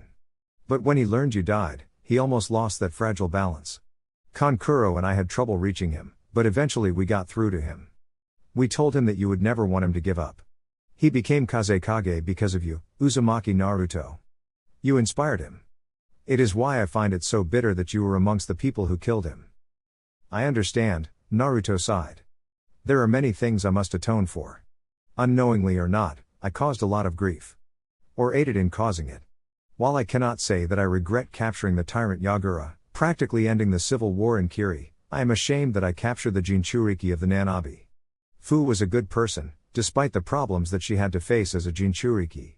She, like Gaara, deserved a better life. But this world doesn't care about such things as fairness. He looked up, watching the clouds drift by. We are all sinners, Tamari. You, as a Kage, must understand that. I spent a lot of time in Amigakure, Naruto spoke up after she remained silent. The people of Ame have suffered a lot at the hands of shinobi of Iwa, Suna, and Konoha. The actions of the 5 villages have given birth to Akatsuki, Tamari. The shinobi world is rotten. Double-crossing and death is the standard among shinobi, but the civilians and weak villages are simply condemned to suffer at the hands of those stronger than them. No, what I want is a world of peace. A world where people like Fu, Gaara, or me aren't created. A world not filled with traumatized people, or else another Akatsuki will inevitably rise. By the sound of it, you are the next Akatsuki. Nope, Naruto chuckled. Mass murder, hoarding power, those things don't matter to me. I only want peace. I promised I'd give her a world of peace. I don't care about myself, I have no goals left. With the exception of death. Like I said, I have plenty of sins to atone for. Don't you want to become Hokage? Tamari frowned. Me? I don't think I'm still fit to lead a Konoha. Besides, my agenda will most likely not align with Konoha's. How do you even think you're going to achieve your goals, all by yourself? Tamari disagreed. You will need others, Naruto. Powerful as you may be, you cannot achieve your dream just by yourself unless you are planning to use your power to enforce the peace. And the Naruto I know would never want that. Besides, do you think Gaara just did what the village wanted? Do you know how much Gaara hated it? The village shunned him, our father created him, as you said, and the rest of his family was too afraid to get close. He hated himself, lost himself, until you stopped him. After that, he decided that it was pointless to keep hating the world, and that he was going to change things. He changed our village by leading it. Think about it, Naruto. You always talked about becoming Hokage. How are you going to change the world, if you can't even change your own village? To that, Naruto had no answer. Tamari bid him farewell and headed off to her own quarters. Surprisingly confused, Naruto walked towards the Yamanaka's place, wondering what he should do. Tamari was right, in a sense. He had no real solutions, no path he intended to take that would lead to a lasting peace. How was he going to change things, if he didn't even want to change the village he once called home? Was it because he didn't want to make Tsunade an enemy? Things were much easier when I didn't give a damn about anything. Easier or emptier? Don't lie to yourself, brat. What was it that he wanted? He was torn. The old Naruto was obsessively loyal to Konoha, yet the new one knew that Konoha wasn't nearly as perfect as it pretended to be. The new Naruto knew about the darker secrets, which caused grief to those living between borders, or those who had turned away from their villages, seeking an escape which did not exist in this world. He had hunted those people. The poor Yamanaka woman still came to mind. He had done it all for money. Money, it made kept the machine of war operating. Why was it that Suna had attacked Konoha? Not just due to Orochimaru's deception, but because of a lack of funding. Konoha had been too successful, and as a result, Suna had gotten fewer missions from its daimyo. Money. Missions provide pay. And without conflict, there were far fewer missions. A world of peace would be counterproductive. Peace would destroy the economy that sustains the hidden villages. Do you intend to raze all the hidden villages to the ground? That would end this system. No, if I wanted that I wouldn't have defected from Akatsuki. Perhaps Tamari is right. I still need to find an answer. Why shouldn't I begin to seek for that answer right here? HMPF. At least you're not arrogant enough to presume that you already know the one best way to solve everything. Lost in thought, Naruto was surprised when he saw Ino standing in front of him. Ino? Mom's a bit tired from all the chaos of today. Dad's still busy at T&I. How about getting a bite to eat downtown? It's been 3 years since I last ate ramen, Naruto blinked. 3 years. I wonder how I managed to survive without it. Chapter 15. Purpose. Light green eyes kept following his every move. What's wrong, Ajisai? He asked, growing tired of the constant staring. Nothing, Kuno Mori-sama, Ajisai replied calmly, although a slight pinkish hue was visible on her cheeks. Naruto wondered why. Had she stayed out in the rain for too long, and caught a cold? Can you at least just call me by my name, and cut it out with those honorifics? I cannot, the purple-haired girl inclined her head respectfully. Whatever, he just shook his head. I'm going inside, he pointed at the cabin. Do you want something to eat? I'll go fetch something, she bowed, already turning before he grew a wooden wall in order to halt her. I asked you if you wanted something to eat, not because I wanted you to fetch something, Naruto sighed. So stay. Or do I have to order you to stay? As you command, Kuno Mori-sama. Infuriating girl. My humblest apologies, Kuno Mori-sama.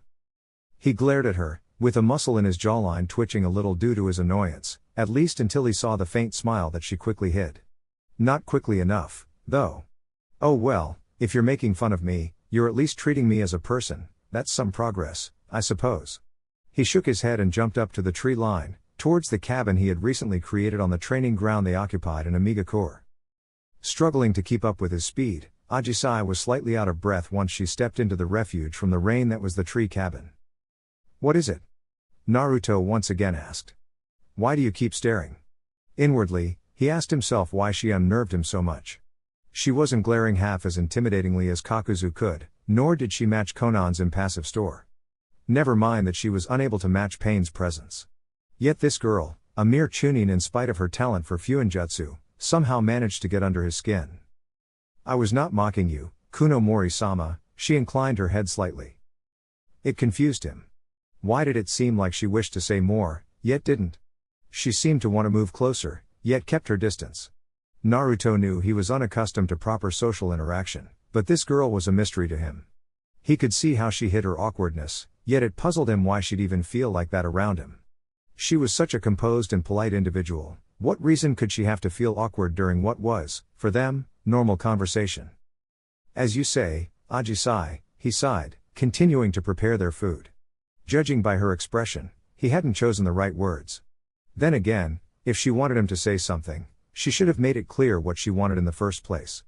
He sighed and knew he'd have to spend more time on meditation if his mental balance could be shaken so easily. They had finished their meal in an uncharacteristic silence. At least, Ino realized, uncharacteristic for the Naruto she had known. Bright, busy, and lots of orange, that had been Naruto, her Naruto.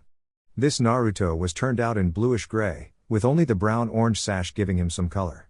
Now that she thought about it, her question about that sash had been the moment when Naruto had fallen silent. Daydreaming, she guessed, if she had interpreted the faraway look in his eyes correctly. Still, it was obvious that he had enjoyed his ramen, all 8 extra-large bowls of it. The Ichiraku family was overjoyed to see their favorite customer again, and it wasn't just Ayame who cried, even though Tucci insisted that it happened because he had just spent time cutting onions. They had gone into overdrive, making the most perfect ramen they could. Even when living among the Yamanaka, Naruto had somehow always found opportunities to enjoy ramen. Originally, the boy had been drawn in by the heavenly aroma that came from Ichiraku ramen. Ayame had often told Ino about how the 5-year-old blonde boy had stunned them with his voracious appetite. Ino knew it had been one of the reasons why her mother had kept cooking meals for him, worrying herself that he'd only eat ramen after he had left their home. Considering the Yamanaka matron, Ino never understood why some called Yuriko strict or distant. Sure, she had a bit of an aristocratic aura about her, but in truth she was a big softie. Although, Ino knew better than anyone that she wasn't a woman who tolerated misbehavior. Her father would forgive her anything, an even bigger softie, but her mother. Well, if Ino knew she had messed up, she always fessed up to her father first. It usually ended up with her being forgiven by him, after which he would get a scolding from his wife, once she found out what Ino had done. Life had been simple back then. Even when she had been under the belief that Naruto had died, life had been simple, depressing, but simple. Now, all things had been twisted and turned into chaos. Naruto had returned, he was alive, yet at the same time, he wasn't her Naruto anymore. The returned Naruto was a killer. He'd crush his enemies with an overwhelming power made tangible by a statue that was larger than any building within Konoha. Jinchuriki or no, that was just crazy. What had happened to the boy who had been reluctant to get into a spar, fearing he might hurt her? The bright sparkle in his heavenly blue eyes had dimmed, with those orbs now looking either cold and empty or filled with pain and remorse. Was this Naruto still the same boy she once loved? Wait, I still love, right? I do still love him, don't I? It's so confusing. He changed so much, and yet. Not quite as oblivious as she thought he was, Naruto noticed the girl's glances. Whether she was bashful or simply afraid of him, he couldn't tell. Perhaps she had grown uncomfortable due to his prolonged silence? It seemed as if she wanted something from him, something he doubted he could give her. He felt a bit awkward about it. He was still adjusting to having the memories of both his old and his new lives. There were so many conflicting things in his mind, it was simply maddening. Also, there was the fact that Temari had poked the beehive that was his mind. Thoughts were buzzing angrily, doubts, hesitations, uncertainties. What was his purpose? He had wanted to give the one who had made him happy a happy life without worries, a world of peace and prosperity where they could grow old together. It had been a fool's hope. She had perished, leaving him alone in this cold and empty world. The ideas he once had, they now seemed like pathetic attempts at building castles in the sky. Still, he owed it to her to try, as he had promised Ajisai he'd bring peace to the world, and he would. But how? Temari had made him think about it. His mind had been filled with thoughts of vengeance, and then those had been overturned by the return of his original memories, and now? How did he want to create peace? Do it as a rogue, forcing all the nations into peace simply because he was too strong for them? While he knew he didn't want to be bound again, like he was when he was Zetsu's tool, he also realized that Temari was right. All alone, he wouldn't change a thing. He could become a tyrant, ruling because none dared to oppose him, yet ultimately change nothing about the problems in their world. How would he create a lasting peace? How would he be able to end wars? Recalling Temari's story, Naruto wondered how Gaara had endured it all. Gaara had lived a life even worse than his, yet while Naruto had lost his way, Gaara had been able to push on. Gaara had a goal, ironically, because Gaara had been inspired by Naruto's actions and words. Naruto wondered how it had been possible for him to have such a big impact on his fellow Jinchuriki. He was all the more disgusted by the idea that he had been one of the 9 who had extracted the Ichibi, that he had murdered Gaara. He sighed. What right do I have to proclaim that I'd bring peace? I have lived years filled with murder, yet now I'm suddenly a bringer of peace? And how? By destroying other villages? It seems unlikely that an act of such violence would ever end violence. It would be a false peace, just like the one which pain tries to create. If only Ajisai was here. She had held the strange gift of understanding his worries, usually acting before he even realized what he was missing. While she had held a much narrower view on the world, she had also possessed far more wisdom than him. He'd been a tool before he met her, yet she had woken him from his slumber. Solemn as she had been, Ajisai had been far more practical than him. She would know how he would be able to bring change, as a vagrant, as a cage? Perhaps Ino knows, he frowned. Looking at his side, he saw the saddened blonde. He didn't know why, but suddenly the memory crossed his mind. He couldn't help but laugh. And Naruto-kun? Ino was startled by his sudden outburst. I'm sorry, Ino, he chuckled. It's just.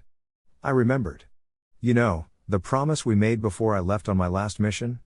That date sure turned out different than what we expected back then. But at least I got ramen after all that happened. Date?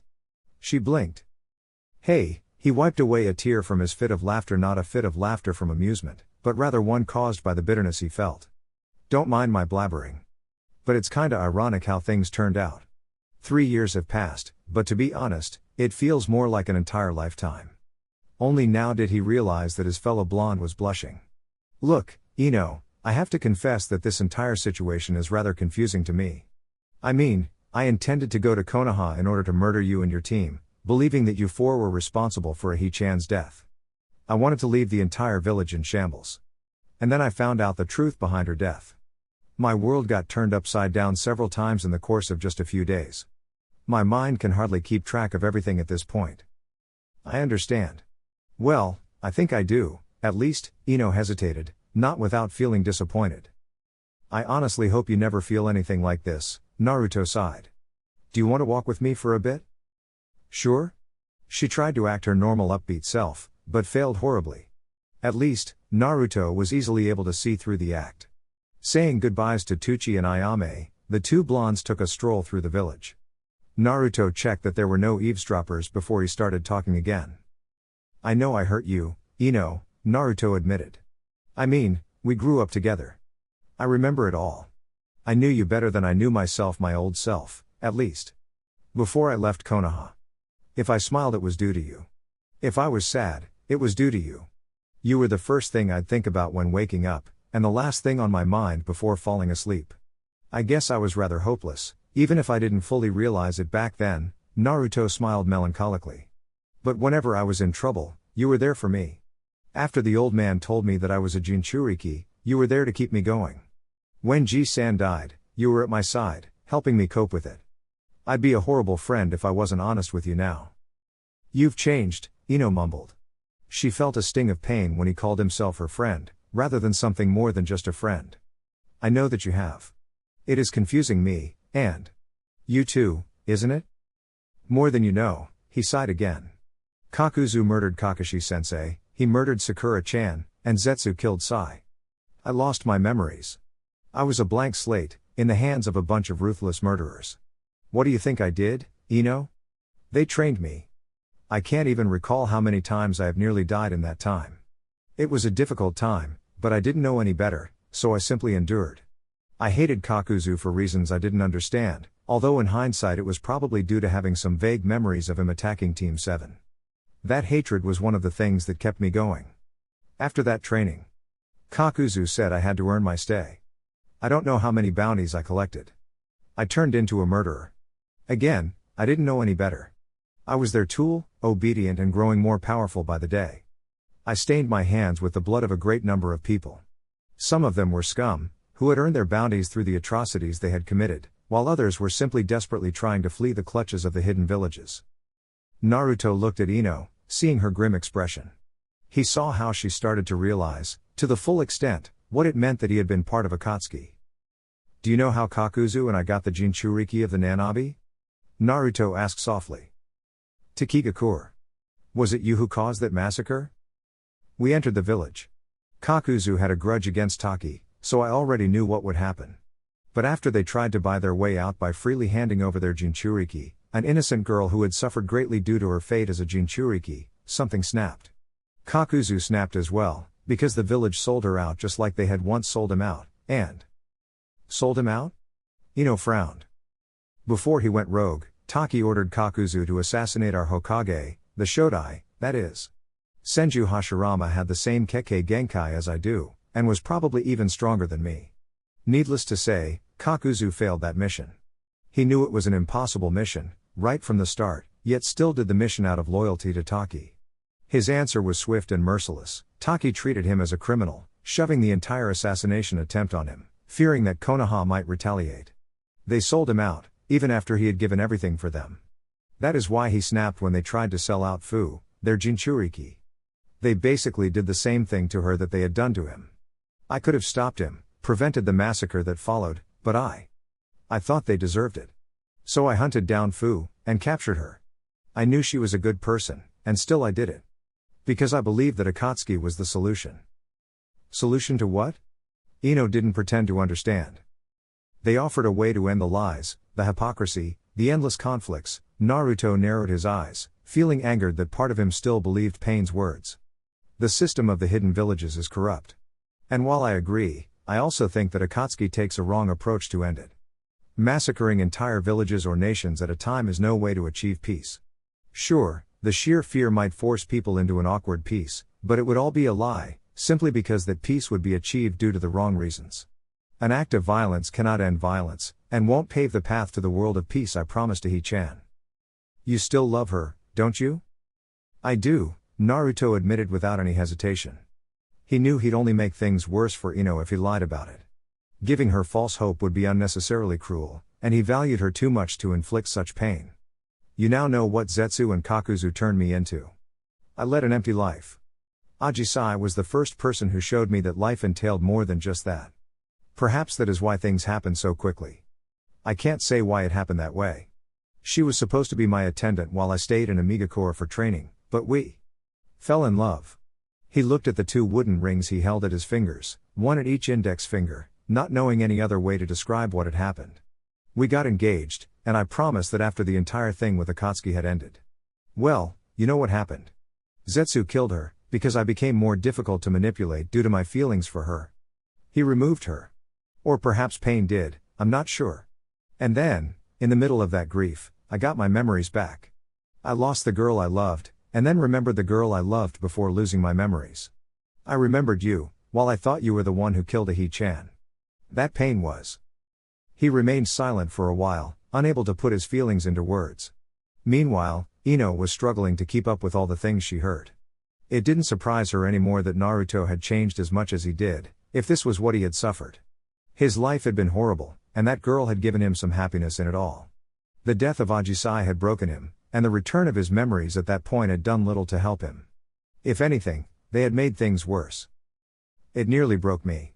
I honestly can't say what I feel at this point, Naruto finally spoke up. I know I love her, and I know I loved you before that, but right now I'm a mess. I guess it'll take some time for me to sort it all out. Although none of it changes the fact that I've become a tainted person. But you couldn't help it. They did that to you, you never wanted that. Whether I remembered or not, whether I was taught and commanded to do what I did or not, I still carry the responsibilities for what I have done. I cannot and will not shift the blame of my actions to someone else. They are my sins, Naruto disagreed. The people I killed are dead regardless of who I blame, and died due to my actions. No, the only thing I can do for those people is to make sure that these things will never be repeated. I will change this world. The only question is, how? I'm not fit to lead anymore, am I? Ino heard the desperation in his voice. Putting aside that he couldn't say how he felt about her, not that she could say how she felt about him, Ino focused on the question he had actually asked, what to do? You always talked about becoming Hokage. Why give that up now? Ino frowned. I don't blame you for what you did, Naruto. No one who understood even a little of what you went through would. And what happened doesn't prevent you from being Hokage, does it? Why would the village accept me? You think Tsunade-sama is perfect? Ino huffed. All the Hokages have done terrible things, or made decisions which would haunt them in their nightmares. A leader cannot be naive. You are strong, Naruto. Not just in terms of fighting ability, but also mentally. If you had not endured all that pain, you would not have known about the wrongs of our world, right? I'd say that your experiences only make you more suited to become Hokage. But you know why you want to change things, right? Yeah, but you know how Tsunade-sama thinks about you, Ino cut him off. And you'll play a big role in the upcoming war, so the rest of the village will soon accept your strength as well. There isn't anyone in the village that even comes close to your strength, so what's to stop you from becoming Hokage? And wouldn't it be much easier for you to change things once you're Hokage? I don't know, Naruto sighed. I honestly don't. My old self would, he'd want to become Hokage anyway, but my new self would. Well, it's conflicting. Perhaps, after the war, I can come to a decision. But right now, I don't feel like I can be part of this village, that I even should be a part of it. I guess I'll have to figure things out first. Ino hoped he would make the right decision. In spite all his power, he seems so aimless, so lost. Perhaps if he finds a more tangible goal to pursue, perhaps then he will become like the old Naruto again. Sure, he has changed, more than I ever expected him to, but still. There is hope. Isn't there? 6th floor. Room number. Yes, this should be it. Having made sure that no one noticed her, Konan had sought out the apartment she was looking for. Entering the room, she was rather surprised. On the other hand, I should have expected something like this. Still, this is worth a small fortune, Konan estimated. Wooden furniture of this quality was very valuable in Amigakure. The trade restrictions and the natural lack of high quality would made sure of that. Only the older and more noble families had access to this, at least, the few families of that group that had remained. Most of the wealthy and powerful had gone down along with Hanzo. Neither Nagato nor Konan really thought that nobility was something necessary for society. People shouldn't be worth more or less based on their birth. Nobles thought themselves to be better, but that was hardly ever true. The quality of a person wasn't determined by birth, as far as Konan knew. It was through their characters, their actions and intentions, that people showed their worth. The apartment wasn't big. It was enough for a single person, but too small for two. A dining table, a desk, a few chairs, a bed, a kitchen. It was all there. Naruto had done a great job at creating it all. It was a true testament of how well he controlled his ability. Or was it a testament of his love for Ajisai? Konan couldn't say. Part of her felt wrong about entering the home of the already dead girl, as if she was disturbing something. It was a foolish notion, she knew, but still. Konan sighed. She regretted that the girl had died. She had tried to keep her away from Nagato, fearing that he'd use the girl against Kunomori, who turned out to be none other than Uzumaki Naruto, the Kyuubi Jinchuriki who was presumed dead. Her hand gently swiped over the perfectly smooth wood, dragging the chair back so that she could sit behind Ajisai's desk. For some reason, a notebook drew her attention. Actually, it wasn't even that hard to explain why she was here. Konan had looked at Ajisai and had seen a younger version of herself, scarred by war yet still deeply in love. How long had it been since Yahiko died? How long since her heart had been shattered to pieces? Vengeance had dragged her through those times. Yet it had been apathy that followed, a lethargic state of mind which she abhorred even more than that preceding anger. Most of the kunoichi in which she had taken an interest over the years had turned out to be naive fools. Yet, she remembered the defiant look of a little girl whose hometown had been raided. That girl had lost everything she held dear, yet still somehow those experiences had not robbed her of the ability to think straight. Konan had kept track of the girl's progress. She had grown silent, solemn, hiding behind a stoic facade which she only rarely dropped. Yet still that girl was able to keep an open mind, judging people as individuals, yet not by the nation they were from. Her hatred didn't control her mind. Combined with the girl's unwavering faith and her growing prowess in Fuinjutsu, Konan had thought of that girl first when she needed someone trustworthy to look after the Mokuton user who had stayed in Amigakure at the time. Could I have spared her if I had assigned someone else? Or would the two have fallen for each other regardless of my decision? Konan wondered. Despite her experience, despite standing so close to someone who wielded the Rinnegan, Konan still couldn't tell whether mankind was merely doing as fate dictated, or if they lived in a world of chance. In the end, she figured, it mattered little whether choice was an illusion or not, as things would happen the way it would happen regardless of such ideas. Opening the notebook, Konan lifted a brow in surprise. The girl had been talented at Fuinjutsu, so of course she would have had a firm hand. The quality and detail of Ajisai's drawings, however, had not been something Konan had expected.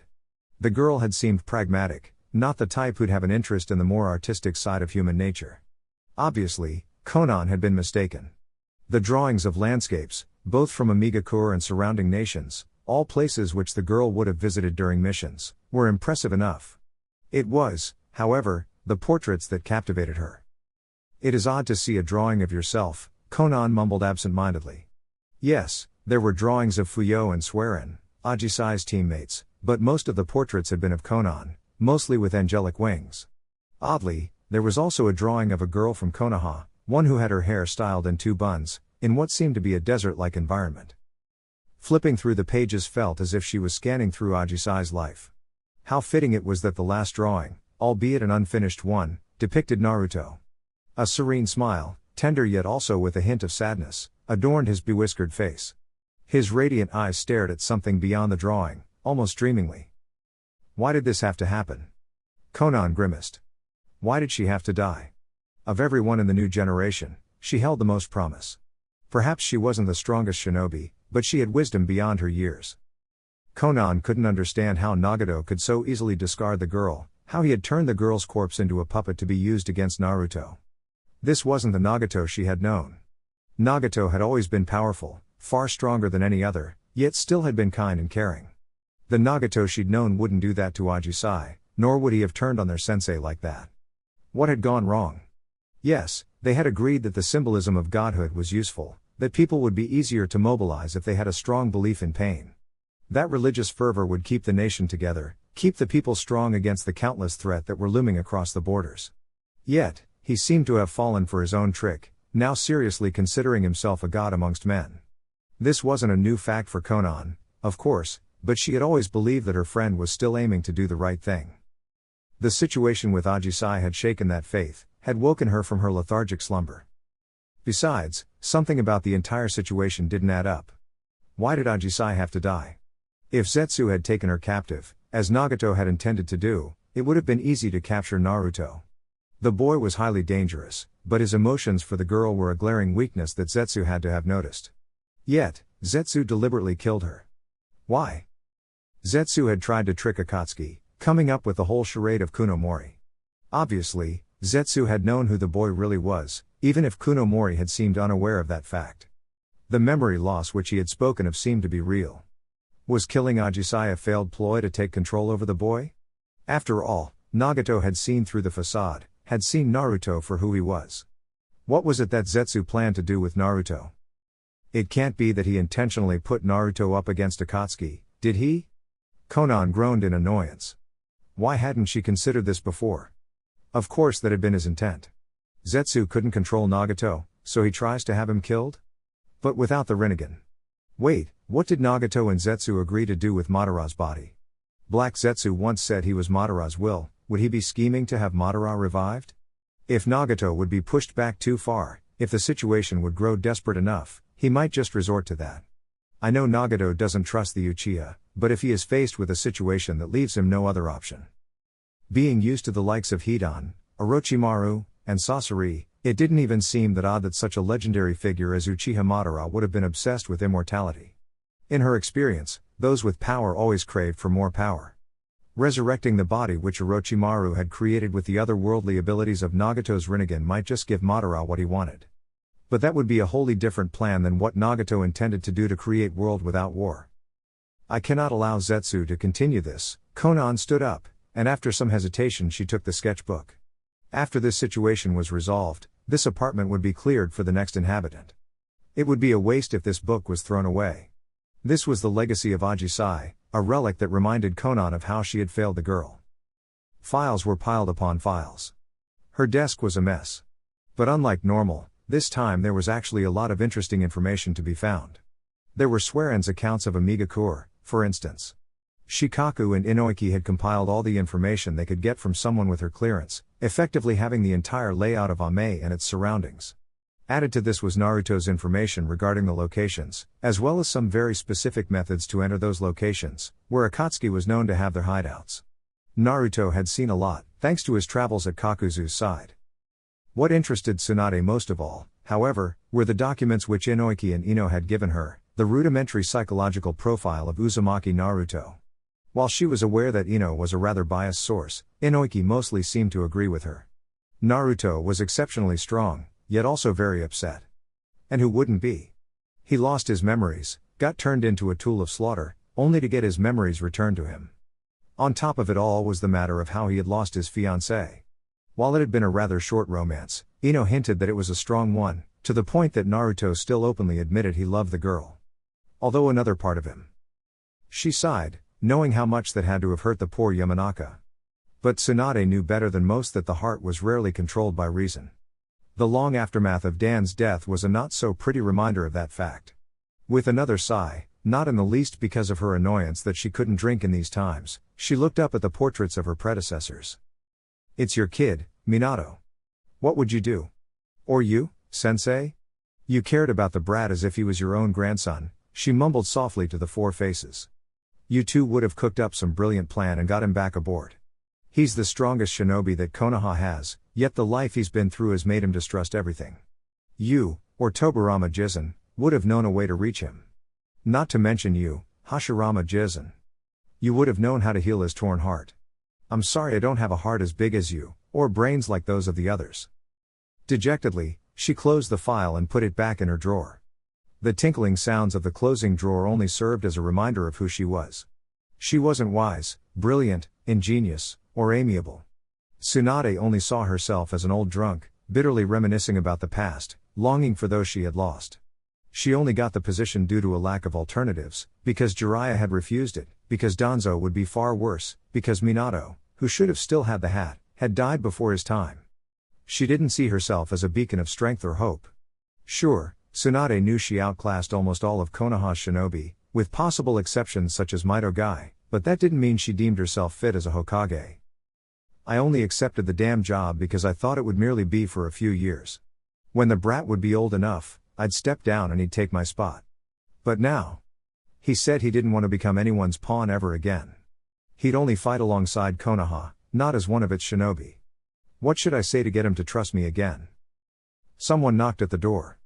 Tsunade scowled. It wasn't Shizune, she could hear it by the sound of the knocking. Yet, she had expressively stated she did not want to be disturbed until it was time for lunch. "Come in," she snarled, when the person at the door knocked again. "Yo, Ba-chan," the person who had been central to her thoughts stepped in. "Sorry for disturbing you like this." Shizune said I could, though. He scratched the back of his head, feeling a bit awkward. Although, That scratching might also be due to him losing a lot of his hair. Apparently, Ino had not liked the shoulder-length spiky blonde hair, and talked Naruto into a haircut. He had dropped his Akatsuki garb, now wearing the standard black outfit, complete with sand-colored hand guards. He still wore the orange-brown sash, complete with pockets in his front and back. Naruto? Tsunade blinked sheepishly. I see Ino didn't agree with your choice of clothing? Nor my hair, Naruto scowled a little. She's just as bossy as I remembered her to be. Anyway, that's not why I'm here. Then why are you? She honestly did not understand. Do you think I'm still suitable to be a shinobi of Konoha? Naruto twitched a bit, not wanting to show the amusement he felt, or rather, Kurama's amusement. The deep chuckle of the nine-tailed fox was bellowing through Naruto's skull.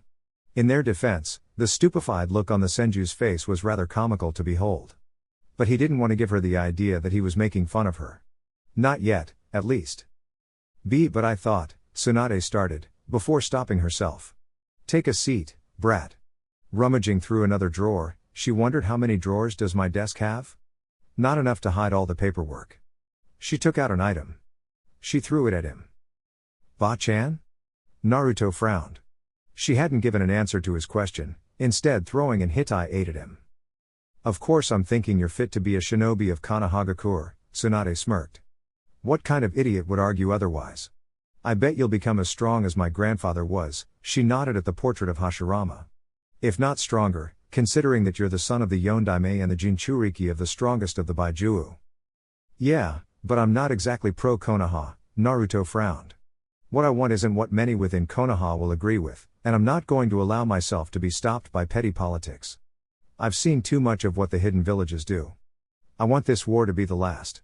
All these pointless grudges, all coming from these endless conflicts, I'll end them all. And if people don't want to stop, I'll be the one to stop them. So you wouldn't be willing to listen to your Hokage? If it is within reason, I'll listen. But I swore that I would never allow myself to be used as a tool again. I aim for peace, and I'll follow you if you have the same goal. If, however, you want to continue this stupid situation, I'm afraid I will not be able to listen. Naruto wasn't kidding around. His expression was grim and serious, his blue eyes calmly looking into hers. While he agreed with Kurama's reasoning that joining their ranks would avoid a lot of unnecessary distractions, he wasn't exactly planning to be pinned down by whatever position or regulation the village wished to shackle him with. But first we have this war. Yes. If we lose it, none of my wishes matter, Naruto shrugged. The shinobi world would be destroyed, trampled under the might of the Juubi. What if we win? Tsunade questioned. You wanted to take on Akatsuki's leader, didn't you? Yes. So if we win, you'd be hailed a hero. Hopefully not, Naruto scowled. After all the things I did, after how I contributed to Akatsuki's goals, no one should call me a hero. You did what others manipulated you into doing, Tsunade disagreed. But this war. It would be your way of fixing what you did wrong. The dead remain dead, though. There's no changing that. Naturally, Tsunade admitted. But humanity at large is strange. Do you think people remember me for my mistakes? That they recount all the people that I failed to rescue? No, they think I'm some sort of hero, even when I know better. Along with Jiraiya and Orochimaru, I was praised to no end. The same will happen to you, kid. They'd create their own lies to believe in? People would rather believe in lies than accept the truth. But that isn't my point. My point was that you'd become a hero to the people. How would you like to take my hat? You too, Ba-chan? Naruto sighed. Tamari, Ino, and now you too? I know I always wanted to become Hokage, but after everything that happened I don't think I'd make a good leader. I won't buy that nonsense, Tsunade stopped him before he could protest. Give it some time, brat. You've been through a lot, and now you've put way too much weight on your shoulders. Me and the other Kages will help you take down Akatsuki. And after that situation is over and done, I'll help you figure out your purpose in life. You've dragged me out of my drunken stupor, so I'm obliged to return the favor. I only did what I thought was right, she finished for him. That is exactly why I believe in you, Naruto. Whether you believe me or not, you will become the Rokudaime Hokage of Konohagakure. At that point, this handsome woman is going to retire, and help you out wherever she can to create your world of peace. So you somehow ensnared Jiraiya of the Sannin in your trap? Obviously, Nagato said through his tendo, Deva path. The ripple-patterned eyes glared at the black-and-white creature that had grown out of the ground, not too far from the tower in which Nagato resided. Was that our mysterious number 10? Zetsu's whiter half guessed the obvious. Of course it was him, you moron, the blacker half growled. But can you truly keep him in check? He's a very powerful shinobi. A highly valuable asset to have at our side, but an even more annoying enemy. I think I can control him better than you, seeing how the Kyubi Jinchuriki slipped out of your hands, Tendo droned. Your secrets have endangered the success of our cause, Zetsu. Normally, I would not tolerate such treason. But you need us. That he does. Who else could have told him about the true extent of this shinobi alliance? It's going to be fun to tear them apart. We hardly need to do anything for that to happen. All our bases should be considered compromised. It will be impossible to determine which places the boy has and has not visited while traveling alongside Kakuzu. Kisame is already on his way. He'll be here soon. We should start sealing the Gobi and the Rakubi. That would be best. Pain inclined his head ever so slightly. Ideally, all the other Baijuu are sealed before the Kyubi host arrives. Amigakure is not able to deal with the combined forces of Iwa, Suna, and Konoha.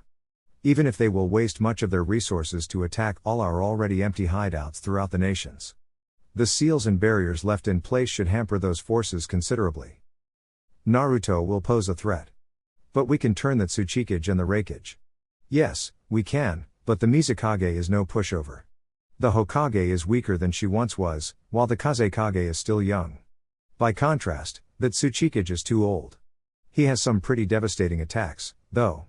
True, but the Reikage is arguably the strongest of the 5. He is too fast for the other 4. And his temper is convenient. For us, not for them, Black Zetsu and White Zetsu share the same evil smirk. We will need access to the chakra of the Geto Mazo for our plans to succeed. Yes, with more chakra I can field more clones. And more of his clones will translate in more chaos.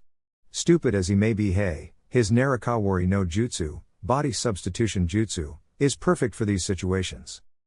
Let the old grudges they bear against each other tear the hidden villages apart. Pain approved of the plan. With a smile, Zetsu sank into the ground. At least, everything is going according to plan again.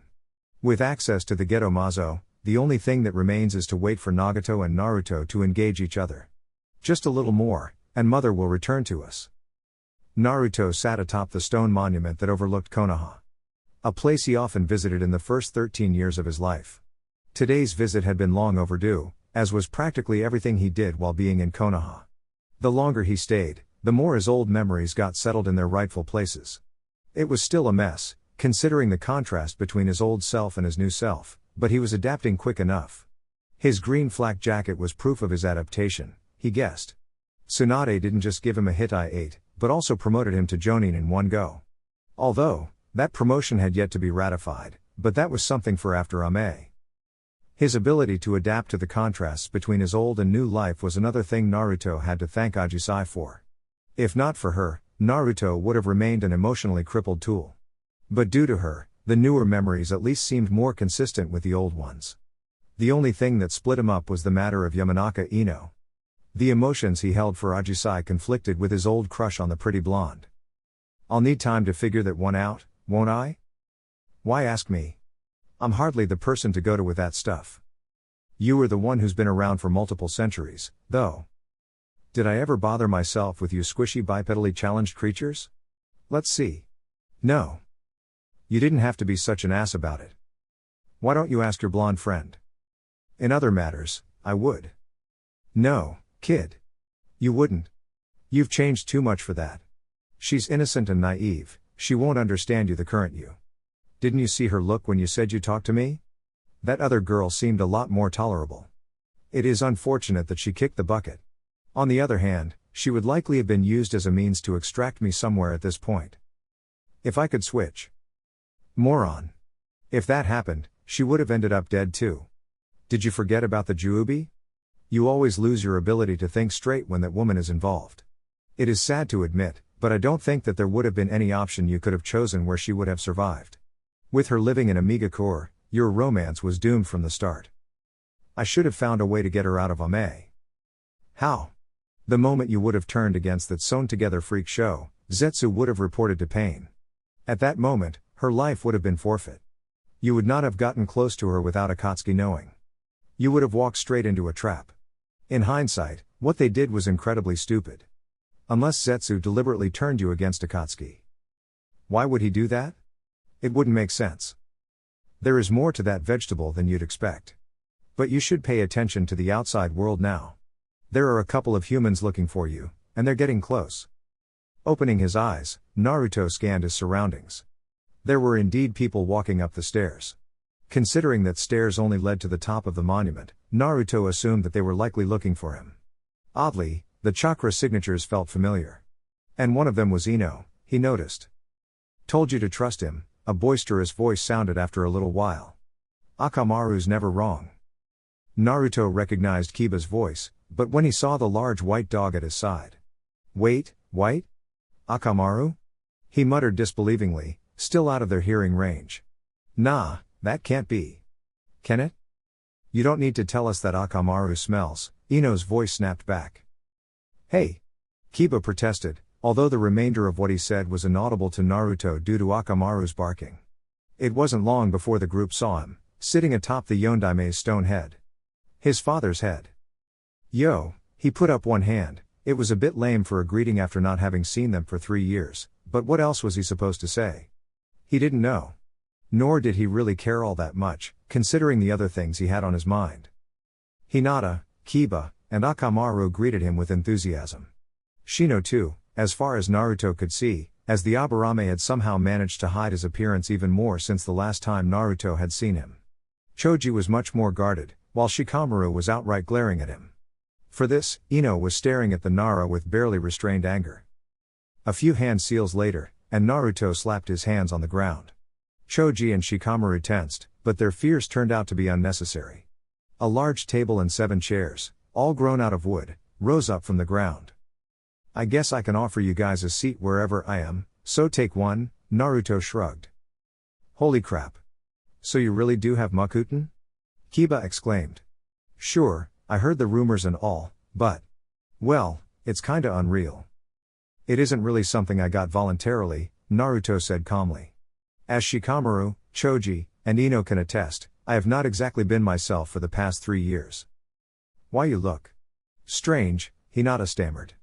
It is as if your body is. Parts of it are. Parts of me are made up of a different substance, Naruto nodded. It is how I got Mokuton. It is how I lost my memories. And worst of all, it is how I got turned into a puppet of Akatsuki. But that's in the past. I'm sure you've heard enough about me. I'd rather. I'm bored by my own shit, so hearing something that isn't totally depressing would be a welcome change. How have you all been these last 3 years? Yes. Pain was a dangerous fanatic, but he was right about one thing: pain does change a person. However, these people were free of that pain. They weren't scarred like he was. Perhaps that was why he was so reluctant to talk about his own doubts and fears? Or was it because he had seen the confusion in Ino's eyes? He made a mental note to ask Tsunade. She'd understand. She had lost, like he had.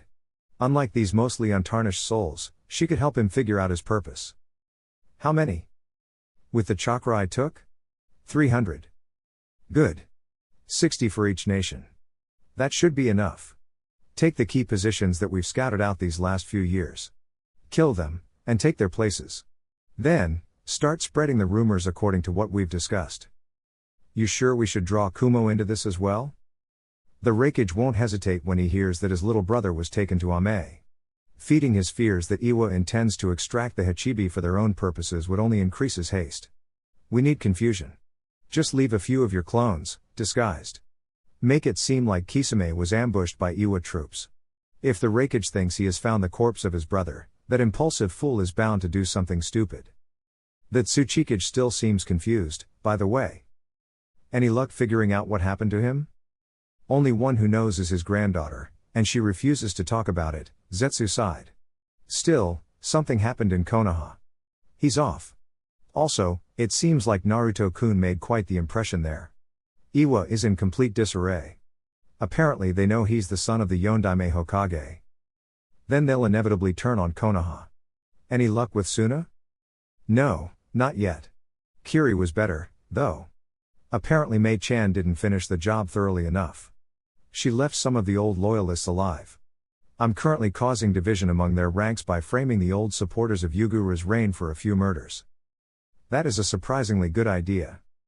Well, it kinda happened when someone found one of the corpses of my victims. Zetsu laughed awkwardly. I played along with the idea, and added to the mistrust by repeating it a few more times. Kiri isn't exactly unified. Oh well, it is good enough for improvisation. I did not anticipate that Kiri would be so cooperative. Especially considering how Naruto was the one to take down Yagura. But this works too. As long as they remain divided, Kiri won't be willing to send out too much of its forces. The Alliance plans to set out to Ame tomorrow. They've dispatched teams for the hideouts as well. I think they are planning to strike all spots at the same time. It will be in 3 or 4 days, tops. That is good. Then they won't figure out that the hideouts only act as diversions. At least, it will be too late for those scattered forces to join the attack on Ame once they figure out they've been played. Even with Pain, Konan, Kisame, and Jiraiya, it still seems like we're outnumbered. The forces from Ame are too weak, even if they do have a home field advantage. Why do you think I wanted you to create even more chaos than we had originally planned? If one of the cage turns on the others, we will have the upper hand. And once Nagato and Naruto have weakened each other, the board is set. The pieces are moving, all to one place. And none of them know it will be a game played by our rules. Not until it is already too late. Then there won't be anyone left to stop Mother. Alright guys, that's it for the video. If you enjoyed it, please feel free to leave a like and subscribe. As always, the rest of the story is already out over on Patreon, link to that will be in the description. Anyways, until next time, peace.